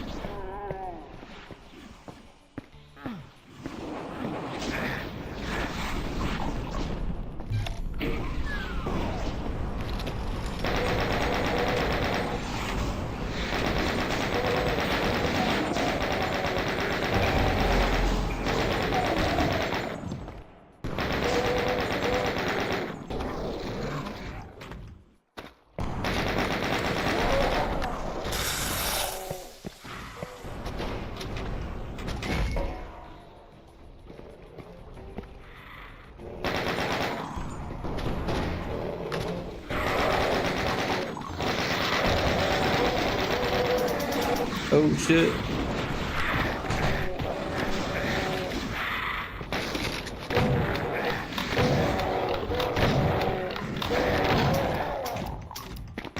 shit!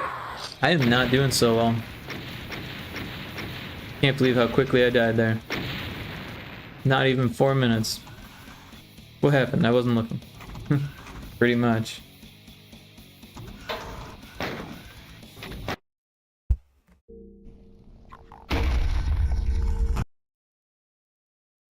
You're gonna suffer, but you're gonna be happy about it.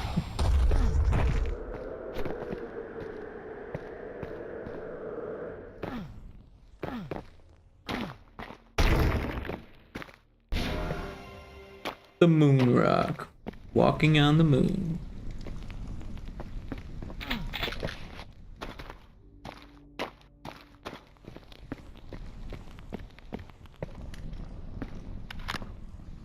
Box of rockets, better than nothing.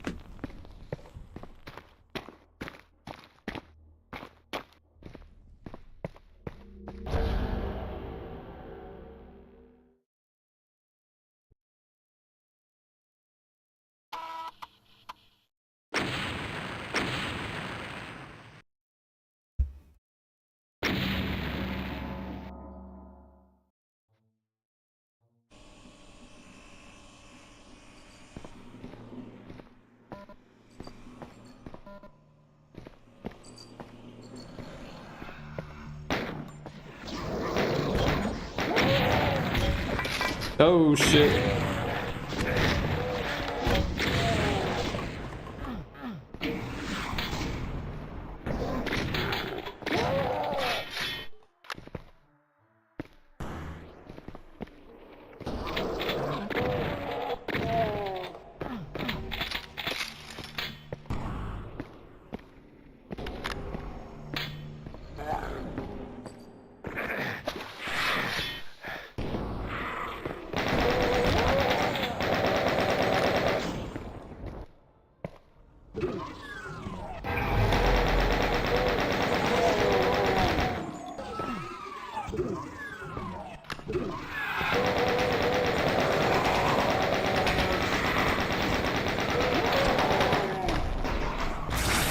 Oh shit.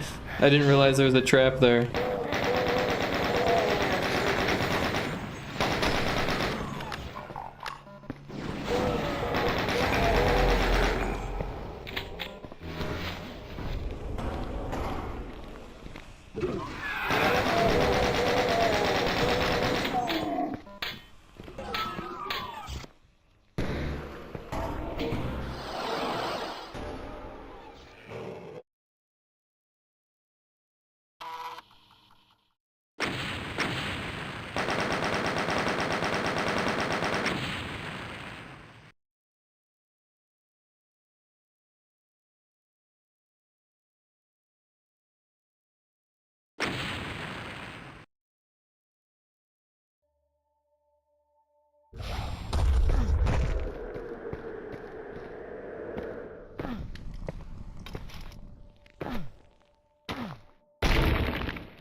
Regenerate cells, hell yeah. Of course, I don't have a plasma cannon yet, but I'm bound to get one. Well, maybe not bound, but hopefully I get one.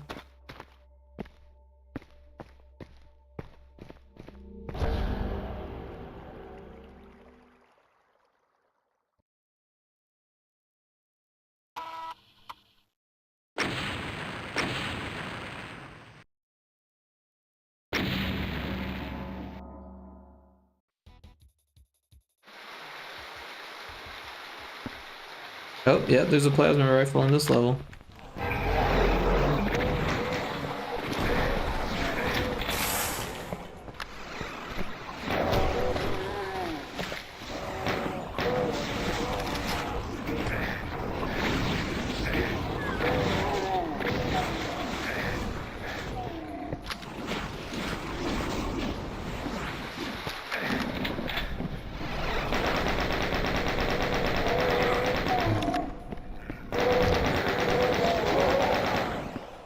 What? Didn't I open that? No? I thought I opened that door. Was there something else I need to do?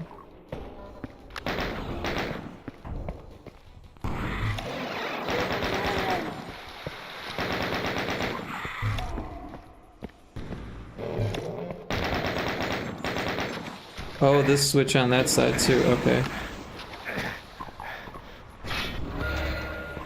Hell yeah. This is just what I needed. Go, go, go.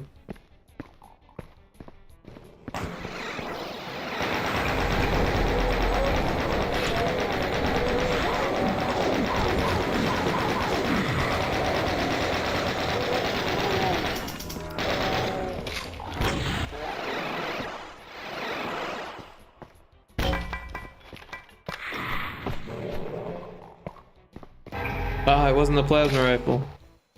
This gun, whatever that is. Oh. I shouldn't be so certain there's a plasma rifle. There was once, and it was great, but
keep getting blasted backwards.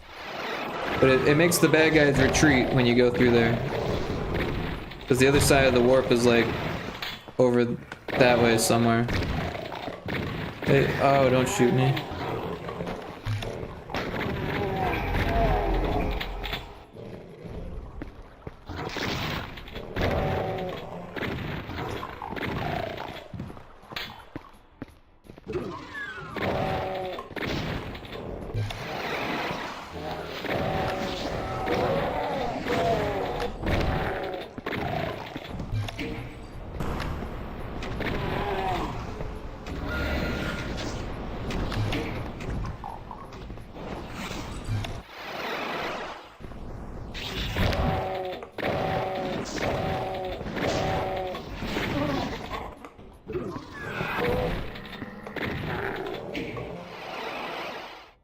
I think that's two.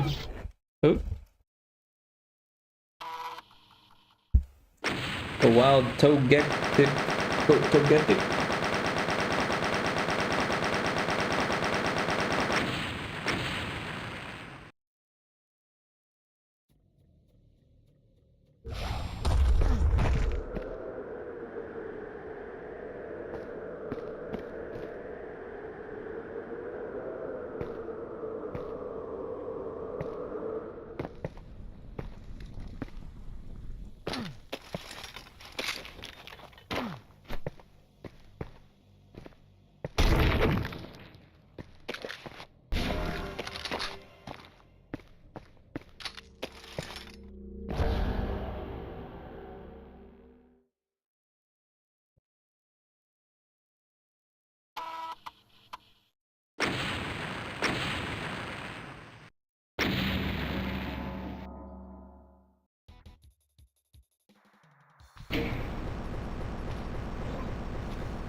Where'd you come from?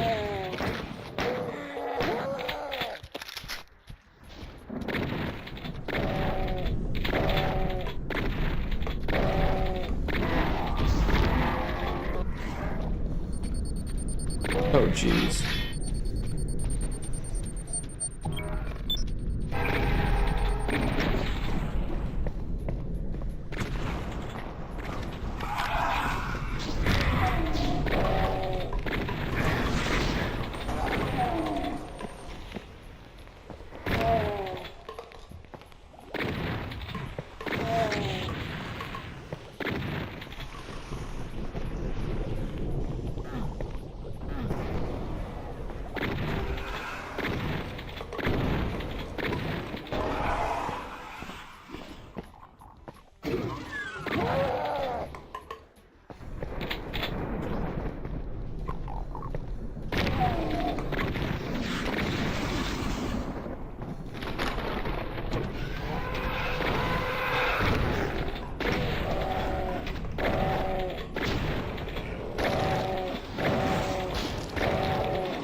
Another Hell Knight?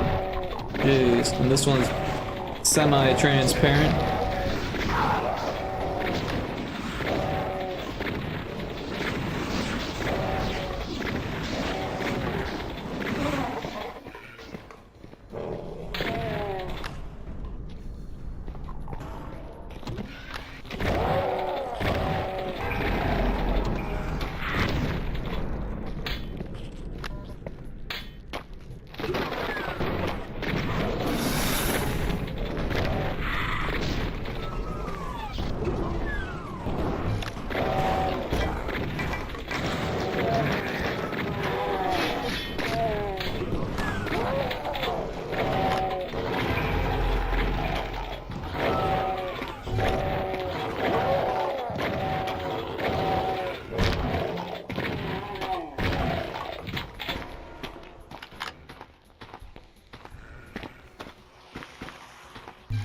Alright. Hey. Oh shit. Oh fuck, I can't see what that guy is, but I don't like him. Oh, he's just one of those. Oh shit, this guy's got an attractor on him? That's not good. Oh fuck.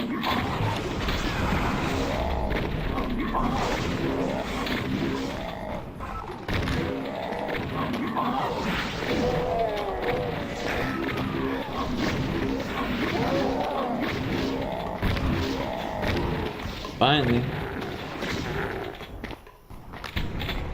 What's next? Oh, jeez.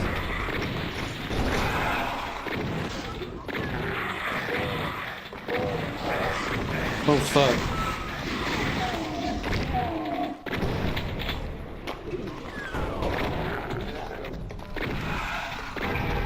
That guy looks scary.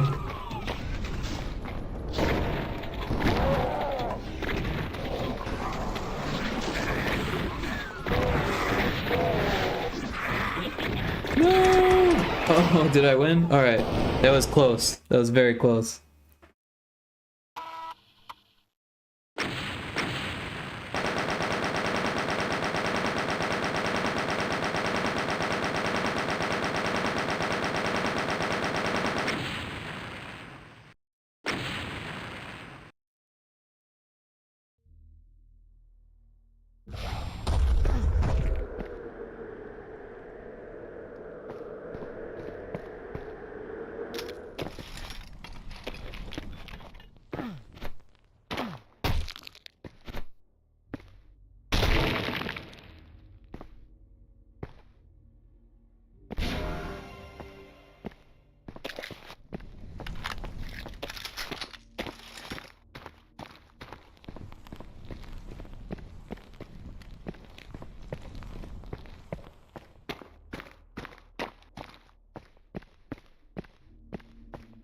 Alright.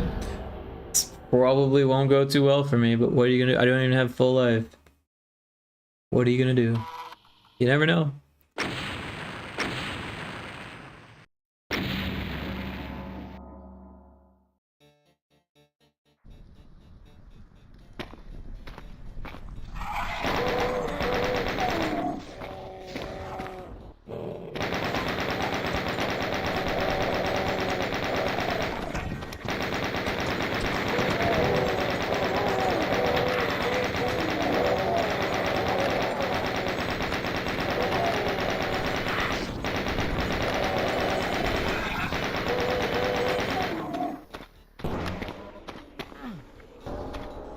Oh, I can pick it up. That was... Just gotta get the angle just right. Oh, snap. Double rocket launcher.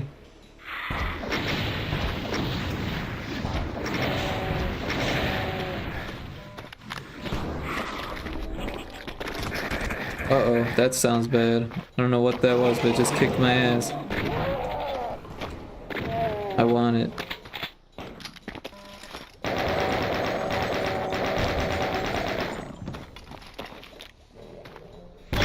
Oh, shouldn't have done that. I need to get some health.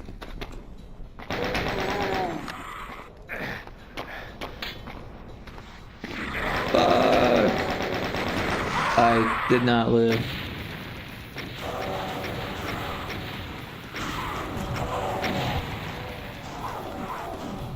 To defeat demons, shoot at them until they die.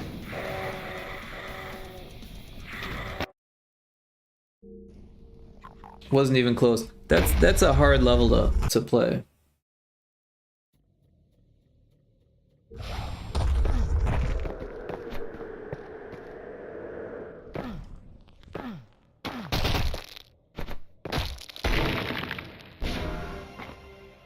You got healing aid, more health. Sure, I could use it.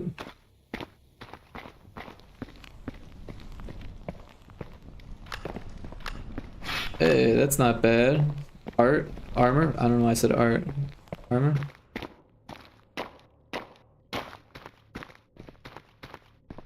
I saw new art for the armor and said art instead of armor.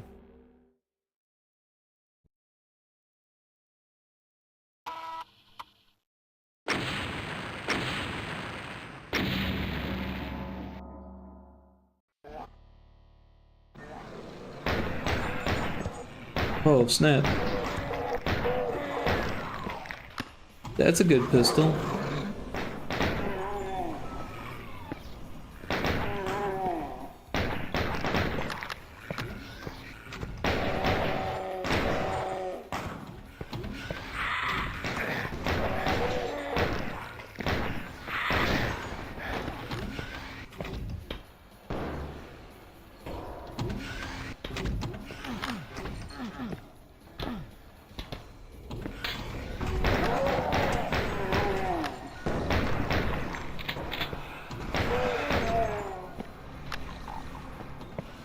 Oh, that's where I came from.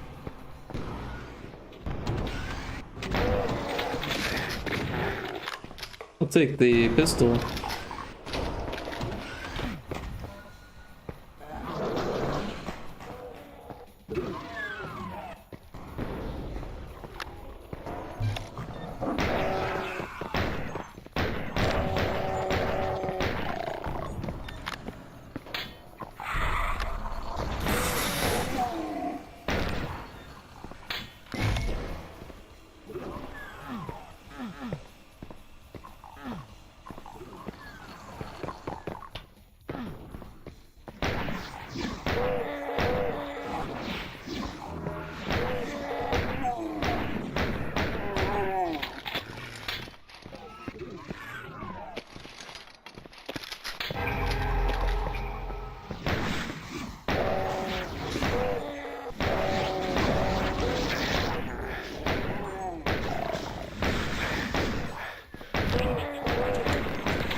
Explosive chain gun.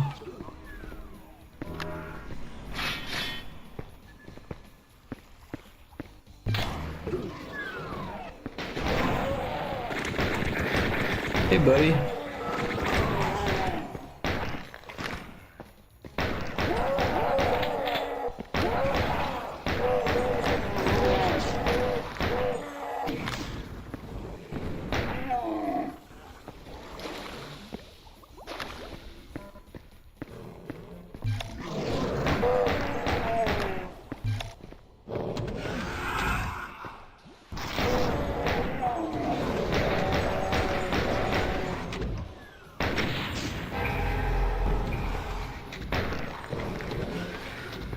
I'm not sure how to get in there. I'm sure I knew at one point.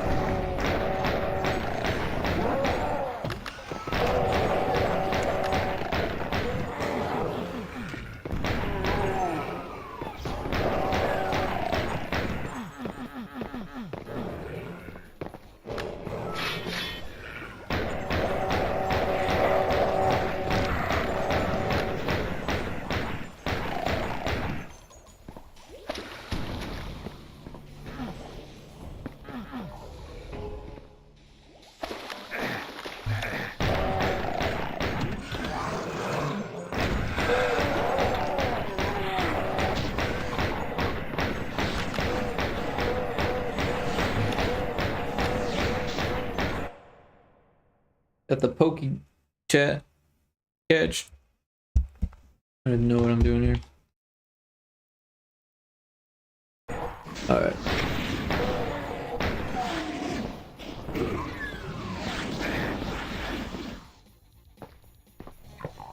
Usually that hallway is filled with bad guys by now.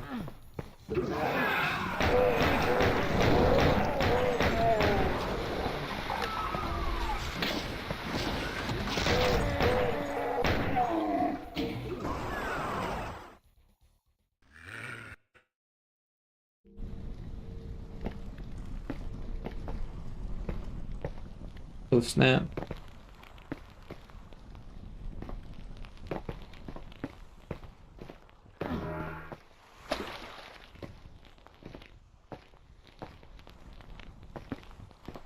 I want to go behind the waterfall. Can we go behind the waterfall?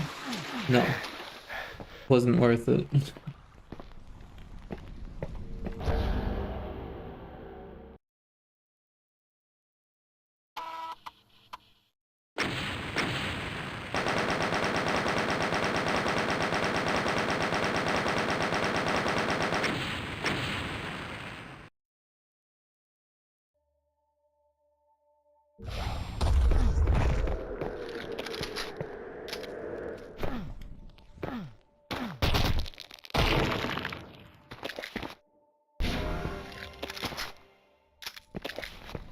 The gun bot.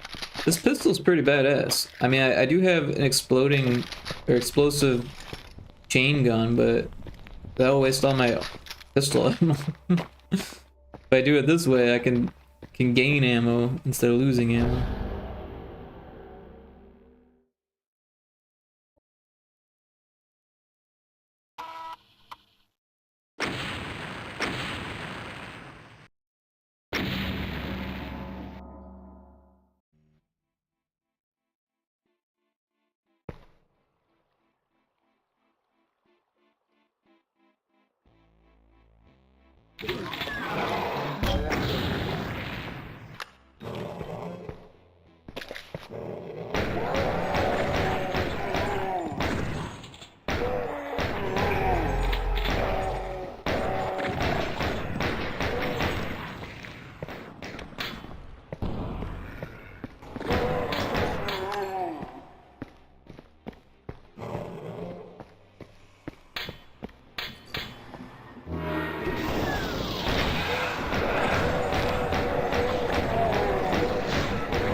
Get out of here. Whoa.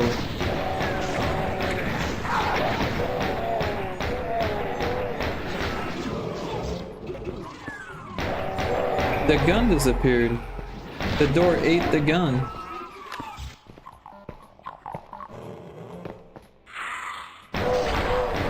Oh shit. I'm cursed.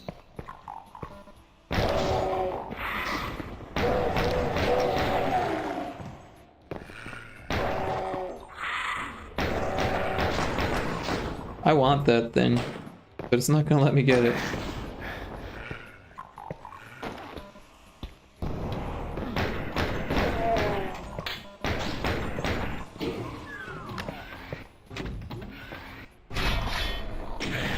Oops.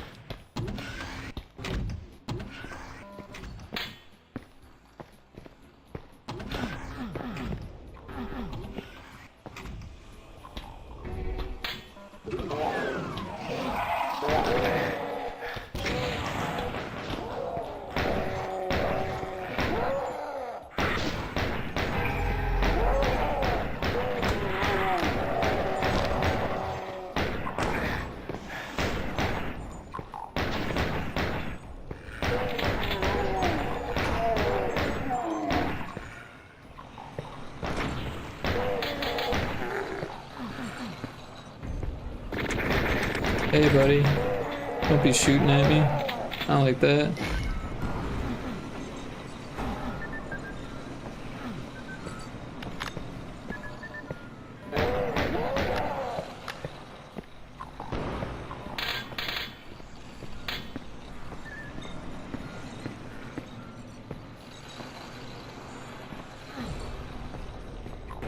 I swear there was a secret in this room, but now I can't remember.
This pistol is awesome. And then the health pickup, this is a good run.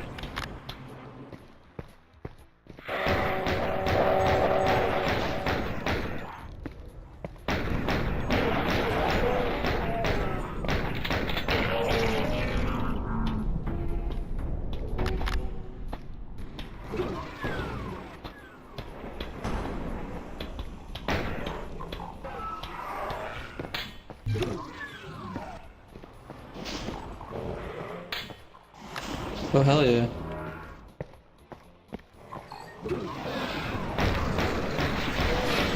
Shit.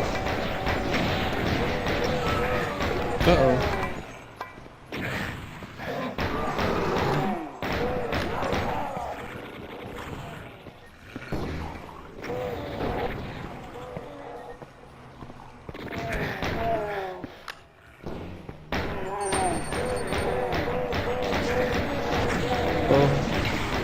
Nailed me.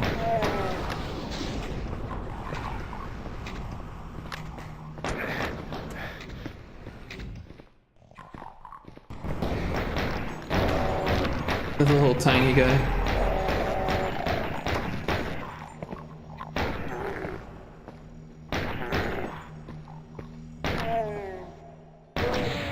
Oh snap. Snap.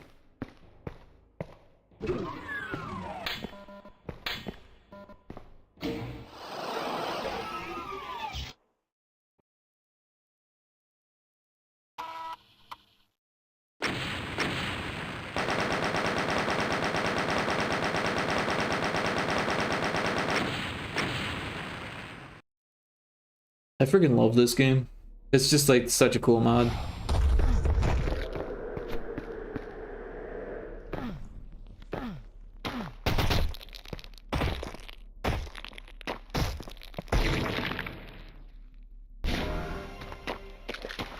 Now I've got 2 health perks.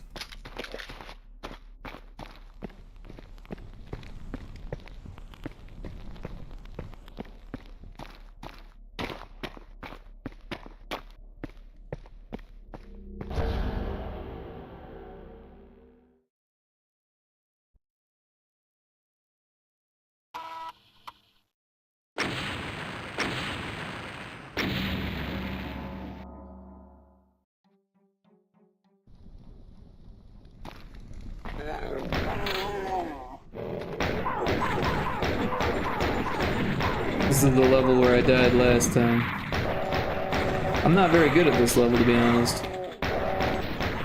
I don't really know the quickest ways is important in this game.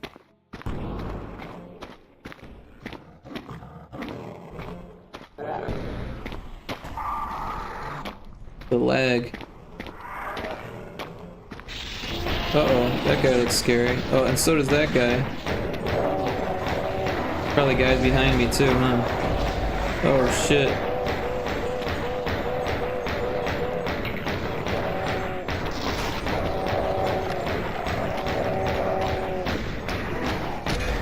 Oh snap.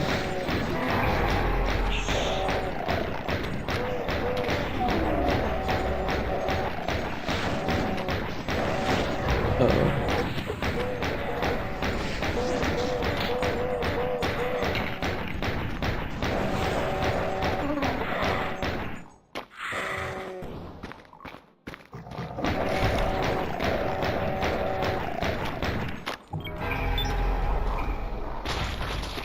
Oh, great. Get me out of here.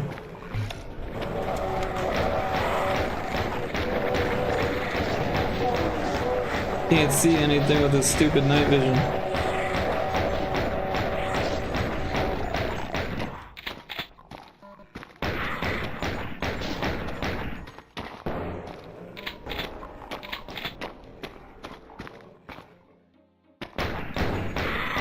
You look like a corpse.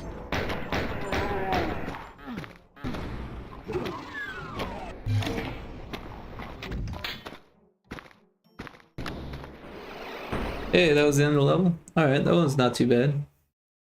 Now that I know the quick way.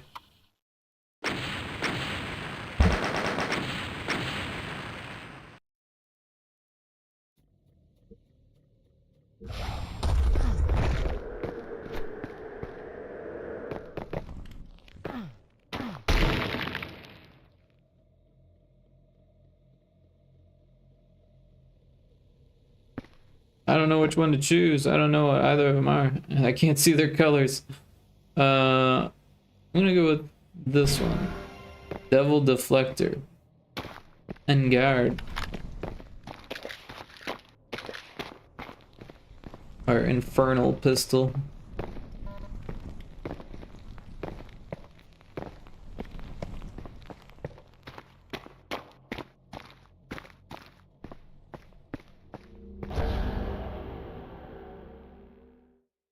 I was never a fan of the night vision. Just kind of looks kind of bad. So it makes it hard to tell if something's alive or dead.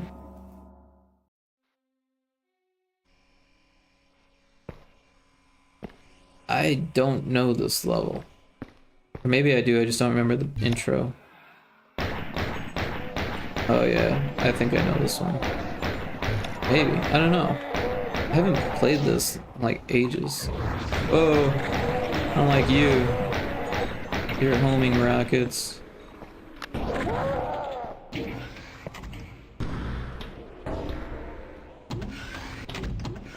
Alright, finally. I can see straight.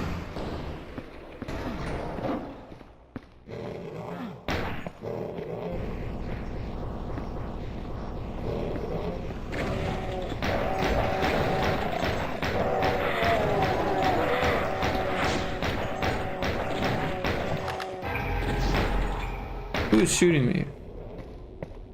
Oh, that's my own gun.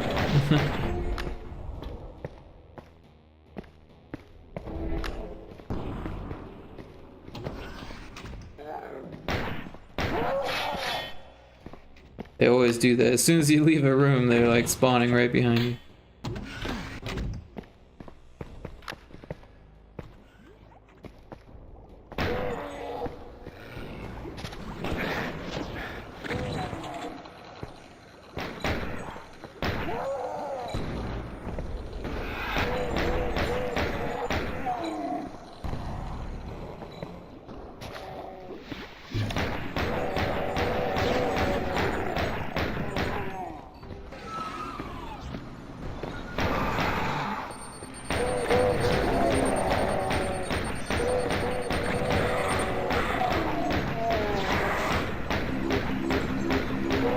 Fight amongst yourselves. Ouch.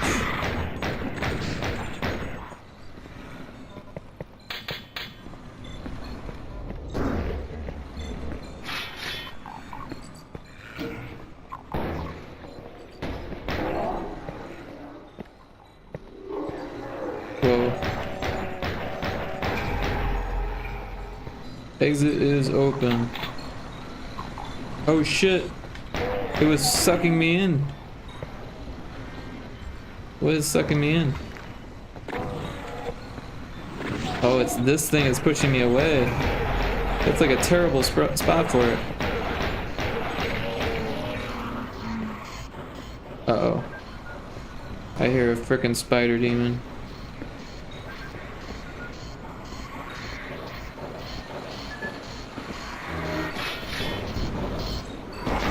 And it's invisible.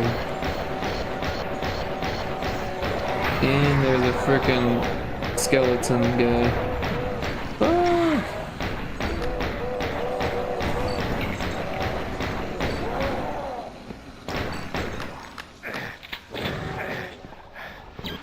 Oh, I should've just avoided that. Uh-oh. Things aren't looking good for me.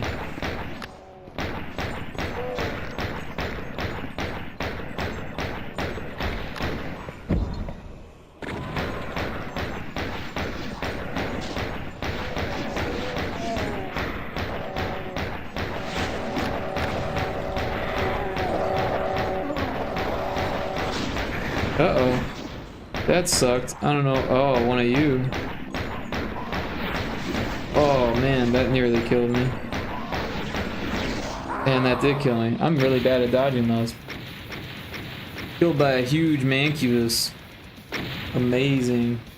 Oh, I totally missed the ad break.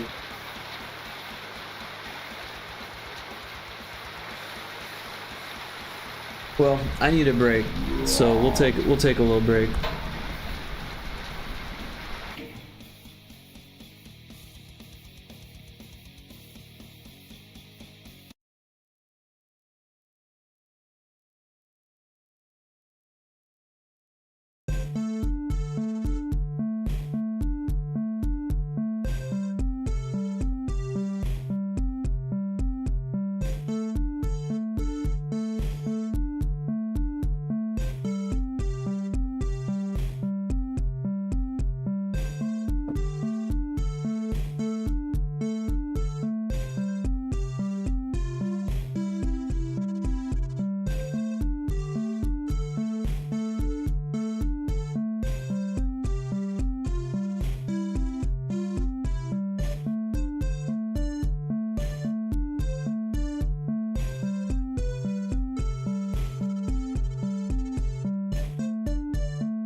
Oh, I didn't even mute the mic. Well, get rid of the music. Let's play 1 or 2 more runs. I haven't really cooked a dinner yet, so I might want to do that at some point. I did just eat some crackers, so I'll be okay for a little bit here. Like I said earlier, my sleep schedule is kind of messed up, so I actually woke up and went to the grocery store. So I'd kind of been putting that off. Bullet hell.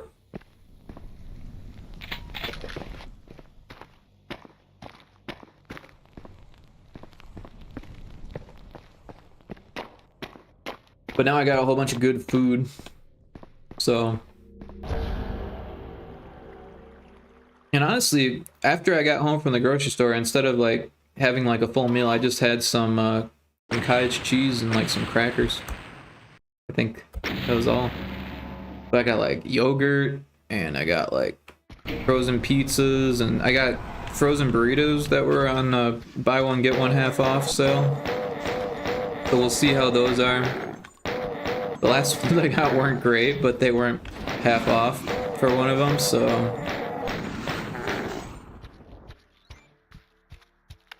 And the pizzas I got this time are different too because they were on sale. Whoa, that guy just spat at me like really fast. Hey, stop shooting at me. And you, stop shooting at me. Yeah, you can shoot at them. Don't shoot at me though.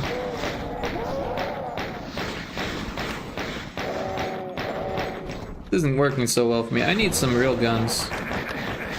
Oh, that's not good. Alright, so I need to get ready to hit the E key here. Oh, no, I don't. Uh-oh. It didn't open the thing. Oh, and there's an invisible guy in here?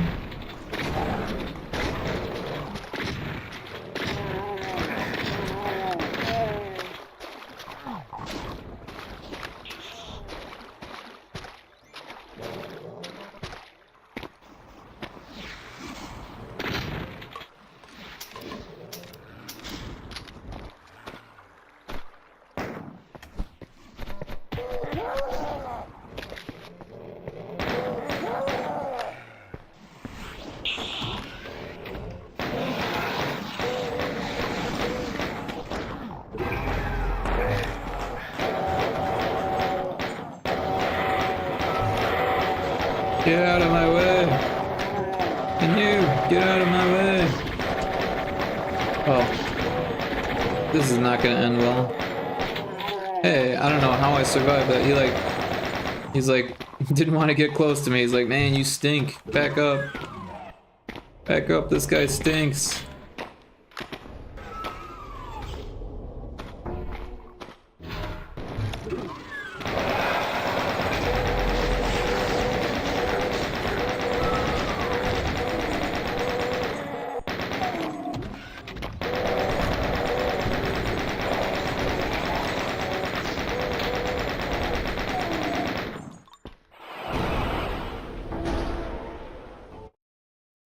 Alright, next level.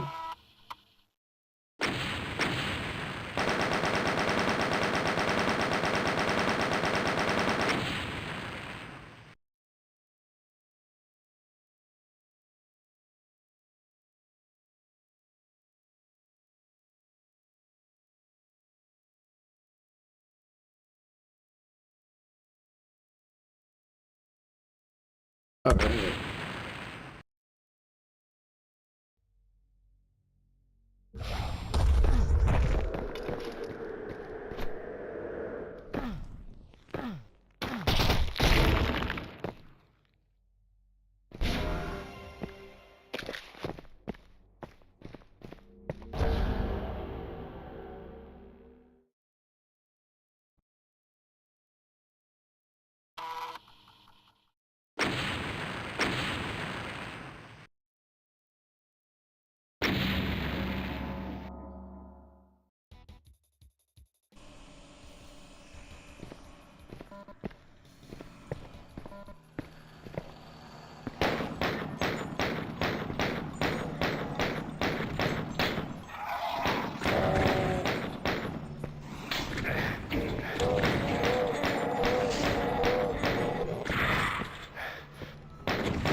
Isn't even worth it.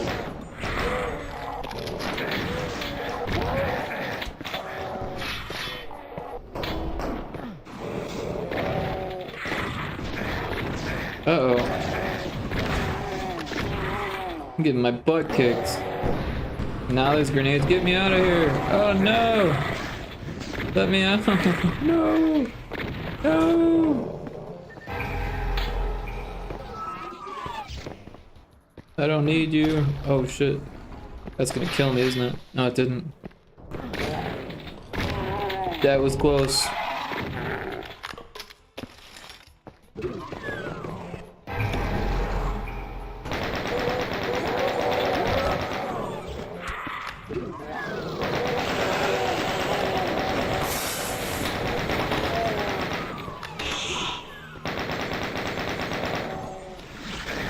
Oh.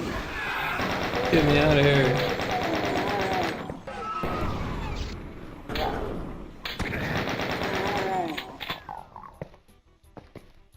I don't have enough souls yet.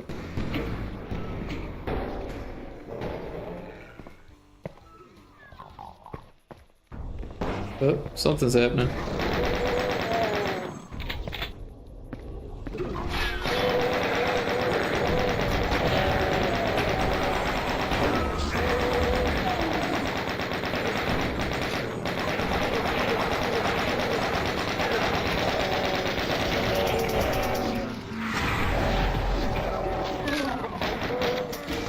That was very close.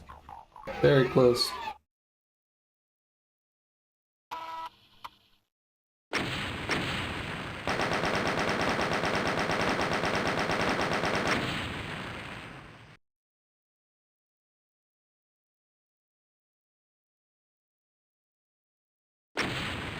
Let's do it.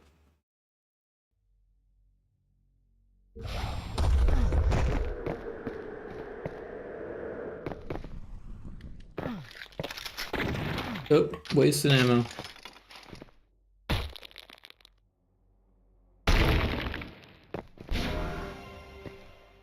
This is the ring. Hey, health is good. Could use some more.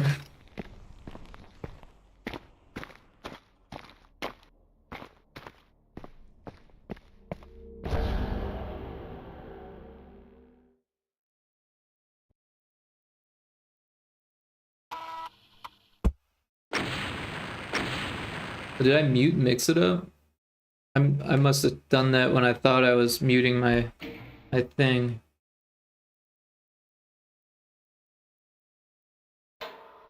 Thought I was muting my mic, but I muted mix it up instead.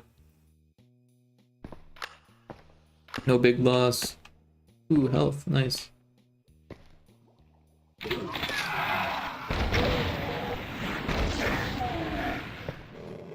It's interesting, it pushes you away.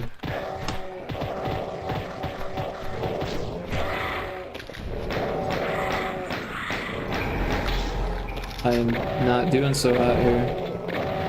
They're like locking me in. Get me out of here! I went the wrong way. Oh, no, I went the right way.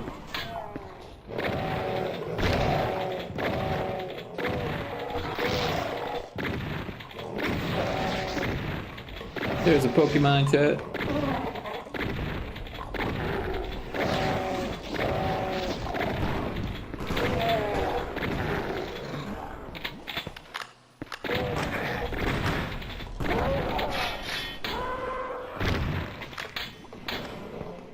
That isn't normally there. That's really weird. Ow.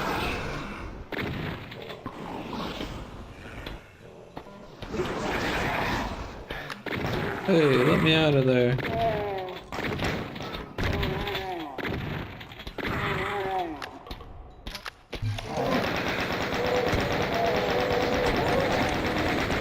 Don't be so small. Oh no, oh no. That was close. I'm not gonna live.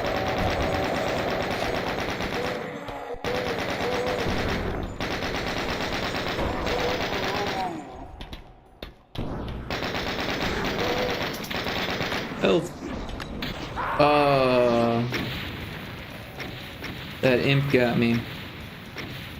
Alright, one more. I'm gonna say that like a million more times, but I unlocked something. I don't know what.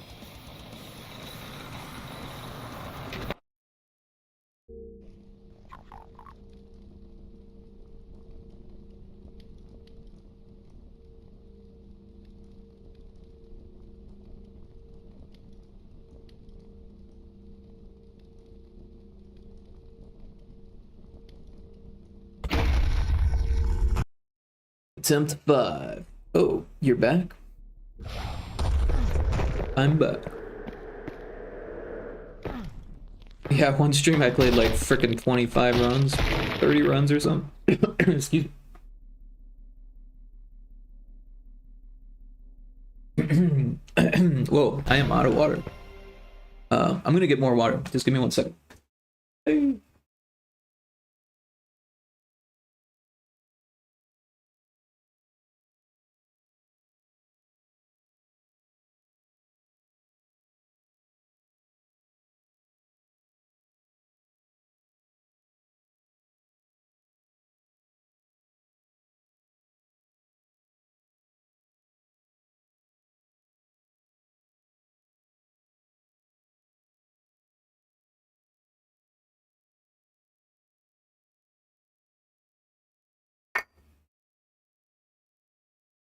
Okay, I'm back. Oh.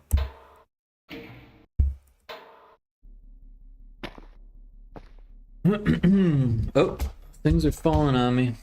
Okay, now I'm ready. Wait, did I get the gun? Gotta get the gun. Check for the special ammo stuff. Nope, nothing there.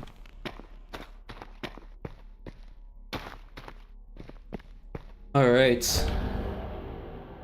This better be a good one. It's the last one. I think. Hopefully.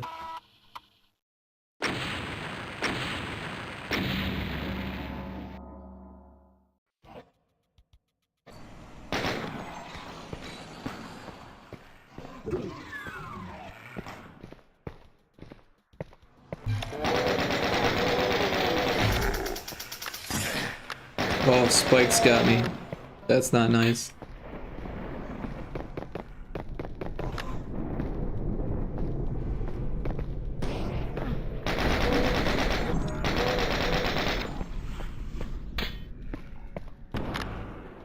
The meteor.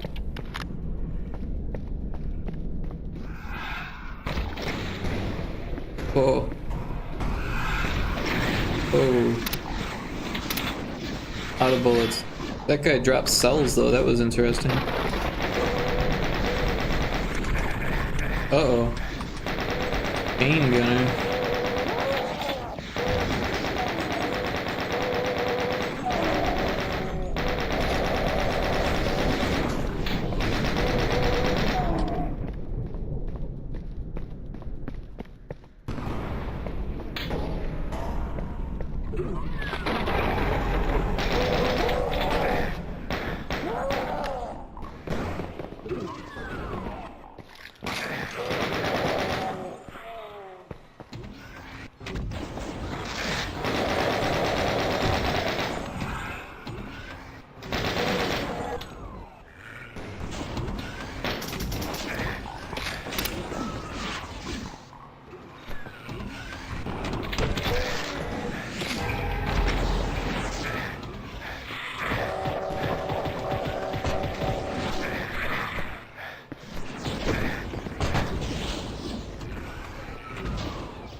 I need ammo.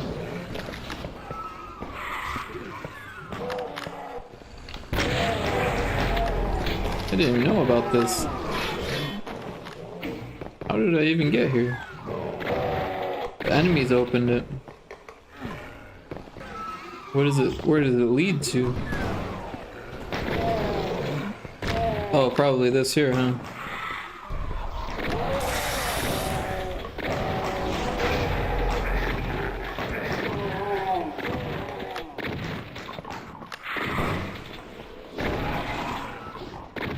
Jeez. Oh no, purple goo.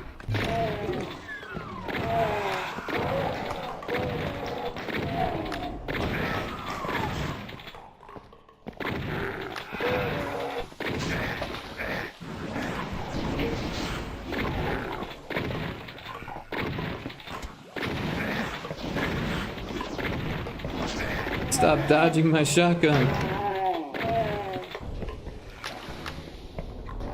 I could use that. Hey.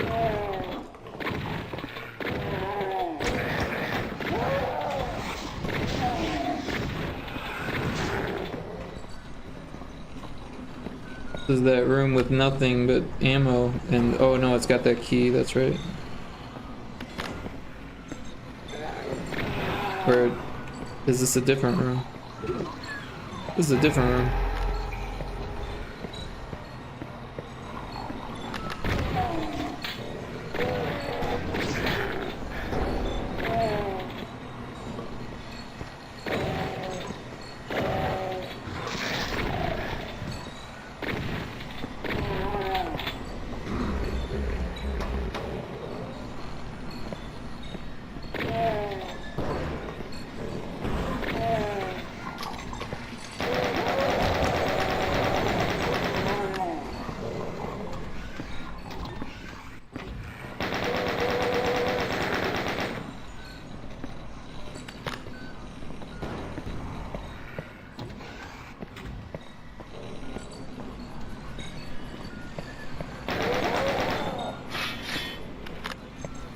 I'm going in frickin' circles.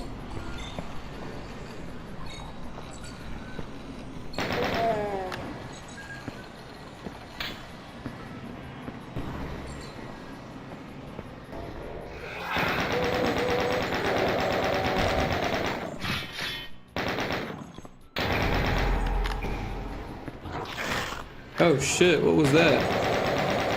You?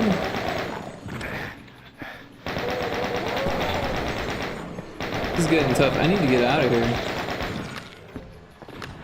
Where's the exit? This way? Oh no, that's where I don't want to be. Give me that health, by the way. This is where I want to be.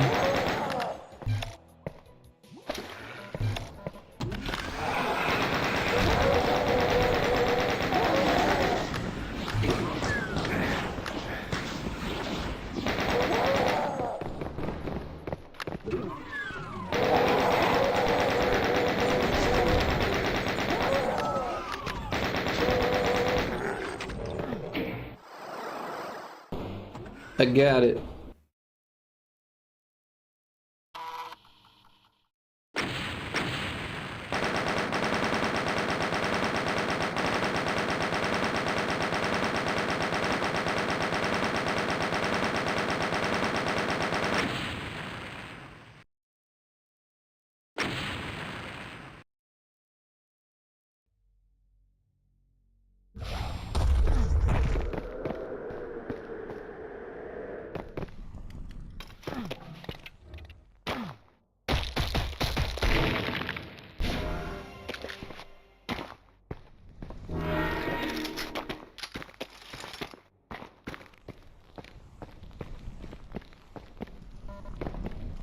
The one bullet.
Hey, we got a raid.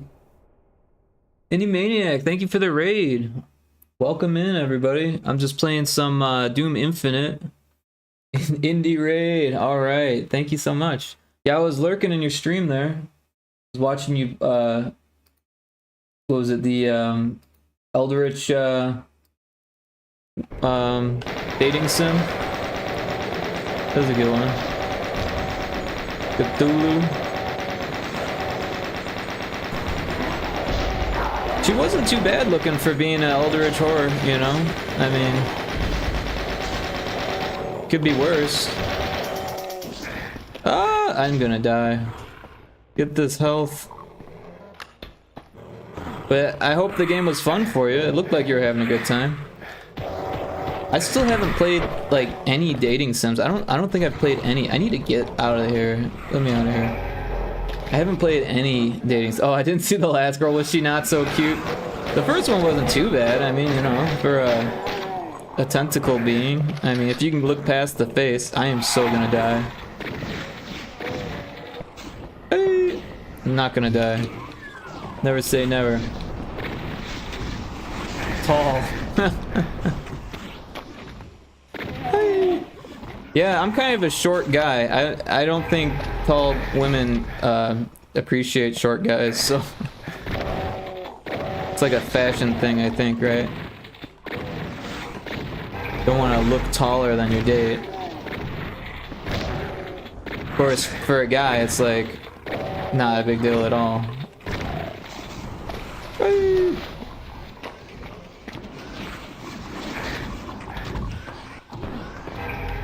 This game is so cool. It's a roguelike version of Doom. It's a mod, right? So like there's health bars and like criticals, and you can see how much damage you're giving, and there's like extra guns and like that thing there that shoots these green fireballs when you kill it.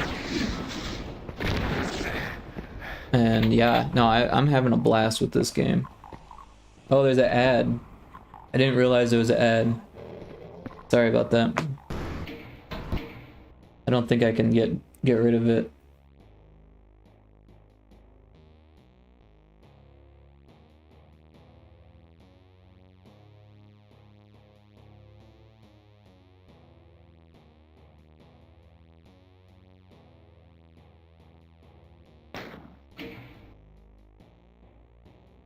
The last girl was the best.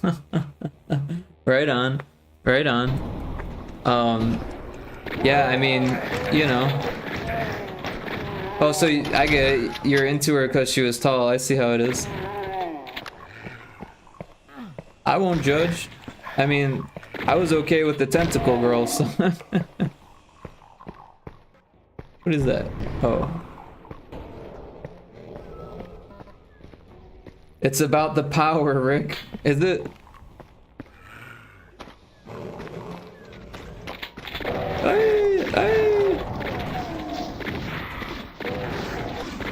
I don't know what that thing shoots, but oh,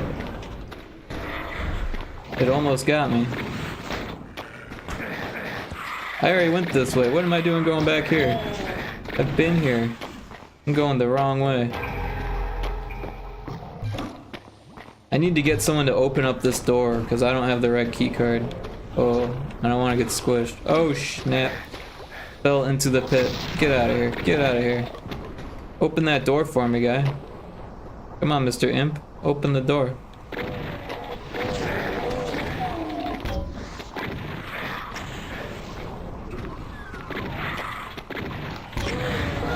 Alright, I got invincibility. With 2 health left, let me through. Let me through one more time. Exit is right here. Oh, that was so close. Yeah, I haven't played a dating sim, honestly. I don't know. I kind of wanted to play, what was it, Boyfriend Dungeon? But you know, I'm straight, so it seems a little weird. Or there was a other one. Was the other one? I'm I'm glad I didn't have any ammo, because I just tried to shoot a rocket, and it didn't do it. Or no, I do have ammo. I don't know why it didn't shoot. Because I definitely hit the button. What was it? Dream Daddy? I heard a lot about Dream Daddy back when it came out, like freaking 5 years ago. Boyfriend Dungeon was pretty good. Okay. Yeah, no, I heard it was good. That was Kit Fox Games that made that one. I've been following Kit Fox for a long time. And they're a big developer now. They're like AAA at this stage, or AA, AAA. They started real small though. It was just a solo developer, I think, or you know what? She might have had a small team helping her with the art and music or something like that. But yeah, they did like Shattered Planet, I think was what their first game was, and it didn't sell very good. It was kind of a flop. And then after that, they like just kept on doing things, and then before you know it, they were publishing games like Dwarf Fortress. They did a lot of the art for Dwarf Fortress for the art version, and oh, that's okay. I just jump out the window. It's gonna be worth it. But yeah, I always like watching like small developers turn into big developers. I think that's really, really cool. And a female-led team at that, which is really cool, I think. I know it doesn't make too much of a difference, but there's just not enough female-led teams. Honestly, I'd like to see more just variety in general. Like, it's nice that you see stuff like that these days. Ah, this guy's gonna shoot me. I need to get out of here. Ah! Oh, there was a guy there. So many guys, so many guys.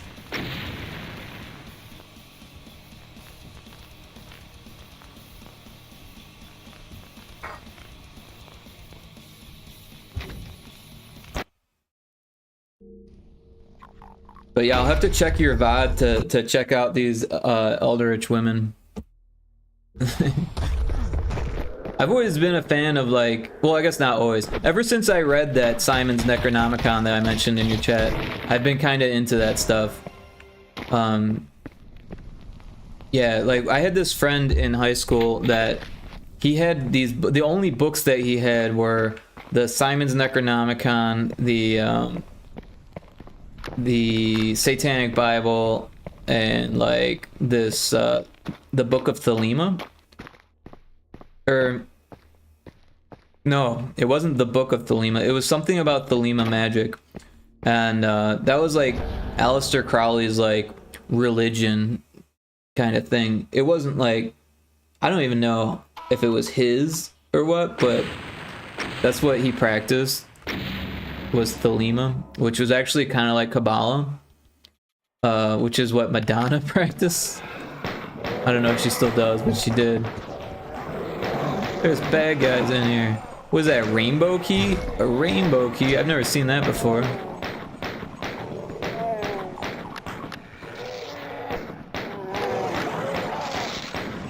But yeah, the Simon's Necronomicon I found to be really interesting because, you know, before that I was only reading nonfiction and like occult stuff. And like, even the occult stuff was written to be nonfiction. You know, so I was used to that vibe.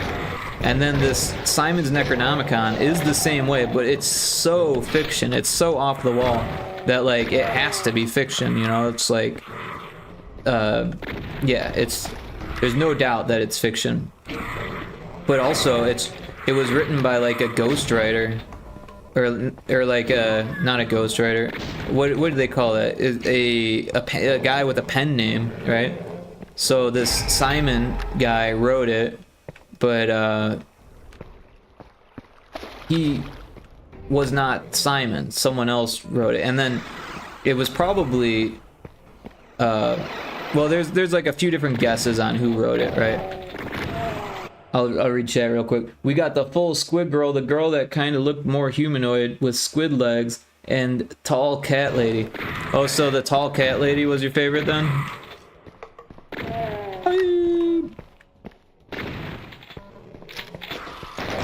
Did you get her to say oh? I'm just kidding.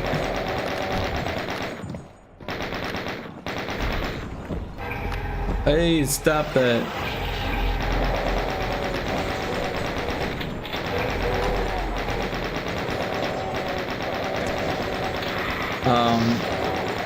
But yeah, was it the Simon's Necronomicon was just so crazy. It like the beginning is like talking about how it's written by this guy named the Mad Arab. Like there's no or Arab, the Mad Arab. I said Arab.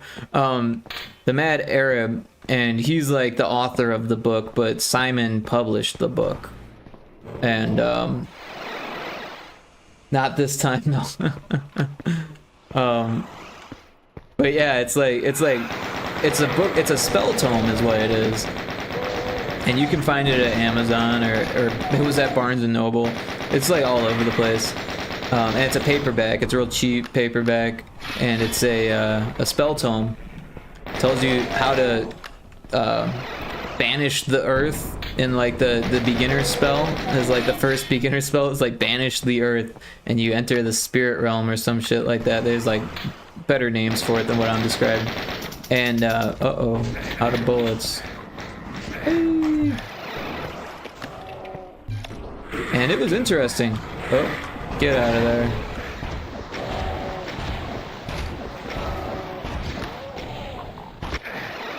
That's one way to do it.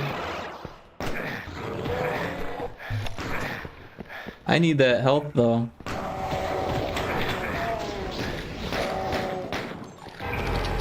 Yeah, but it was really interesting. Coming from a background of like having read some like Wiccan books and just like random occult books with like, you know, all types of different stuff. Some of it was like realistic, saying like this is how you do a spell, you know, and then the other ones are like this is why it's fake, you know, things like that. I just kind of got into all of it back in like junior high. I went from Greek mythology in grade school to the occult. Seemed like a natural progression at the time. I thought that barrel was going to be a backpack. It was not. Oh. Get out of here.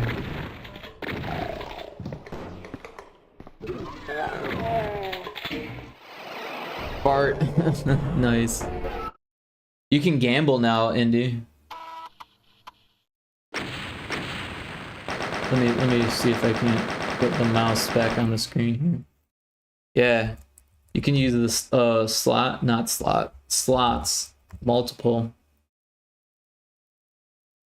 Turns out you're a failure. No, if you can check your cool points, and I've got a whole bunch.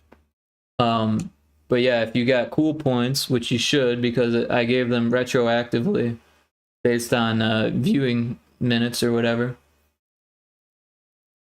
You're gonna have to try harder than that. But yeah, there's like an overlay and a jackpot thing. Look at that, you got 7,000 cool points. Each slot roll is only one cool point, so you got a whole lot there. What? I need to put the mouse back on here. There we go. Hey, look, you won 10 there. Even though it said that you lost. It's kind of buggy. It's kind of buggy.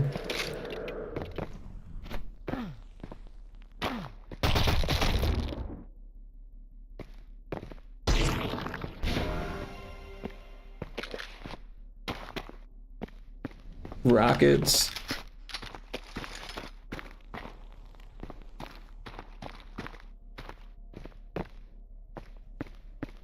Yeah, it took a lot of time to do that. And I don't know. It's fun, but it took a lot of time. But I got some new redeems. I got Meatwad. Have you seen my wife?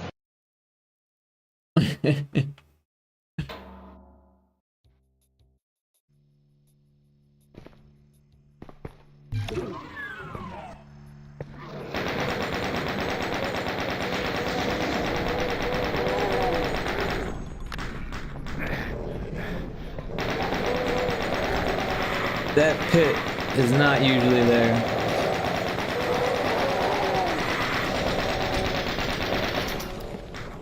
I was tracking down the weirdest or most interesting dating sims, and Steam is like, anything with dating is a dating sim. Not very helpful. Yeah. I couldn't really help you on that. I would look on Itch though, because Itch has a lot of games like that, like visual novels and dating sims. Although the distinction might be hard to make, at least for me, what's a dating sim and what's a visual novel. I mean, a visual novel with dating is a dating sim, right? So, I don't know. But also, there's like a lot of like sex games on Itch, so you gotta kind of like watch out. Or I think there's a way to turn them off actually, because I think I have mine turned on just because it's interesting to see. I never actually play them, but it's interesting to see the sex games as a developer, because it's like, wow, there's a lot. There must be a market for this. This rocket is chasing me, you see this shit? And then it hit that imp or something. No, it hit the wall.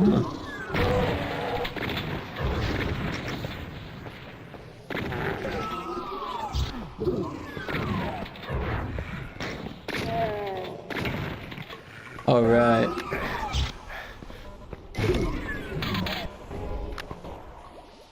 The crude grenade launcher.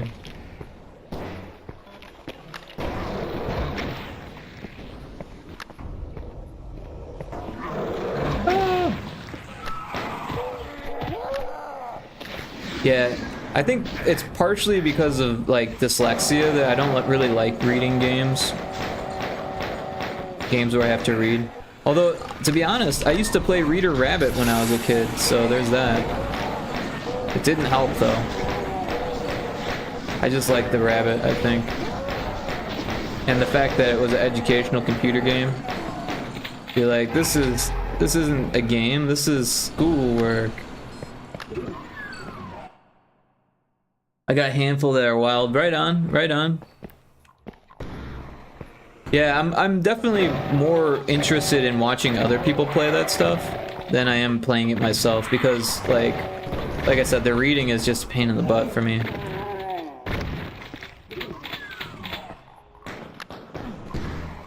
How do I make that go up? Oh, I gotta open this door, but I don't have the yellow key card. Need the yellow key card. Get out of here. You're making everything dark. Aye. I wish that spaced it out the way I typed it. Let me read it. Attack of the Helicopter, Dating Simulator. Attack of the Helicopter, Dating Simulator. Building Relationships. Hateful Boyfriend. Hateful Boyfriend. Hateful? Packa Plus. I Love You. Colonel Sanders, Finger Looking Good Dating Simulator are some of the wild ones. I've heard about the Colonel Sanders ones. Kixie's mentioned that before on her stream. But yeah, have not given them a whirl.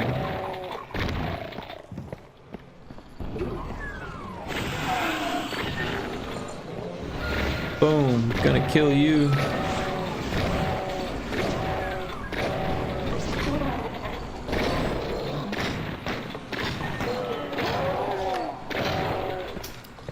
Oh, I'm out of ammo. I need to find that key. Oh, there's the key card that I can't reach. There's a bunch of guys back there. Or no, that's the other side. I need to open this door. I also have trouble with big words, Rick, so I got you. What did I say wrong? Relationships? No, I'm just kidding. Whoa, what was that? Something just exploded me. I used to read a dictionary when I was a kid. I don't know if it helped, but it was interesting to do. I didn't get very far. And then I got bored with like A's and B's. I think I made it to like C or D, and then I was like, you know what? I'm just gonna randomly select the page. Oh shit, I shouldn't have done that. Come on, I don't have any guns. What are you doing? Give me your ammo.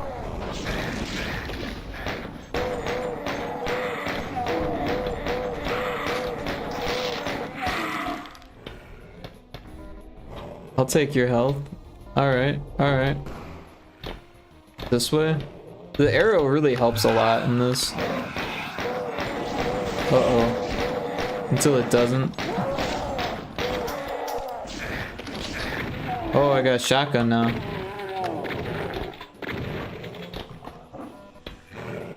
Nah, I meant when you said not liking games while reading. Yeah, no, I got you. I got you. Yeah, it's like, especially like fonts that suck, right?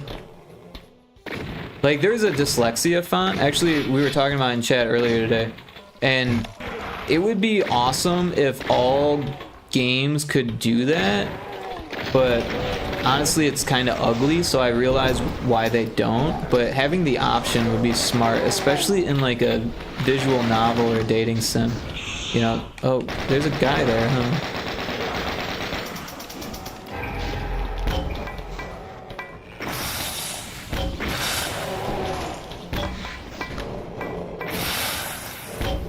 The acid grenade? I don't like that. Oh shit, so I blow myself up with a rocket.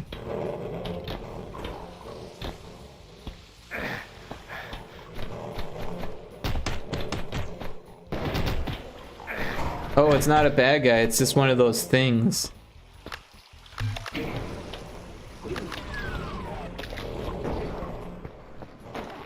Oh sweet, the exit.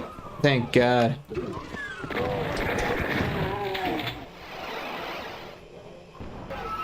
I hate when devs don't understand when their fonts are hard to read. Oh my God. And then on the Steam Deck, it's like so tiny.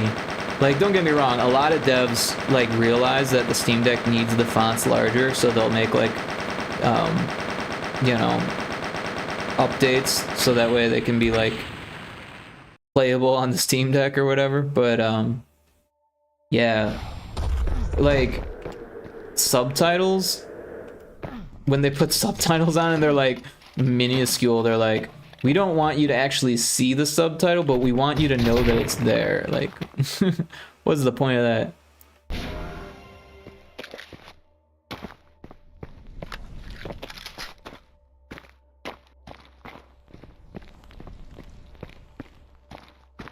But like even this game, these little pixel fonts in the corner, like numbers aren't hard, you know what I mean? But like, I don't know. I mean, it fits the graphics, and this is a mod, so I totally get it. But like, little things like that could be fixed in some games. Everyone expects you to be like right next to the screen or have like a big screen or something. And then, you know, streams, like sometimes like my screen is just a little bit smaller. And then sometimes the res isn't there. I need to get the heck out of here. Yes, fight amongst yourselves.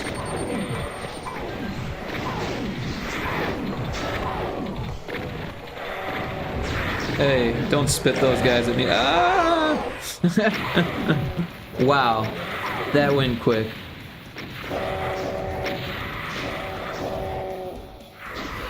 That run was an hour? No, that can't be right. How was that run an hour? I only did 2 maps. That can't be right. I've had games where I was like, what does that say? Kind of like the Dead Letter game. Yeah, I don't know, cause I came into my friend's stream late, and he was like really invested in the game, and he was like really close to the end, and I was like, how did you get past the part where you can't read the fonts? He's like, I don't know, it sucked, but once I got past it, it was fine. So I don't know. I'd hate to tell you, give it another shot, because it looked like work to me too. But he liked it. He really got into it. I don't see the appeal of that game. Yeah, no.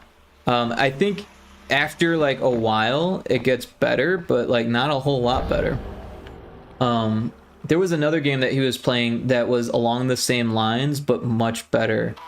What was it called? I'm gonna look it up real quick. Because there's this dev that I've been following for a long time called Great Alien Games. And so Great Alien Games is like old school dev. He did stuff for like the ZX Spectrum, I think, way back in the day. And then he went solo and started making match 3 games, and none of them were a hit, but he managed to stay alive. So he did a GDC talk on how to survive 11 years without a hit, was what it was called. And it was really good. But what is this game called?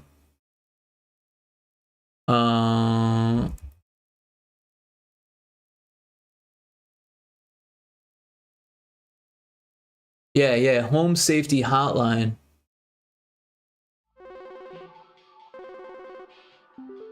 So this is along those same lines, but a much better game.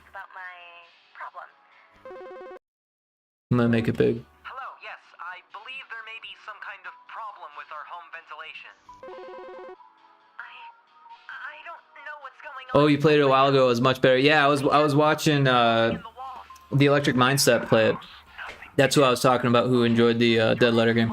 And yeah, this one looked pretty cool. I mean, it's like a job game, a job simulator game. Job simulator horror. Please hold. Yeah, but these devs, they're making something cool with Great Alien Games, and that's why I brought Great Alien Games up. But it's not coming up here.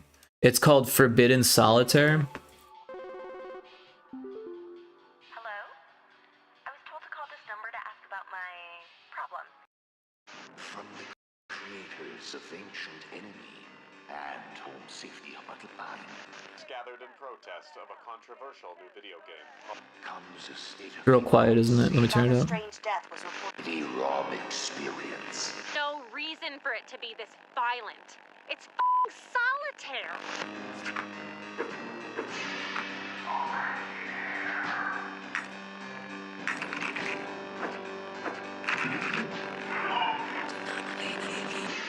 Forbidden Solitaire. So I think this looks cool. But yeah, one of the devs, this Great Alien Games, they did a whole lot of solitaire games. Regency Solitaire 2 just recently came out, and I played the demo. It was okay. It wasn't bad. It's very like this though. Like the style is very like frou-frou, like kind of Rococo or what. This is like, what is the term? I don't even know what they call this. What was it? Crime and Punishment? Wasn't that the movie that was, or am I thinking of something else? I can't remember. But yeah. Oh yeah, I saw their games. Not really my thing. Right on, right on. But Forbidden Solitaire, I think, looks cool because it's like a solitaire game, but it's not a solitaire game. So that's cool. And like I kind of liked what is going on here. Okay. Yeah, I kind of liked Regency Solitaire, but like the vibe kind of threw me off, right? Because I don't know, I like vibes, you know, like art styles and stuff like that. And I'm not like a grit only kind of person, but like I don't know. I'm not like a middle-aged old woman or anything like that. So I mean, I could see how that would like work as like a genre mixed with the theme kind of thing, but not really for me. But I do like the solitaire idea of like doing something weird with solitaire. Solitaire. Ah!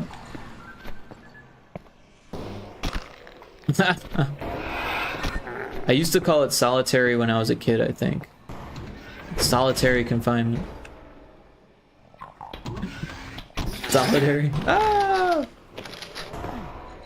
That horror one looks interesting though. Yeah, the Forbidden Solitaire. I like that.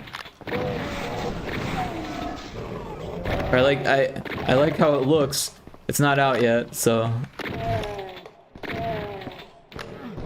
How did I get that thing to open last time? Oh, it wasn't this one, it was the other one. Oh, it just opens. You just walk past it and it opens? That's crazy. Maybe I did know about this then.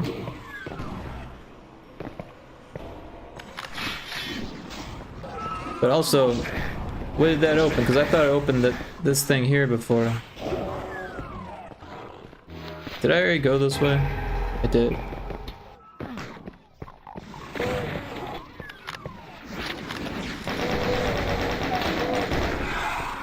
Where'd you come from?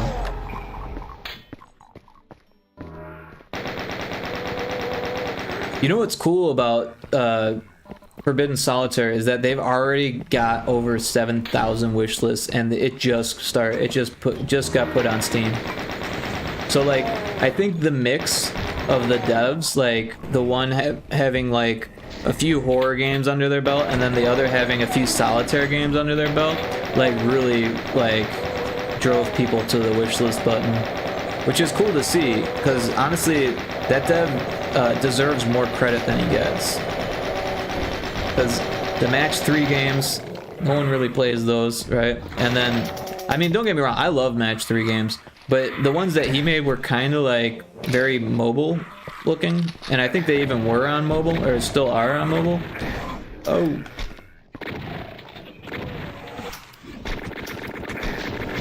The gun is jammed. I need to like not use that gun. Yeah, I follow that one dev on Twitter, the card game one. Yeah, dude, I follow him too, and it kind of blew my mind when he was following me. I was like, wait a second, I know this dev from freaking GDC, but he follows a lot of people, so I shouldn't be too amazed. Oh.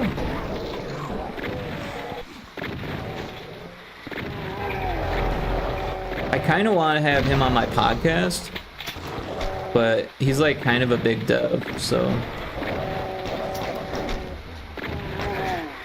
I really want to get the podcast back in swing. Oh, there's a Pokemon in chat.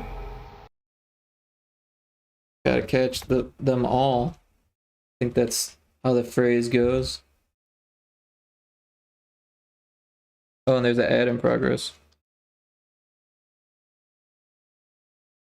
Why isn't it typing? Did I unplug the keyboard? I did. Like, what's going on here? Can't catch the Pokemon that way. Hey.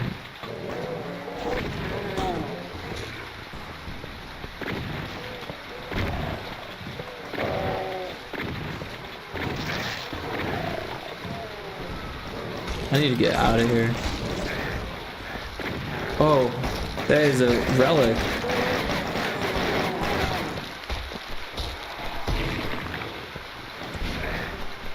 I don't know what it does. The relics are kind of poorly done in this. Not that they're bad relics, it's just I don't know what they do, and they don't really explain it. They give you like a little line of information that's kind of cryptic and doesn't make sense.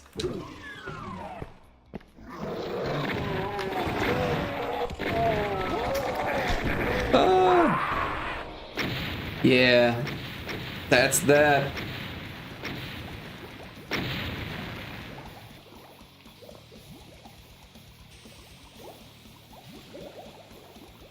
Maybe I'm the weird one with that dead letter game sitting at over 400 reviews and positive. Well, I think if you've ever had a job like that, then you probably wouldn't appreciate it as much. Where the other one, the call center one, I feel like if you've had a call center job, then you get to appreciate it finally, right? Because call center jobs suck because it's always the same thing over and over again. But with that one, it's like there's like creatures that don't exist, and like there's like real shit, but then there's like clearly fictional shit, and like I thought that was really interesting, right? And then there's like a story going on in the background, like the call center people being turned into mice, right?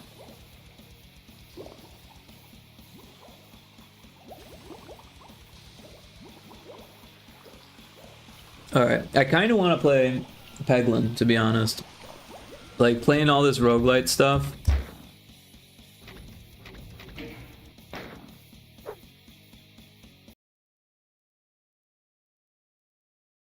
I'm not sure if I even have it on this computer, but it's such a small game that it would only take a second to load, to download. See if I have it. No, I gotta install it. But it's tiny. What's going on here? Don't do that.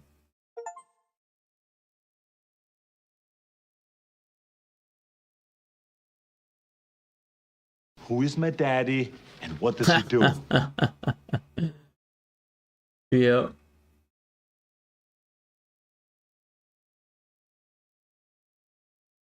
Where did it go? Did it not play?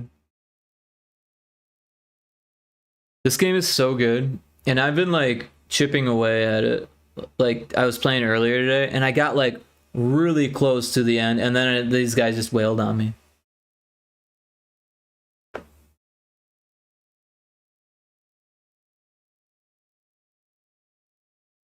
But I freaking love this game, probably even more than I love Doom Infinite. I mean, Doom Infinite's fun.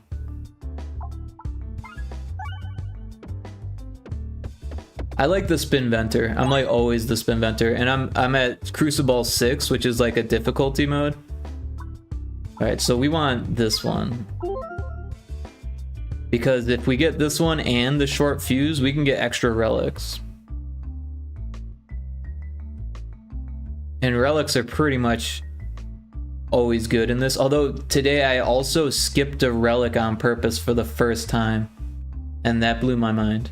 Because they were all bad relics. Like, I mean, they could have been good, but because of my build, they would have been bad.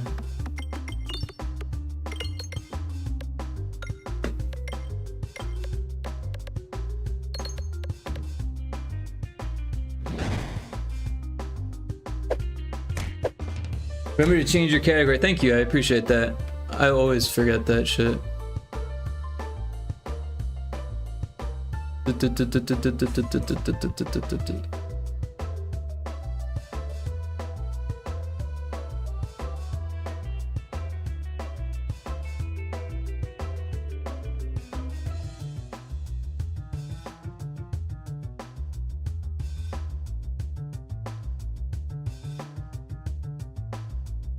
All right.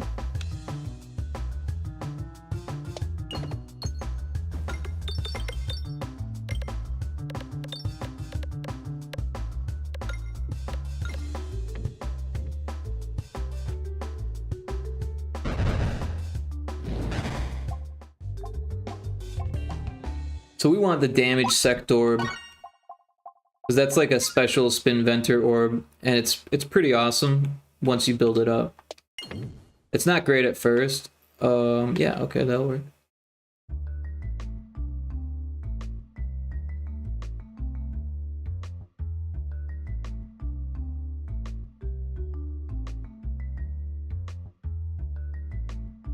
All right. So I'm gonna dash through the flames. I never get the fireballs. One time I did, and I totally regretted it, so I don't do that anymore. We want to go to this thing there, so it doesn't really matter which way we go here. I'm gonna go with the question mark, because sometimes the question mark can have a relic. Relics are good.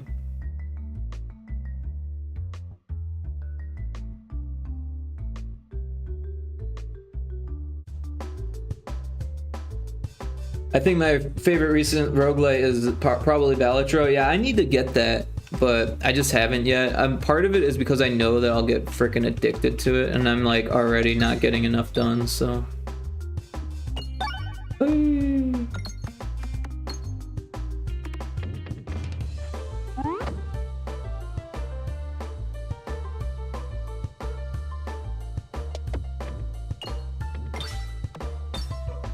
It's getting kind of laggy for some reason, but so was Doom Infinite. I don't know. It could be my USB hub. For some reason, every once in a while, it causes everything to lag. But I kind of need it to make this happen. Freaking laptops not having enough USB ports, you know. Hey! Prepare to die.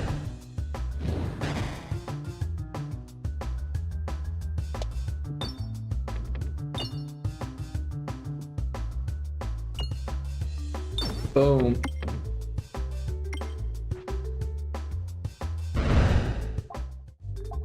Yeah, see, now I get the other part of the sector. And I can upgrade this. Even though it's not that great. I want to go this way, but hope it could send me the other way, which could be bad, but I don't know. We want the money. Oh, it sent me the other. Oh! 5 damage. Oh. No. Well, we got the money. And we can still get to the boss. Or the elite. The mini boss.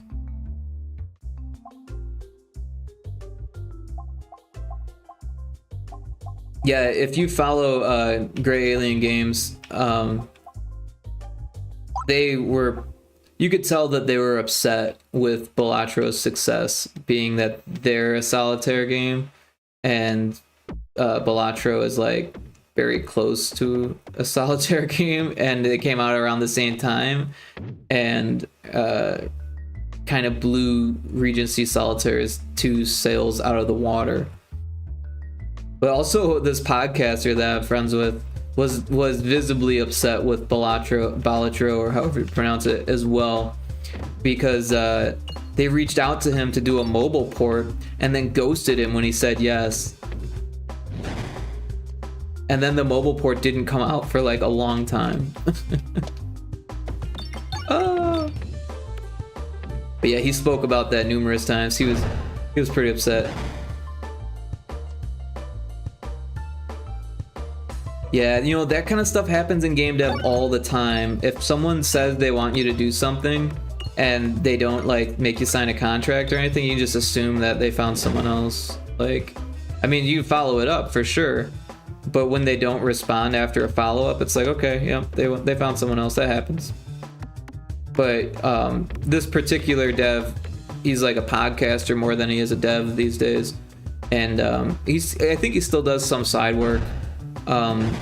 Like some dev work on the side, but he's been trying his whole life. He's like about my age, I think, and he's been trying to break into the industry his whole life, and just kind of had it up to here with that kind of treatment. Might be no hard feelings type of thing. You never know, but honestly, I think that it was probably something else, you know, because this guy, he didn't have a great portfolio, so maybe that had something to do with it, but he knew what he was doing with the Love 2D engine, and no one really uses Love 2D on a professional scale, but this guy has. He's produced games that have made it on the mobile using Love 2D. So like, I don't know, whoever else they found, it obviously took them a long time to find it. I think that it was more of like the publisher didn't know what they were doing when they called him, and then someone probably told him, oh no, don't talk to anyone about that, we've got someone planned for that. You know what I mean? I think it was more like that thing than it was like a hard pass or a soft pass.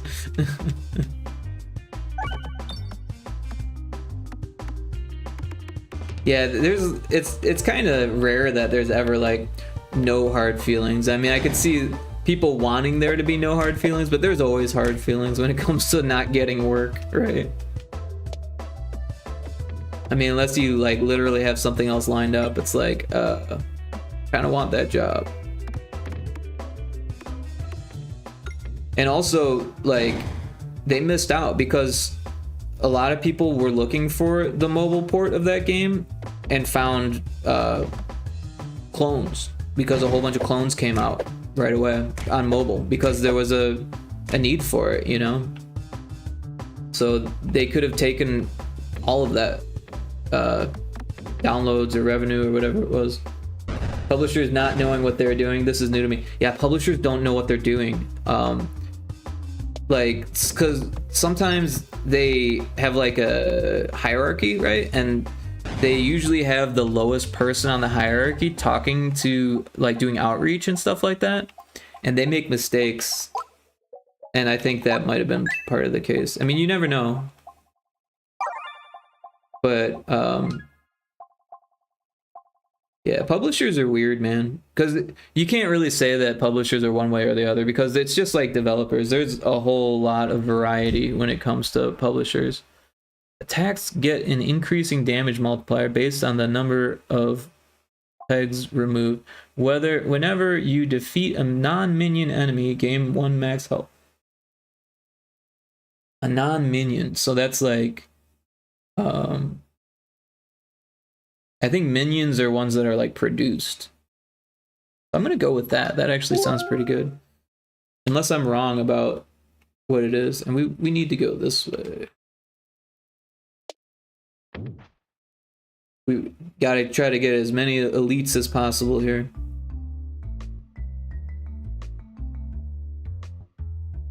I mean, some publishers really do know what they're doing, and then the worst part is sometimes they what's the word? I don't know. They predate on devs not knowing what they're doing, because it's more often that a publisher understands the business side than like an indie dev, right? But then again, there's also like small publishers that don't quite know what they're doing yet either. So I don't know. But more I think it's, like I said, like lowest person on the totem pole is the people who don't quite know what they're doing. So many publishers now too. Yeah, I mean, honestly, it's kind of always been that way. But yeah, it's like obvious now that there's like a million publishers, and it's obvious that there's some like really bad publishers out there. I mean, even some really big publishers are known for being really bad. Like Nicalis, right? They did Cave Story, I want to say. I don't know. There's like a whole thing about Nicalis games. Right? I guess they're just Nicalis. I don't know. Like, if you like type in any publisher and then type in controversy afterwards, it's just like a celebrity. If you type in a celebrity's name and put in controversy, there's always some controversy, right? It's kind of the same thing with the bigger publishers. Like, I bet you could even find controversy around Devolver, which is supposedly one of like the best indie publishers to sign with. But the thing is that they sign so many games that they can't all get a good deal. And a lot of times the publishers, they're just trying to get the best deal that they can, and then they leave it up to the devs to like know that it's either a good deal or a bad deal, you know. But devs, man, especially with like big publishers like Devolver, it's like that it does something to your brain, you know. Like it's like you just won the lottery even though you didn't get any money yet, kind of thing. Like, and there are games that Devolver puts out that don't sell very well. They don't talk about it. But yeah, like, could you imagine like signing with Devolver and then like right around that same time Cult of the Lamb gets signed, you know, and like all of the stuff that you're hoping for just basically goes to them because they're definitely going to succeed, so they want it to succeed even more rather than spread it around, you know what I mean? That's kind of the publishing game. Learned a new term of a micro publisher, which is a thing apparently. Yeah, I mean, I don't know the distinction being made, but I imagine any small publisher could be considered a micro publisher. A lot of self-publishers would be considered micro publishers, right? Because technically, anytime you put a game out on your own, you're a publisher. Even if it's just your own game. Right, I don't want those. I'll get the health.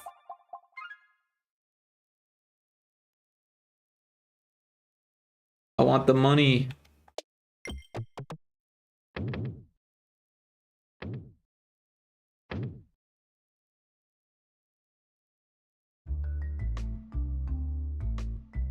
But yeah, like I feel like unless it's like a really good deal, it's probably better off to do it on your own. And like even then, if you can do it on your own, like you should probably just do it on your own. Because it's like a loan. I mean, it is a loan.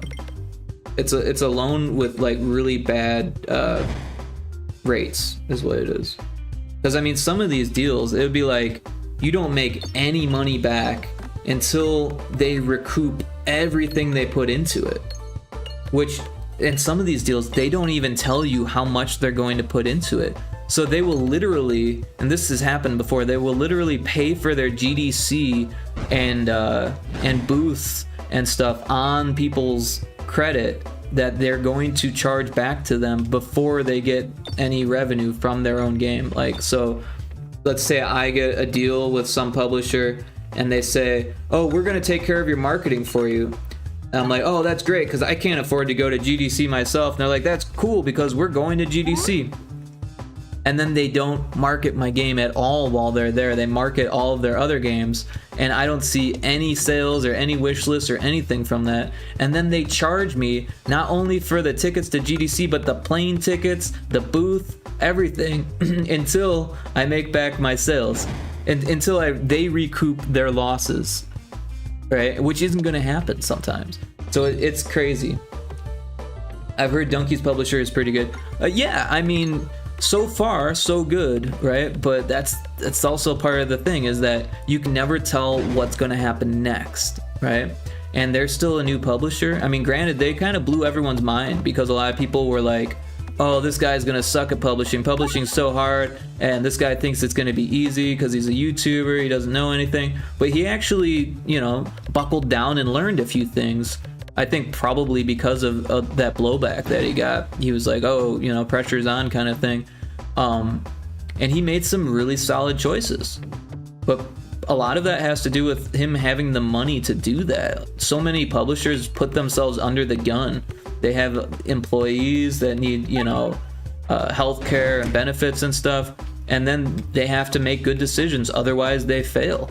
But if you're like a privately owned company and all that's working with you is you and your wife and maybe a couple partners, and you have an income from somewhere else like a YouTube channel, like that's kind of the perfect time to invest. If you're getting so much money, we're talking millions of dollars. If you're getting millions of dollars from your YouTube channel, yeah, why not start a publishing company? It's only going to cost like maybe $50,000 or something like that. You know what I mean?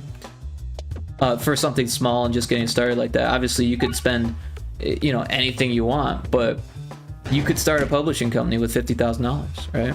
I mean, it might be a little bit more if you're doing something big, but which they probably did. They probably spent a lot more.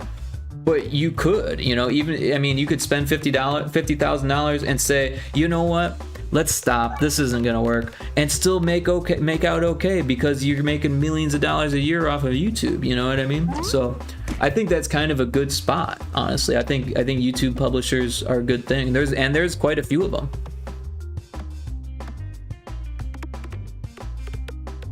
But yeah. I think we're gonna see more of that in the future.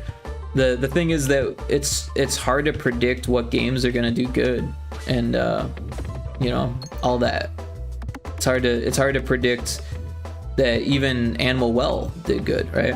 And the thing is, I'll keep saying the thing is, with Animal Well, particularly, it's like that game doesn't look appealing. It doesn't. It just, like, even watching a trailer doesn't really do much for you. But if you were just looking at screenshots, it's like, why would I sell this? Like, there's a million Metroidvanias out there, and it's not like, I mean, yeah, it's cool pixel art or whatever, but there's nothing like crazy groundbreaking. The groundbreaking parts of it are hidden within the game, right? So publishers don't get a chance to play a full game before they make a decision. And like, I won't be able to reach that.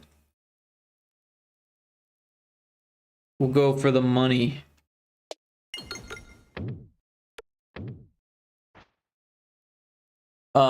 So I listened to a podcast about that whole animal well situation, because the dev, he went to college like down the street from where I went to school, right? He went to DePaul in Chicago, and he lives in Chicago. He was living in Chicago during that whole success. You know, I was living in Naperville, which is like a suburb of Chicago, so like, you know, I'm interested in that. He even on this podcast that I was listening to, he name dropped this dude I went to grade school with. He literally name dropped Ryan Wiemeyer, who I went to grade school with.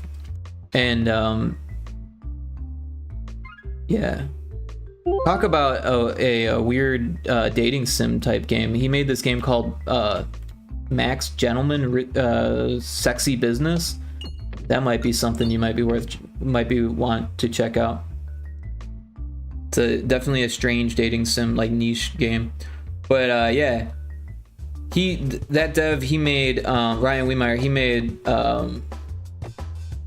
what is it called? Oregon Trail, not Oregon, but Oregon, like the zombie game. And that's when he got big. But yeah, so it was funny to see my friend from grade school get mentioned on this podcast. But other than that, there is so they got noticed by the indie game mega booth, I think is one thing that helped them out. And then there's another developer, or a partner of him, and I can't remember his name now, but he helped out a ton too.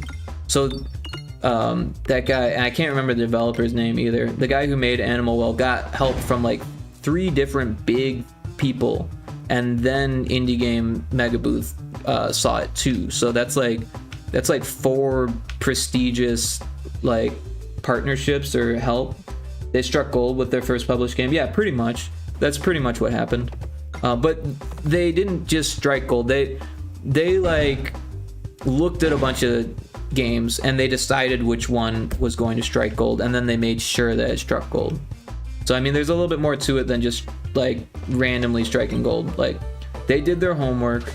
They had their so, and part of it, like I said, Dan Edelman, that was the guy who helped him out. So the dev already had a relationship with Dan Edelman, and then they were like, yeah, let's make this work. So Dan Edelman did indie games on Xbox when Xbox first came out with indie games. Dan Edelman was like behind that, I'm pretty sure. He was like a big part of it. And we want this one and this one. So like, yeah, not only was Donkey making sure that it was a hit, but also the dev himself was making sure that it was a hit. And he was like, he does this stuff for a living, you know. He's a software developer for a living, so he knew what he was doing, you know what I mean? And he's made many games before. I'm not sure how many are on Steam or anything like that. In fact, I'm not sure any of them are on Steam. Oh, this is a good one. Sometimes if you check behind the waterfall, it's a chest, and sometimes it's a elite or a relic. Yeah. So that's not bad. I wanted it to be an elite, but this is better, I guess, because you don't have to fight anything for it, and I'm kind of low on life. But yeah, honestly, I played Animal Well for like an hour, and I didn't really get into it. Like, it was cool. Like, I don't mind paying for it. It wasn't super expensive or anything like that. But like, I don't know. It's not my type of game, and I kind of knew that going into it. The what is it? The augmented reality portions of it, like, I don't really care for that stuff. And then the like the Metroidvania stuff, I don't really care about that either. Was it groundbreaking in ways? Yeah, sure, it was, but not in ways that I really cared about. I mean, don't get me wrong, as a dev, I think it's awesome. I think it's really cool, and like, I could still learn stuff from it, you know? But as far as games I like to play, nah, it wasn't really for me.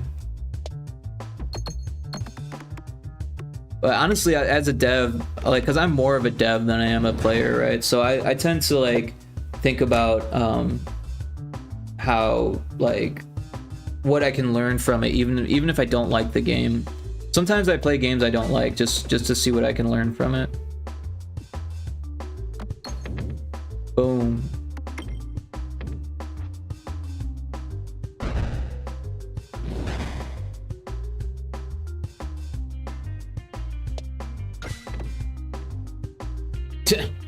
That one wasn't so good. But I need the money, so... Yeah, Animal Well isn't really my type of game either. Yeah, if I was gonna play a Metroidvania, I would probably go back to Blasphemous, because I never finished that.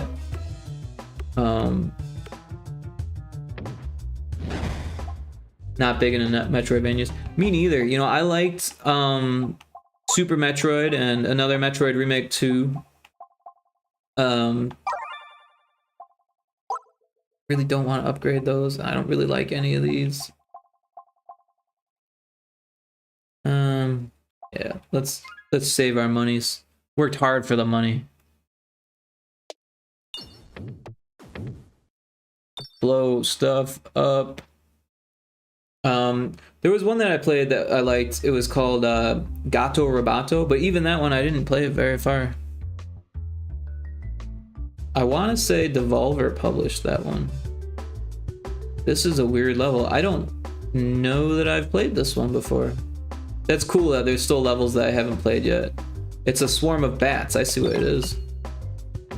A gelatinous swarm of bats.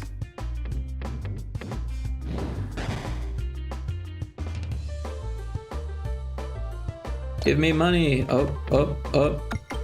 Money.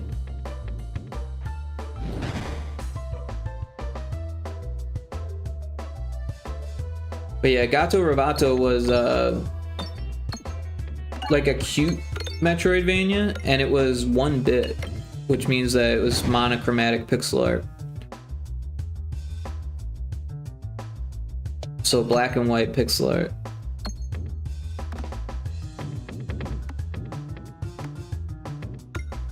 There's a Pokemon in chat.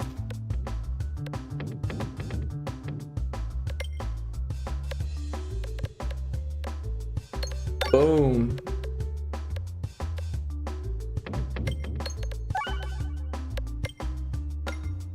Yeah, I like the Jack-o'-lantern. Jack-o'-lantern is cool. Although this last run that I did earlier today, I was so surprised I lost because I had one of those Ouroboros ball. I don't know what it's called. Ouroboros, probably. And then I got a duplicate orb. So I duplicated it. And this is so weird. Get both of those. Oh, I missed. I hit the one and not the... Oh man, that was a bad one. It's alright. I need the money more than I need the life. Blow up. Yeah. Get the monies. Go, go, go. There's only like, what, 5 coins left?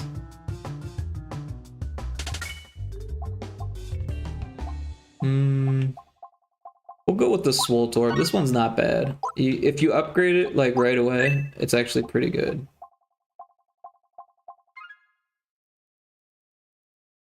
I want the money. Oh, that wasn't the money. Ouch! Blow up. No, or not. Complete miss. That was an interesting one. I'd never seen that before. I think they updated it recently though, because the chests have coins around them now and they didn't before.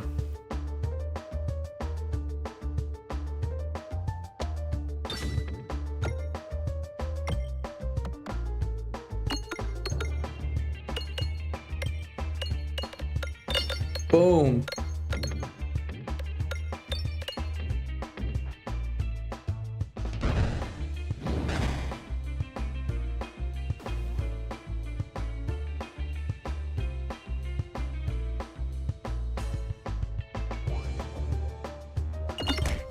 Oops.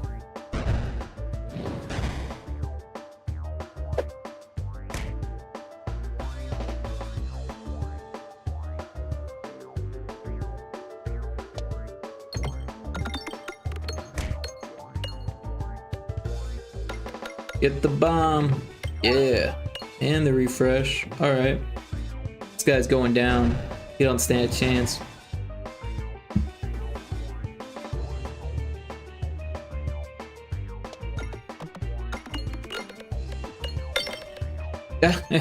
It's stuck to it again.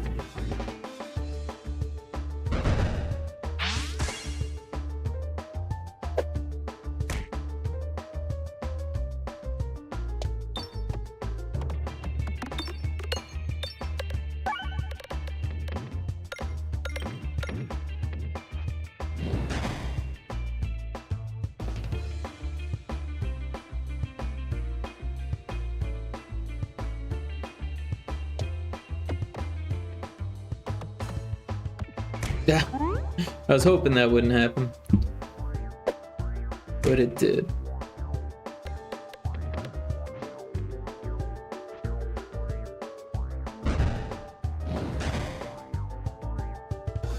This guy's so dead. Oh. That's the worst thing that could happen to the jack-o'-lantern one.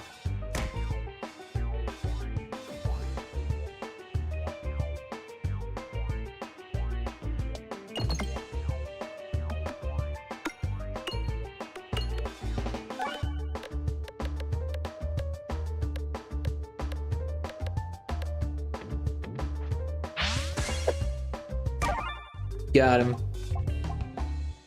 Duplicate orb creates 2. Yeah, I think we want that. That's what we want. I'm gonna upgrade. Yeah, we're gonna upgrade that. And upgrade that again. And yeah. These ones were the ones that I didn't want. Attacks and bombs deal twice as much damage, but you deal 3 self damage for every 30 activated. That's really not that bad.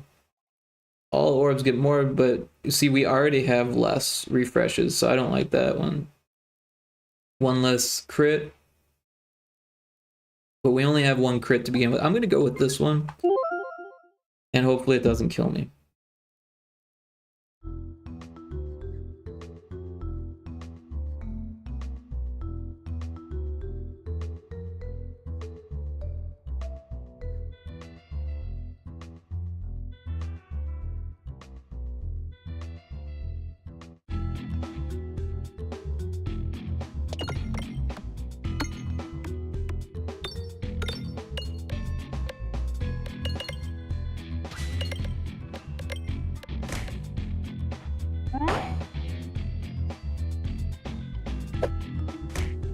Took care of a couple of the shields there.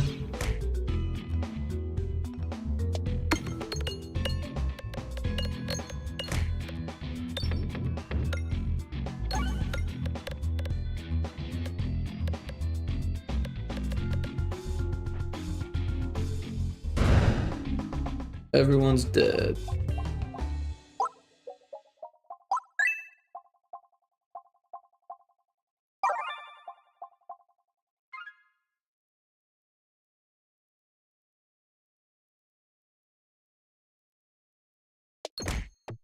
I didn't look at the map, but that's the way I want to go.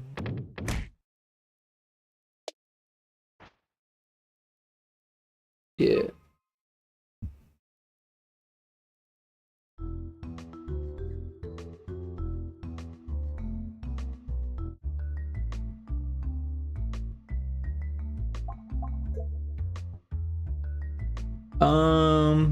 It's a tough choice. I think we're gonna go with this one.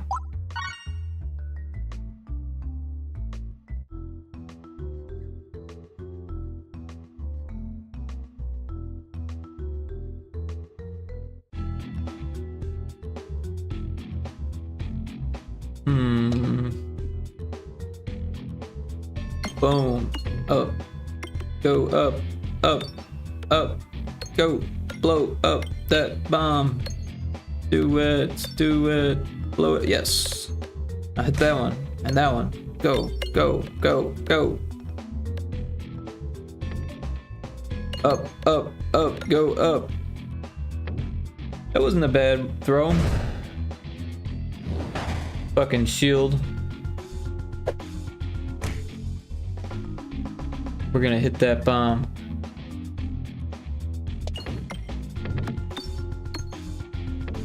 Get that bomb too. Yes. Blow them up.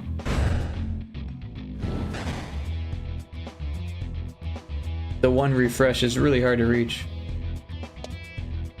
Ah. Get it, yeah. Go, go, jack-o'-lantern. Go, go, gadget jack-o'-lantern.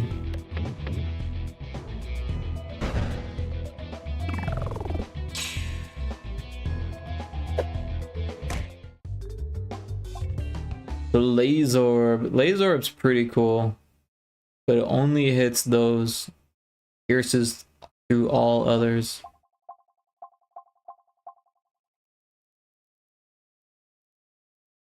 Sometimes it sucks, but it's so fun.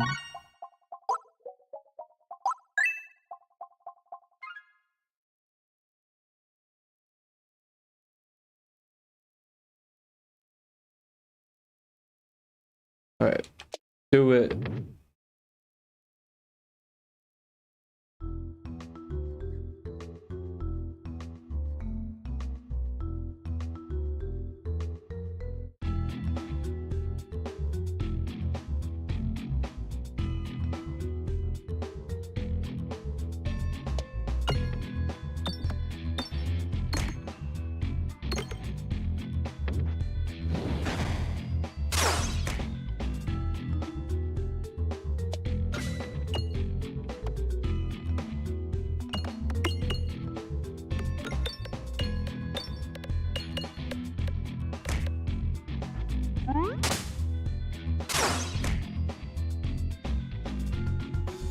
So I like to do this.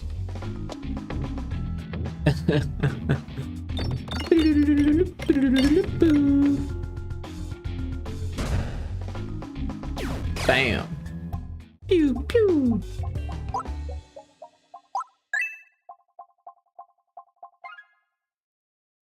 Ooh, bombs deal more damage. I think we're gonna go with that one. Got a bomb build going. Get some coins. I don't care.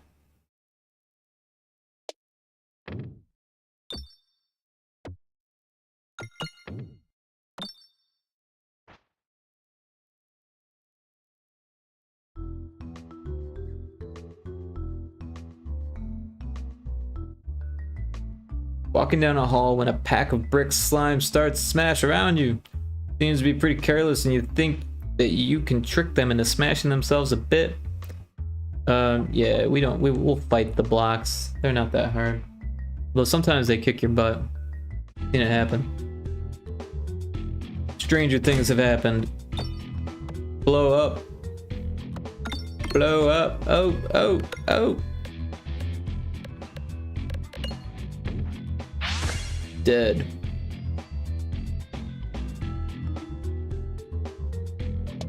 Oh, oh. Oof.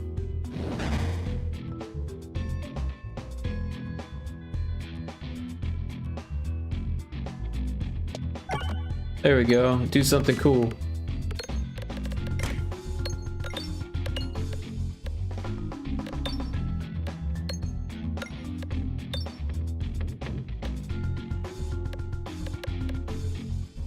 Yeah, blow that stuff up.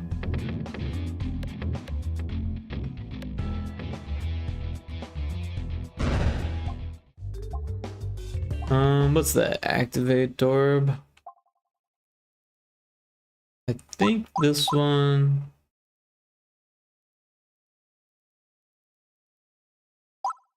I don't want that because it's gonna kill me. That's what killed me in the last run.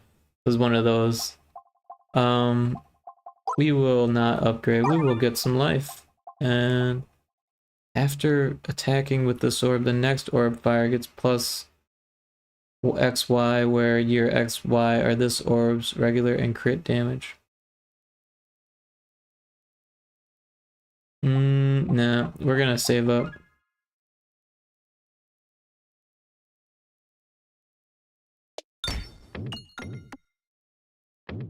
Money! Ouch! Get it, get it, get it. Ah! Boom. Boom. Ouch. Alright, that's no longer worth it. It's 5 damage for those pits on this difficulty.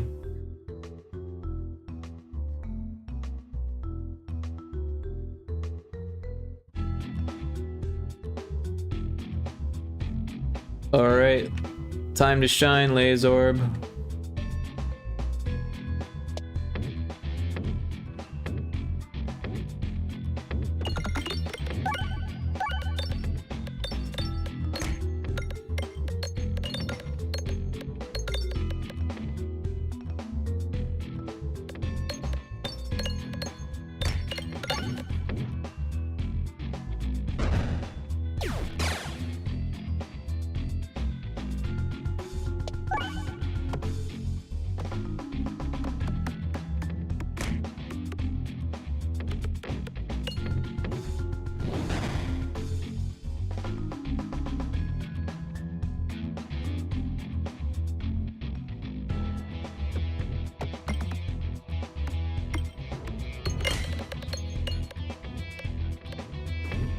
Nice.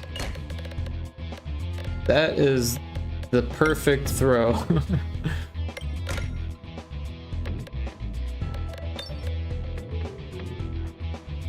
Catch you later, Mr. Wall.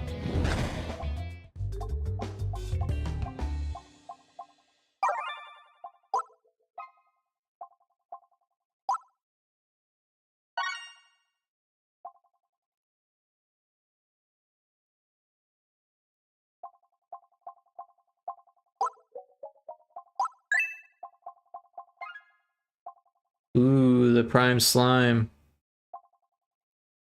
Or the extra crit. We're gonna go with the prime slime.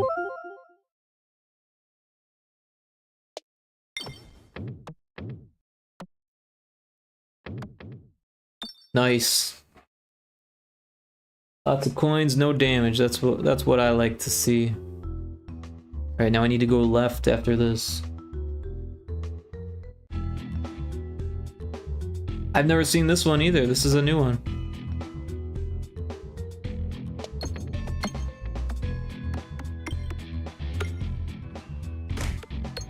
Blow up. Get it. Oh, oh, oh.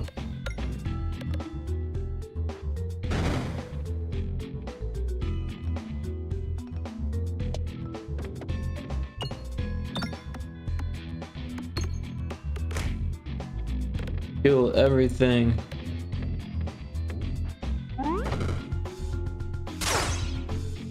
Oh, the chandeliers.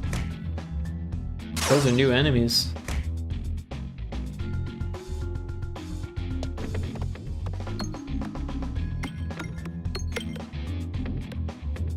Blow up, yeah, that was a good one.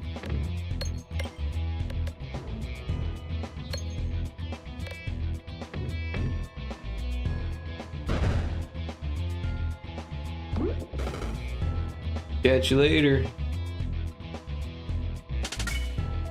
Oh, another one?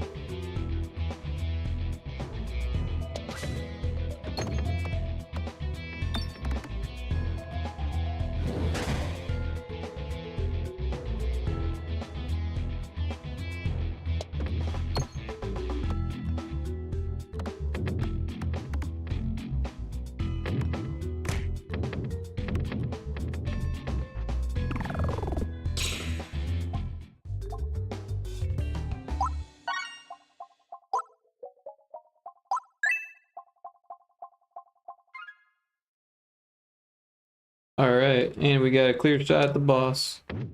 Nice. This is gonna be too easy. Till I die at the last moment.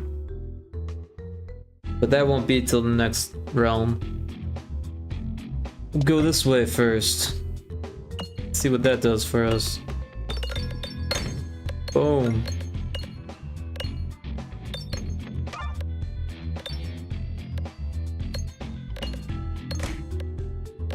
I'm way too invested in this run.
Oh, the laser orb.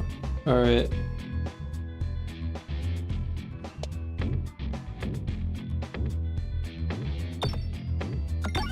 There it is.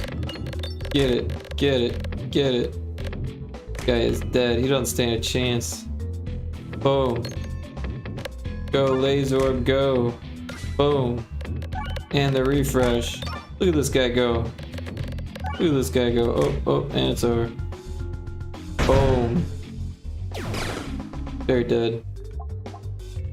This is the shock absorber. This one's actually pretty good. While owned, self-damage from those is reduced by 1.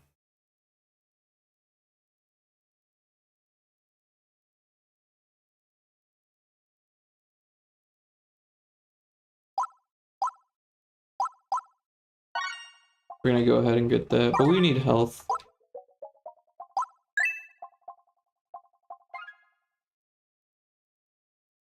Whenever bombs are created, create an additional bomb. We've got a bomb build going.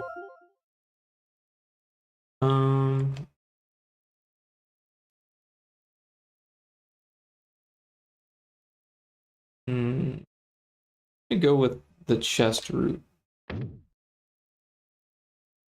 Gotta get the treasure.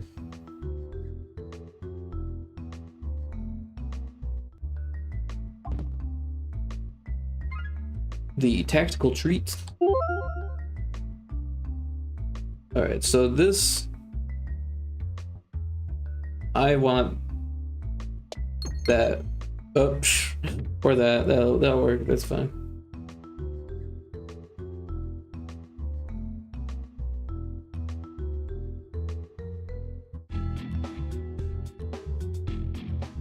This is a new one too. I have not seen this. It's the chandeliers. I have not seen those.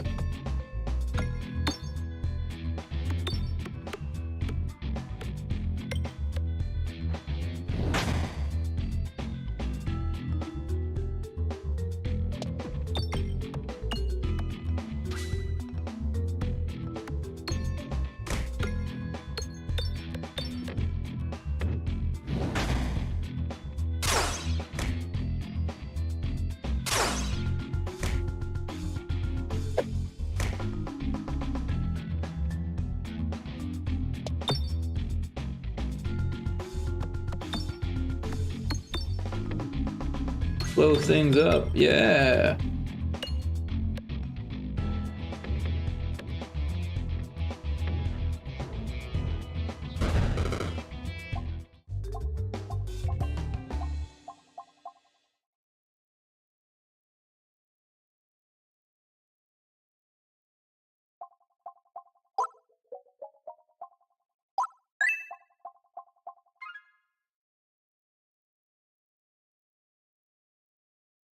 I want the money.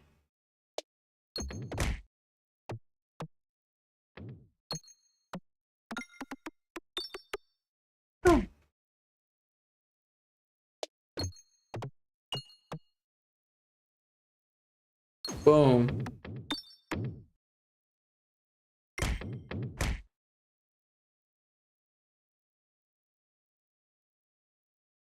think it's raining outside.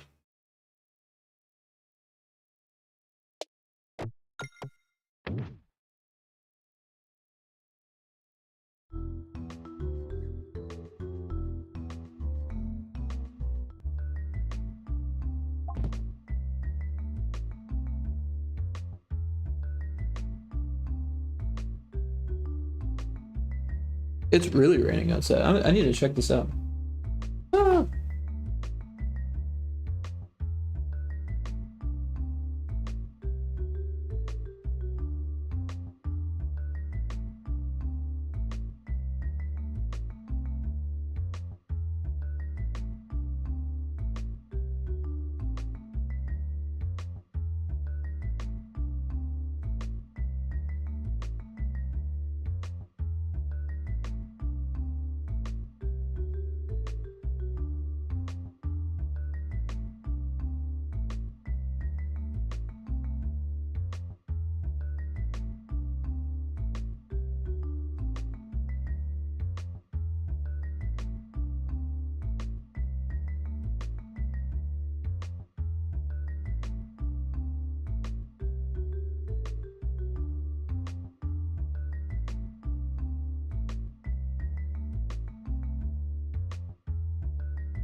Yeah, that's not rain, that's hail.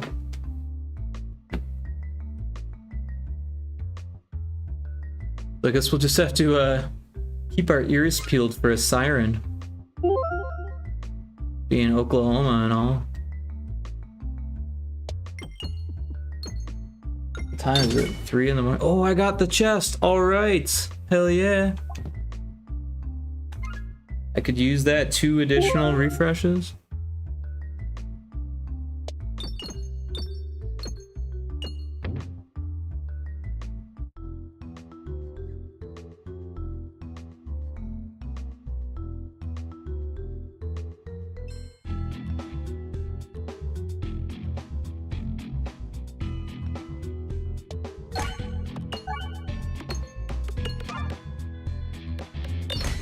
Oh, kill them all.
Yeah, that hill is picking up again. It sounded like it was chilling out for a second.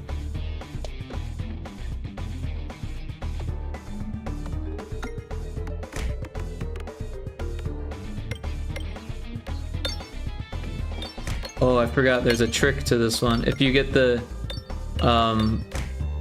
best foot forward orb like I just did, and then you hit one of those orbs at the top that don't disappear, every time you hit the orb, it gives you 10 or 40 if it's fully maxed out. And if you hit a bomb next to it, it hits it too.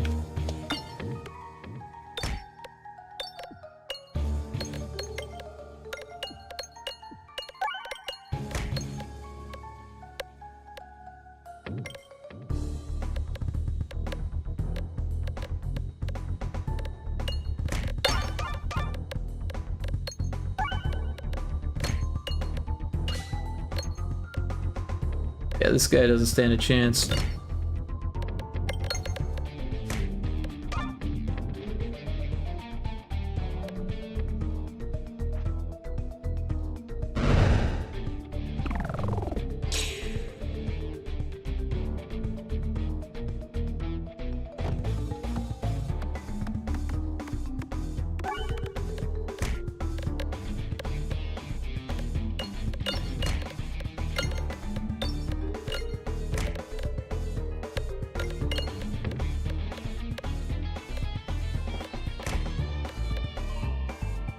Well, now it sounds like a regular thunderstorm.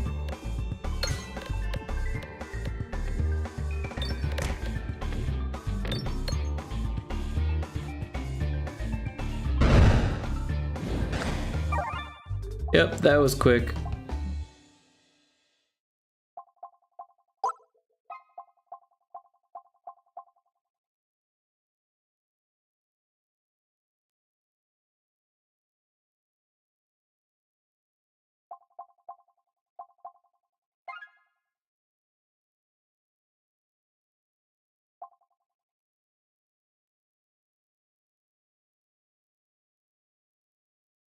Go for gold.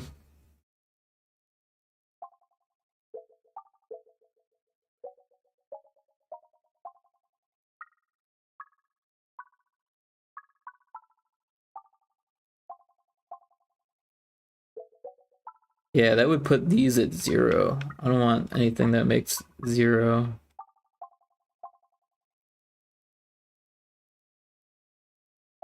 We can do without the refreshes now because we have extra. We have like 3 extra. So we're back down to only 1 extra. So that's good. And the orb and the board refreshes every time something happens or something. I forget which. We're good on refreshes.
Yeah, the problem with the jack-o'-lantern ones is that if they fall into one of those black pits, then they don't come back.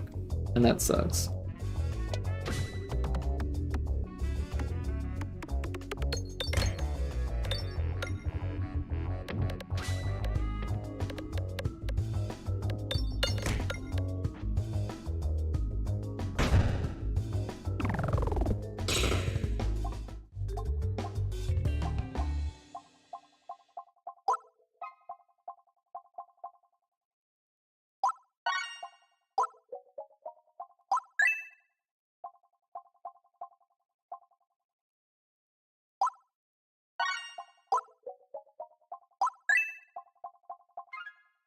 We got a lot of orbs here, but they're all really good. I want money. How do I get money? Can't reach nothing from here.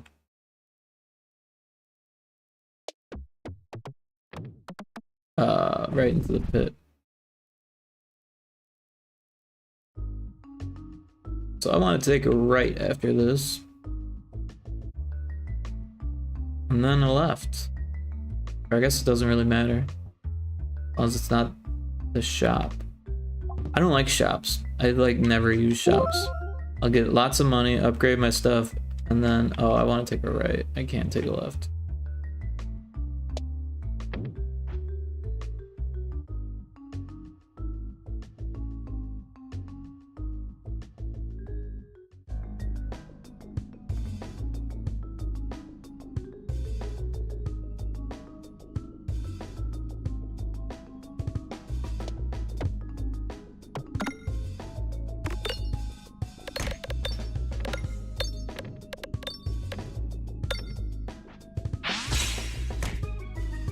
That was like half his life.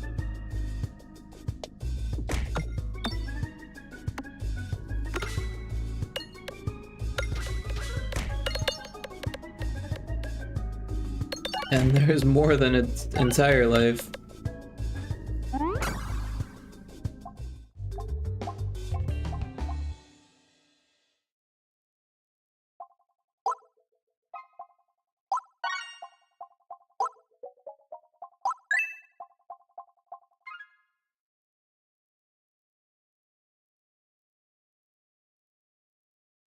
And there's no sure bet here. There we go. Perfect. Just what I wanted.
Should have been more patient. I got tired of waiting for a clear shot.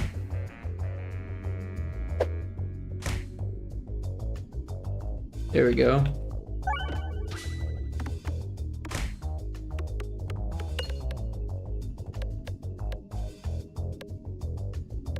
Can't believe I have 175 max health.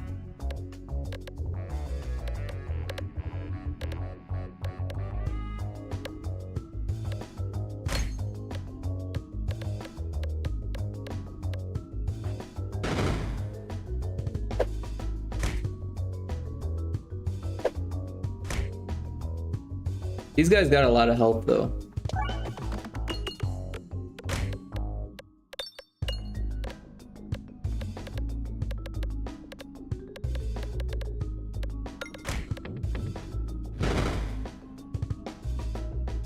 Oh, the laser. Oh, right into the ground. Oops.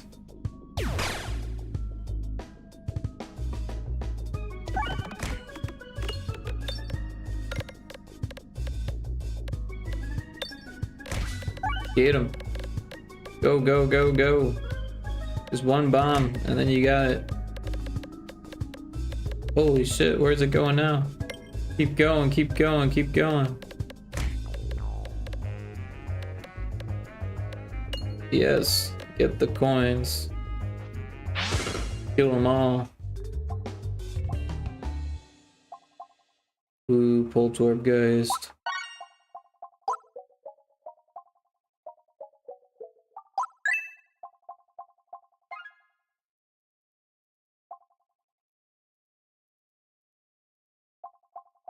This is a good one, but we got a bomb build going.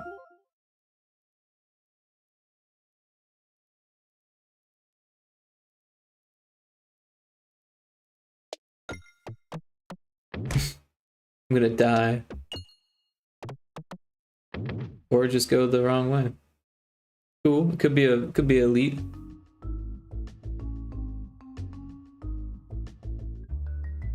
Oh shit, it is. It's an elite. Fuck yeah.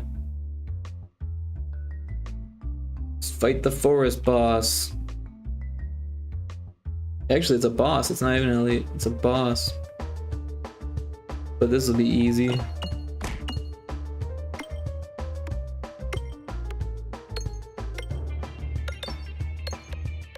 This is one of the harder forest bosses too. Because that stupid tree gets in the way, but I'm gonna do like so much damage to it. I'm probably gonna take out the tree for the first time ever. Yep, look at that. One shot at it. Guy doesn't stand a chance. We want health. Heal one for every 15 activated. Yeah, let's do that. That makes up for the stuff that we get lost. We want to go left, but I want the money. Get the money, get the money. Get the money. Alright, some money's better than no money.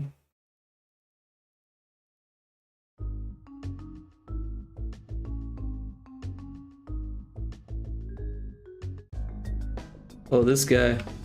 I'm a big fan.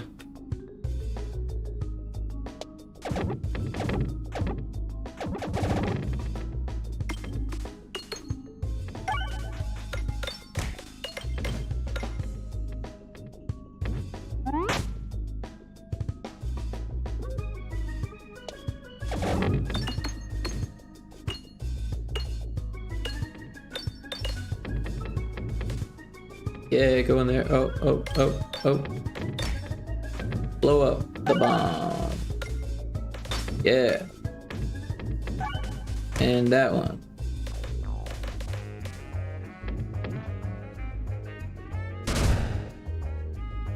Kill him.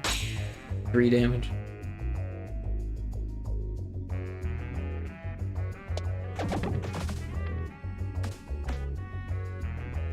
I feel like they slowed down those things because it used to get stuck in there easier. It was like harder to get it in, but it would get stuck in there, and it was super OP when you got it in there.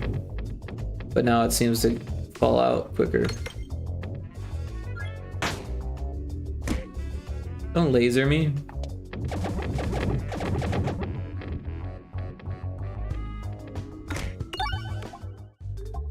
Right, now we need to heal. Although this is a really good one.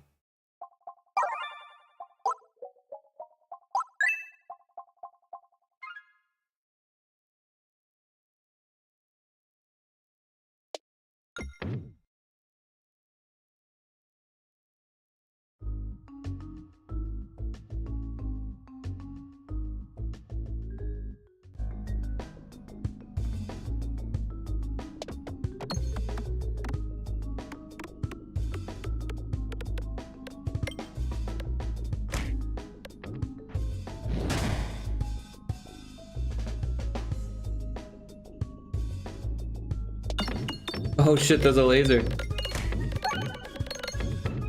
I didn't realize it. I was just like, oh, this is the orb I want. 420. 420 somewhere.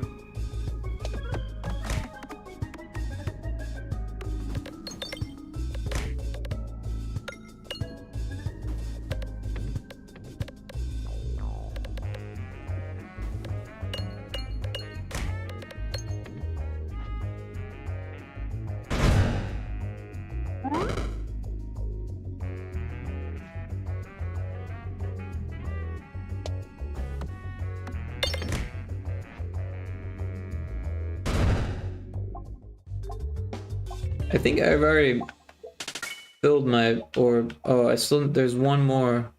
Oh, it's this one. Fully assemble the assemble. I've never done that before, apparently. Well, that's cool. Kinda wish I had some health, but I'll be fine. I still got 110. That's 10 more than you're supposed to have. Really want that.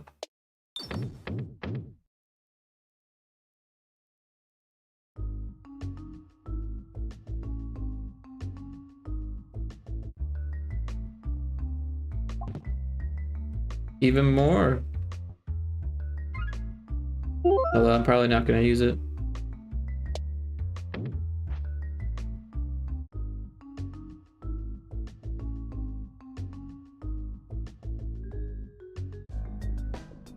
Oh, you again. This is gonna be a good one.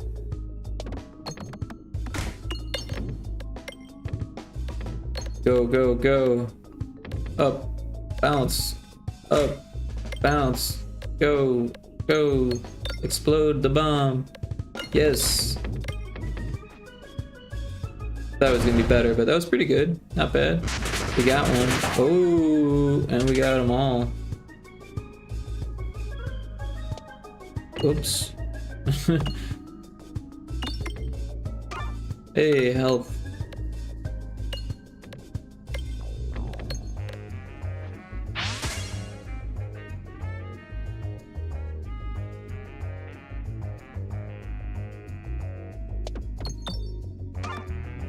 More health.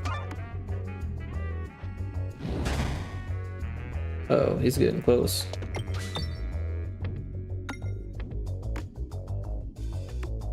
I need to not be on that side and start going to the other side. Or just get a refresh and not worry about it. Yeah! Go, go, go! Blow up things and shoot things and make bombs.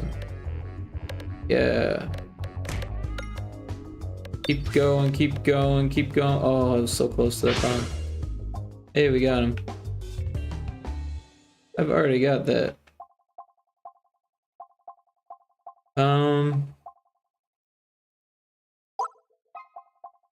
Let's do both. Ooh, 5% refresh or pegboard start with twice as many bombs. That's a tough one.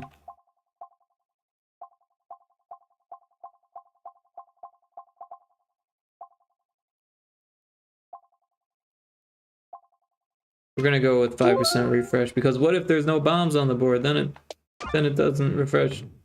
Or then 2 times 0 is still 0. But 5%, there's always a chance.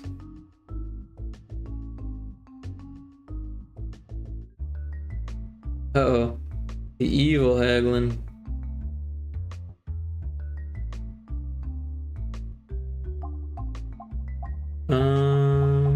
We'll go ahead and remove an orb.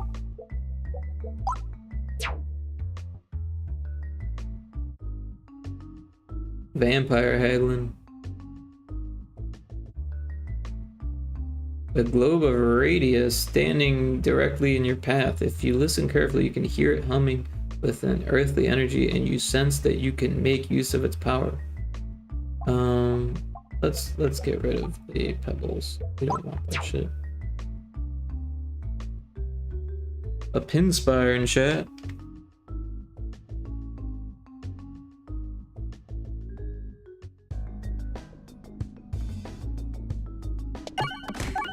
That's what I'm talking about. Yeah. Oh.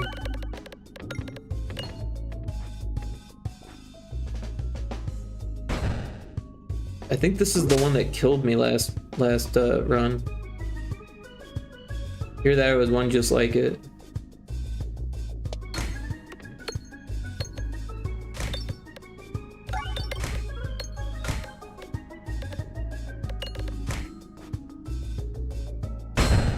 No, I don't think it was this one. I think it was one just like it. Got the laser orb next.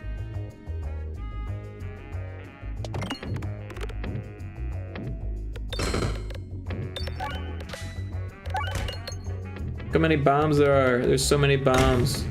And they all just blew up. That was awesome. And they all just refreshed. Boom, boom, boom.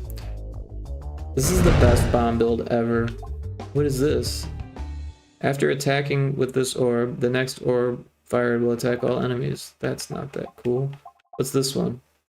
The Bob orb. Convert. Ooh, yeah, we want more bombs. Health be damned. We got 162. Look at all the bombs on the board. I just wanted to see. I just want to explode things, yo.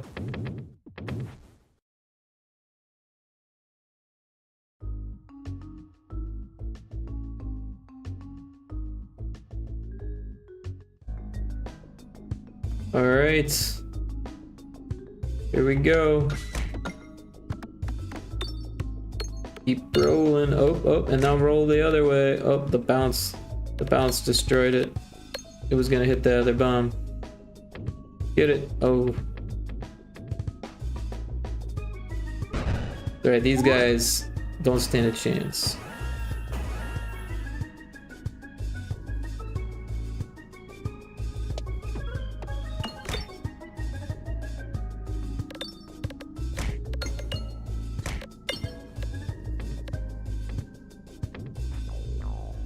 Oh.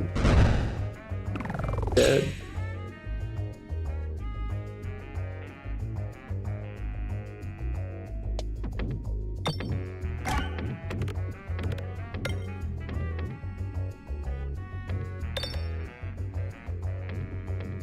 Nice. Keep blowing shit up. Yes. Look at that, it just killed everything. Alright, let's upgrade that.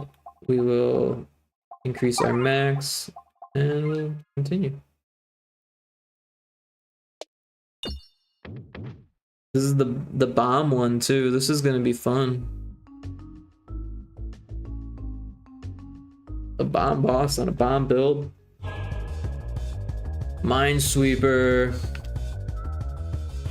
Too bad Indy's no longer hanging out. This would have been his favorite level. Bomb that shit. Boom. Boom. Boom.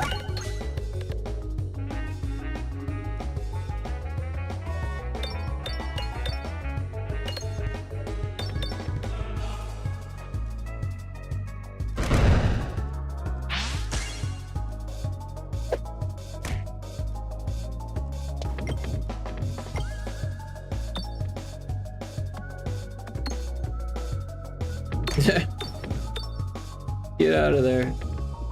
Uh-oh. At least I'm getting health out of this. Blow that up, blow that up, blow that up. Get the health, blow that up.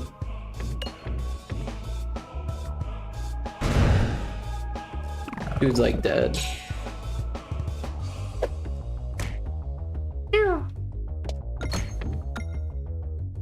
Go.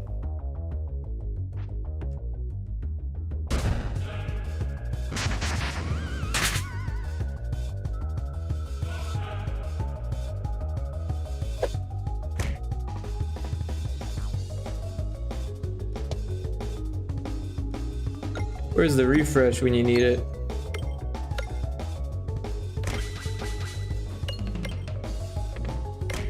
There it is, it's over there. Get it, get it. Yeah.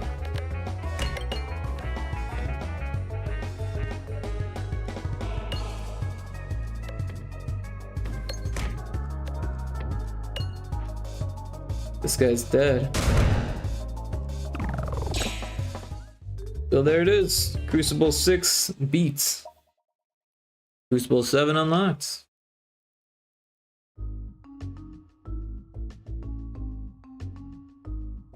You've unlocked these in custom mode. I've never played custom mode, but look at this build. This build is sick.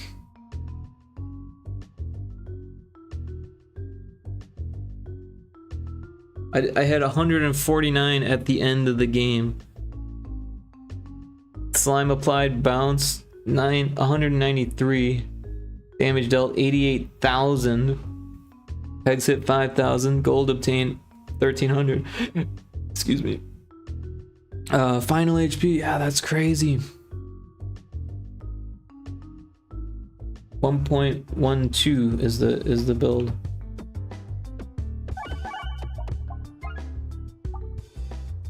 Delete save data. Whoa. A little touchy there.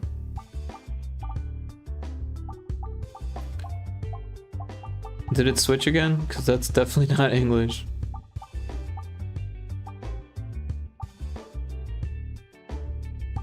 Turn off VSync, that might help. Speed up amount. Oh, you can make it ×3.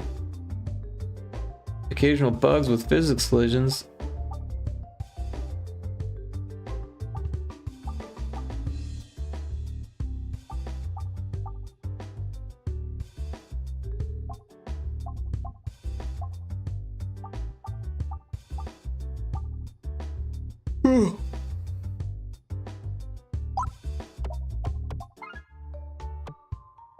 We got the encyclopedia.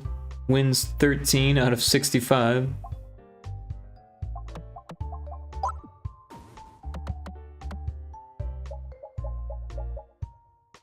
Red slime, green slime. Where's my membership card? I don't have all these. What's this one?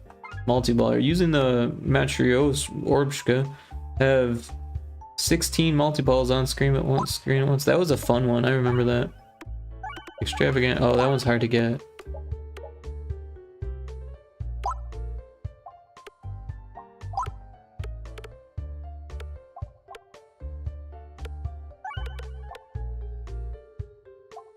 Yeah, this last one, that was rough. Hey, Wormius, how's it going? Welcome in. Yep, I just finished a run. Crucible 6 with the Spinventor.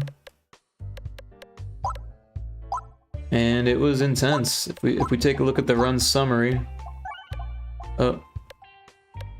I ended the boss fight with 149 health out of 226.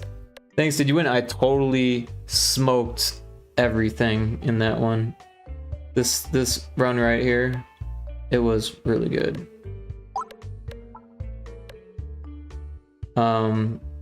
Yeah. That laser orb was kicking ass.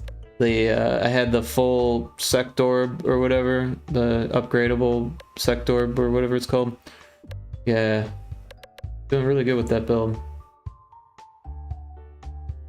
So you had TTG relic? I'm not sure what TTG is, the symbol.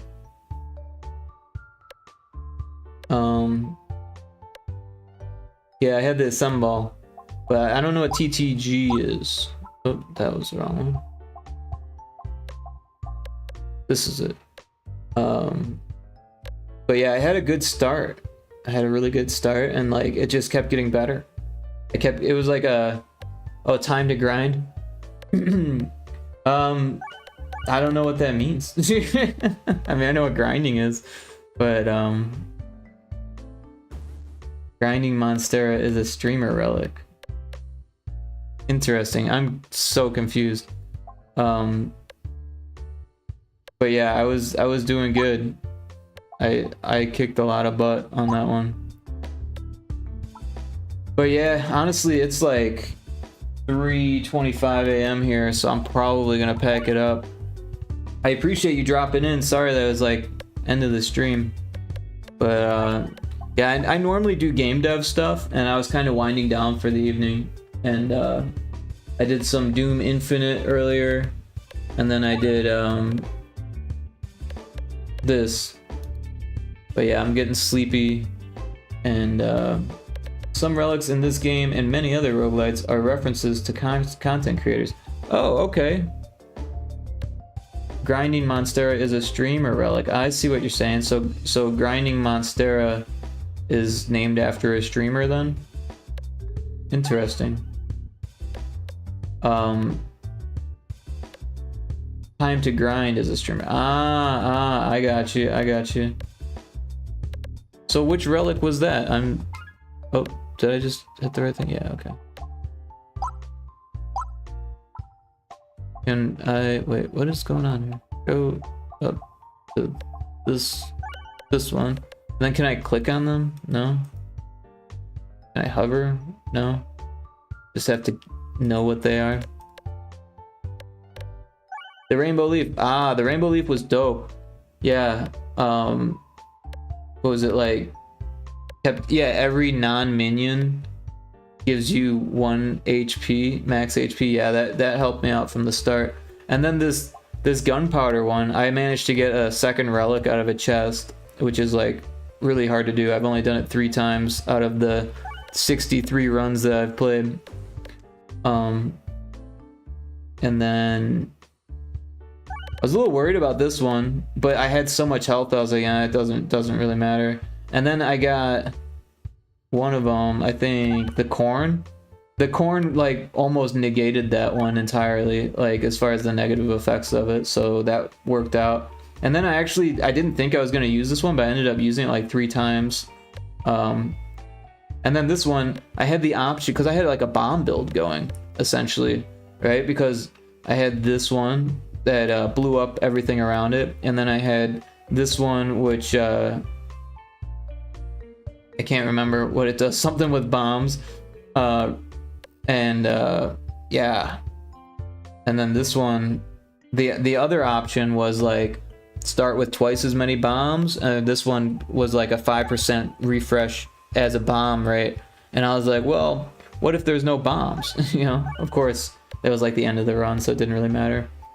But yeah, and then this one's always fun. This one makes the ball explode every 8th hit or something like that. It did screw me over at one point, but it was negligible. I still one-shotted the guys. I was one-shotting bosses and shit. It was crazy. Of course, it was like a forest boss that I took a warp back to. I killed the tree, which I'd never done before, and then I killed the mole on the next one. Yeah. It's always fun to one-shot the bosses. One time I one-shot the end boss. It wasn't this one though, it was a different one.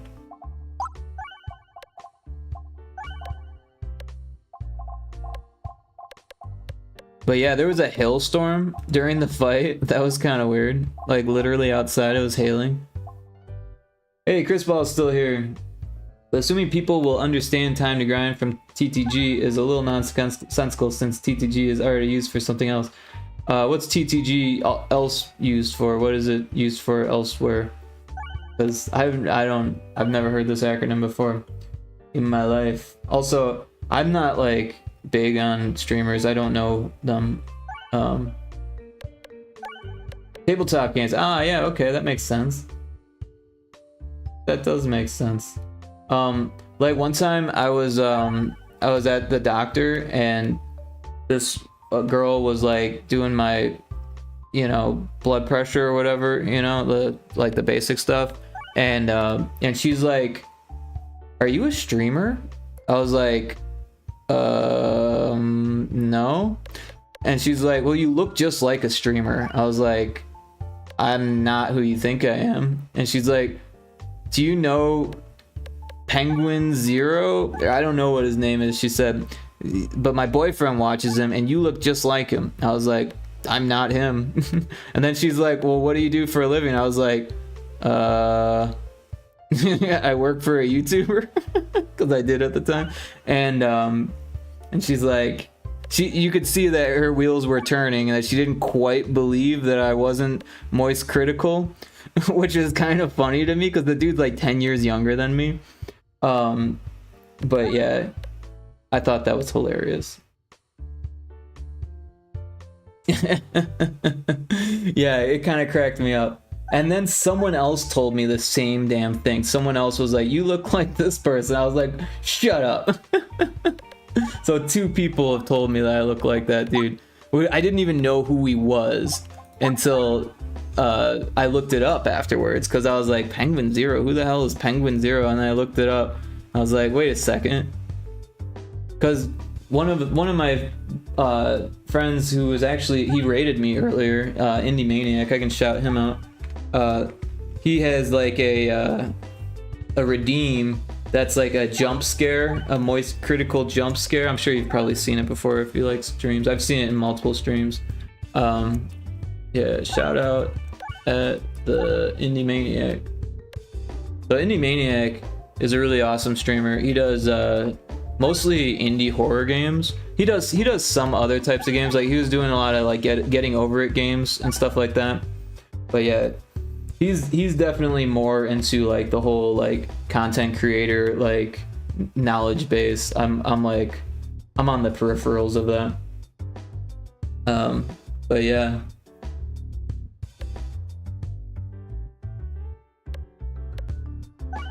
Yeah, I kind of want to do another run, but I shouldn't. It's already 3:32 a.m. and I still need to eat something because I'm hungry. But I really appreciate Chris Ball, you hanging out that whole time, and Wormius, I definitely appreciate you dropping in. I'm guessing he played a game about digging a hole. I don't think he played that one. He was playing Driving is Hard, and that was really fun. And then he was playing this one where you had to like climb without using your legs, and that was kind of weird. But it wasn't getting over it. It was just very similar. But I like the driving one more. Driving is Hard. That was an interesting one. But yeah. I'm guessing. Oh, I just read that again. Things moved because I snoozed the ad, and I was like, oh, someone said something. No one said nothing. I'm just getting sleepy. So yeah, I think I'm gonna try to raid out. I think I'm gonna find someone to raid. But I really appreciate both of you hanging out this late. Well, late for me. Yeah, let me take a look and see who's online here.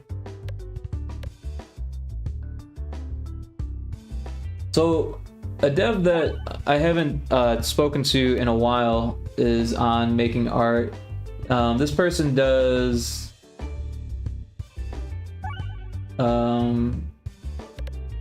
he does 3D models and like what's it called, like commission based 3D models and stuff. So I don't know if you guys are into 3D art at all. Thanks for the stream, thanks for hanging out, I really appreciate that. Go have some rest. Yeah, I appreciate that. Yeah, I'm gonna eat something first. I think I got groceries today, so that's always a good thing. But yeah, we should raid Pantheon 3D. He's a cool guy. I've only actually chilled in his stream a couple times, but he joined my Discord. So and it's always cool to see 3D modeling, because I went to school for 3D modeling, and I do that for my like I run a game studio, but I end up doing a lot of like contract work that's like 3D modeling or sometimes programming. I'm like one of those jack of all trades types. I wonder if the main menu pegboard is in the game itself. Well, technically it is in the game because it's in the menu, but no, I hear what you're saying, and I don't think so. I think it's just put together for fun. But I like how it uses like the real orbs. I like that. That's cool. It's fun. It's kind of fun to watch.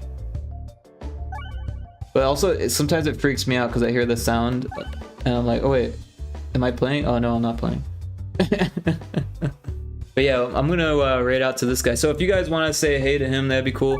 I'll set a raid message here.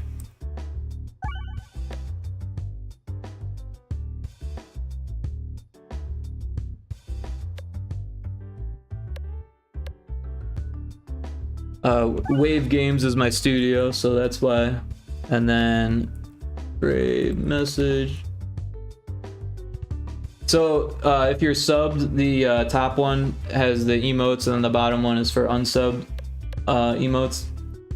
It looks like it's actually playing. Yeah, so that's a thing, you know. Set up the game so it like looks like it's doing something, and it's a real video, or it's not a video. It's actually dropping orbs. My guess is that there's like some type of generator that's moving side to side on the top fairly quickly, and just randomly deciding when to drop things. Because that's how I would code it if I was doing it. Yeah, I actually, in my game Retro Spaceball, for a while there, I had a like a demo screen or whatever, a track screen they call it in the arcade world, and it did the same thing. It played the game like all by itself. It wasn't like a video. It actually just like, I coded AI for the player, and it actually played through the game. But I since took it off because it was causing issues and stuff. So it was I put it in there because I wanted to do like what is it called, conventions and stuff like that. But then the COVID stuff happened. I was like, well, I guess I won't be doing a whole lot of conventions. So I put less effort into the track screen. But I think this is a pretty interesting track screen. It could work on a arcade cabinet or something even. But yeah, let's raid out here. We got the raid messages, so yeah, just copy and paste those if you guys want to chat in Pantheons. I really appreciate it. I'm sure he would too. He's doing, it looks like steampunk D&D sculpting, which is really cool. Like, so I'm gonna check that out. Following Pantheon 3D. Yeah. So once again, I really appreciate it.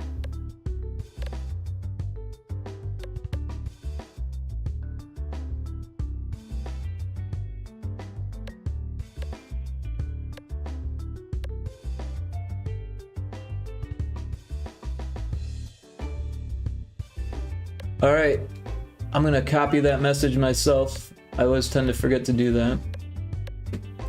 And I'm gonna hit the raid now button here. Gotta stay moist. Right on, right on. Is that something that guy says? I take it or something. That's pretty funny. I don't look that much like him. I think I was wearing a white t-shirt, and I think that kind of triggered that response from that woman, because he always wears a white t-shirt apparently. But yeah. Anyways, let's get this raid going. I really appreciate you dropping in, Warmius, and for hanging out, Chris Ball. So yeah, we'll hopefully see you guys around again, you know. So take care. Have a great evening when you or whatever time of day it is there. It's kind of morning here. All right, let's do this. See you there.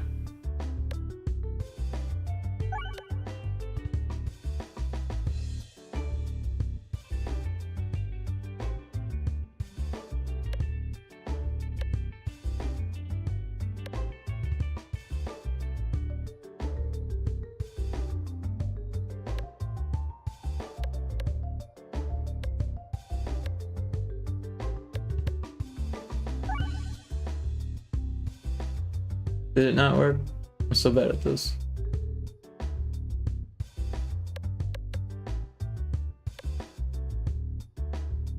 There it is.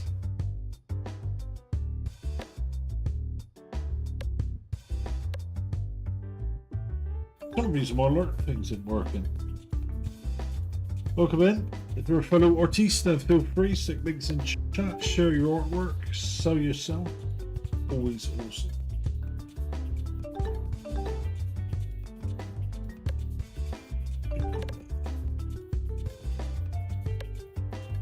Why you? Why me? Oh. Okay. Everybody gets a shout out in here.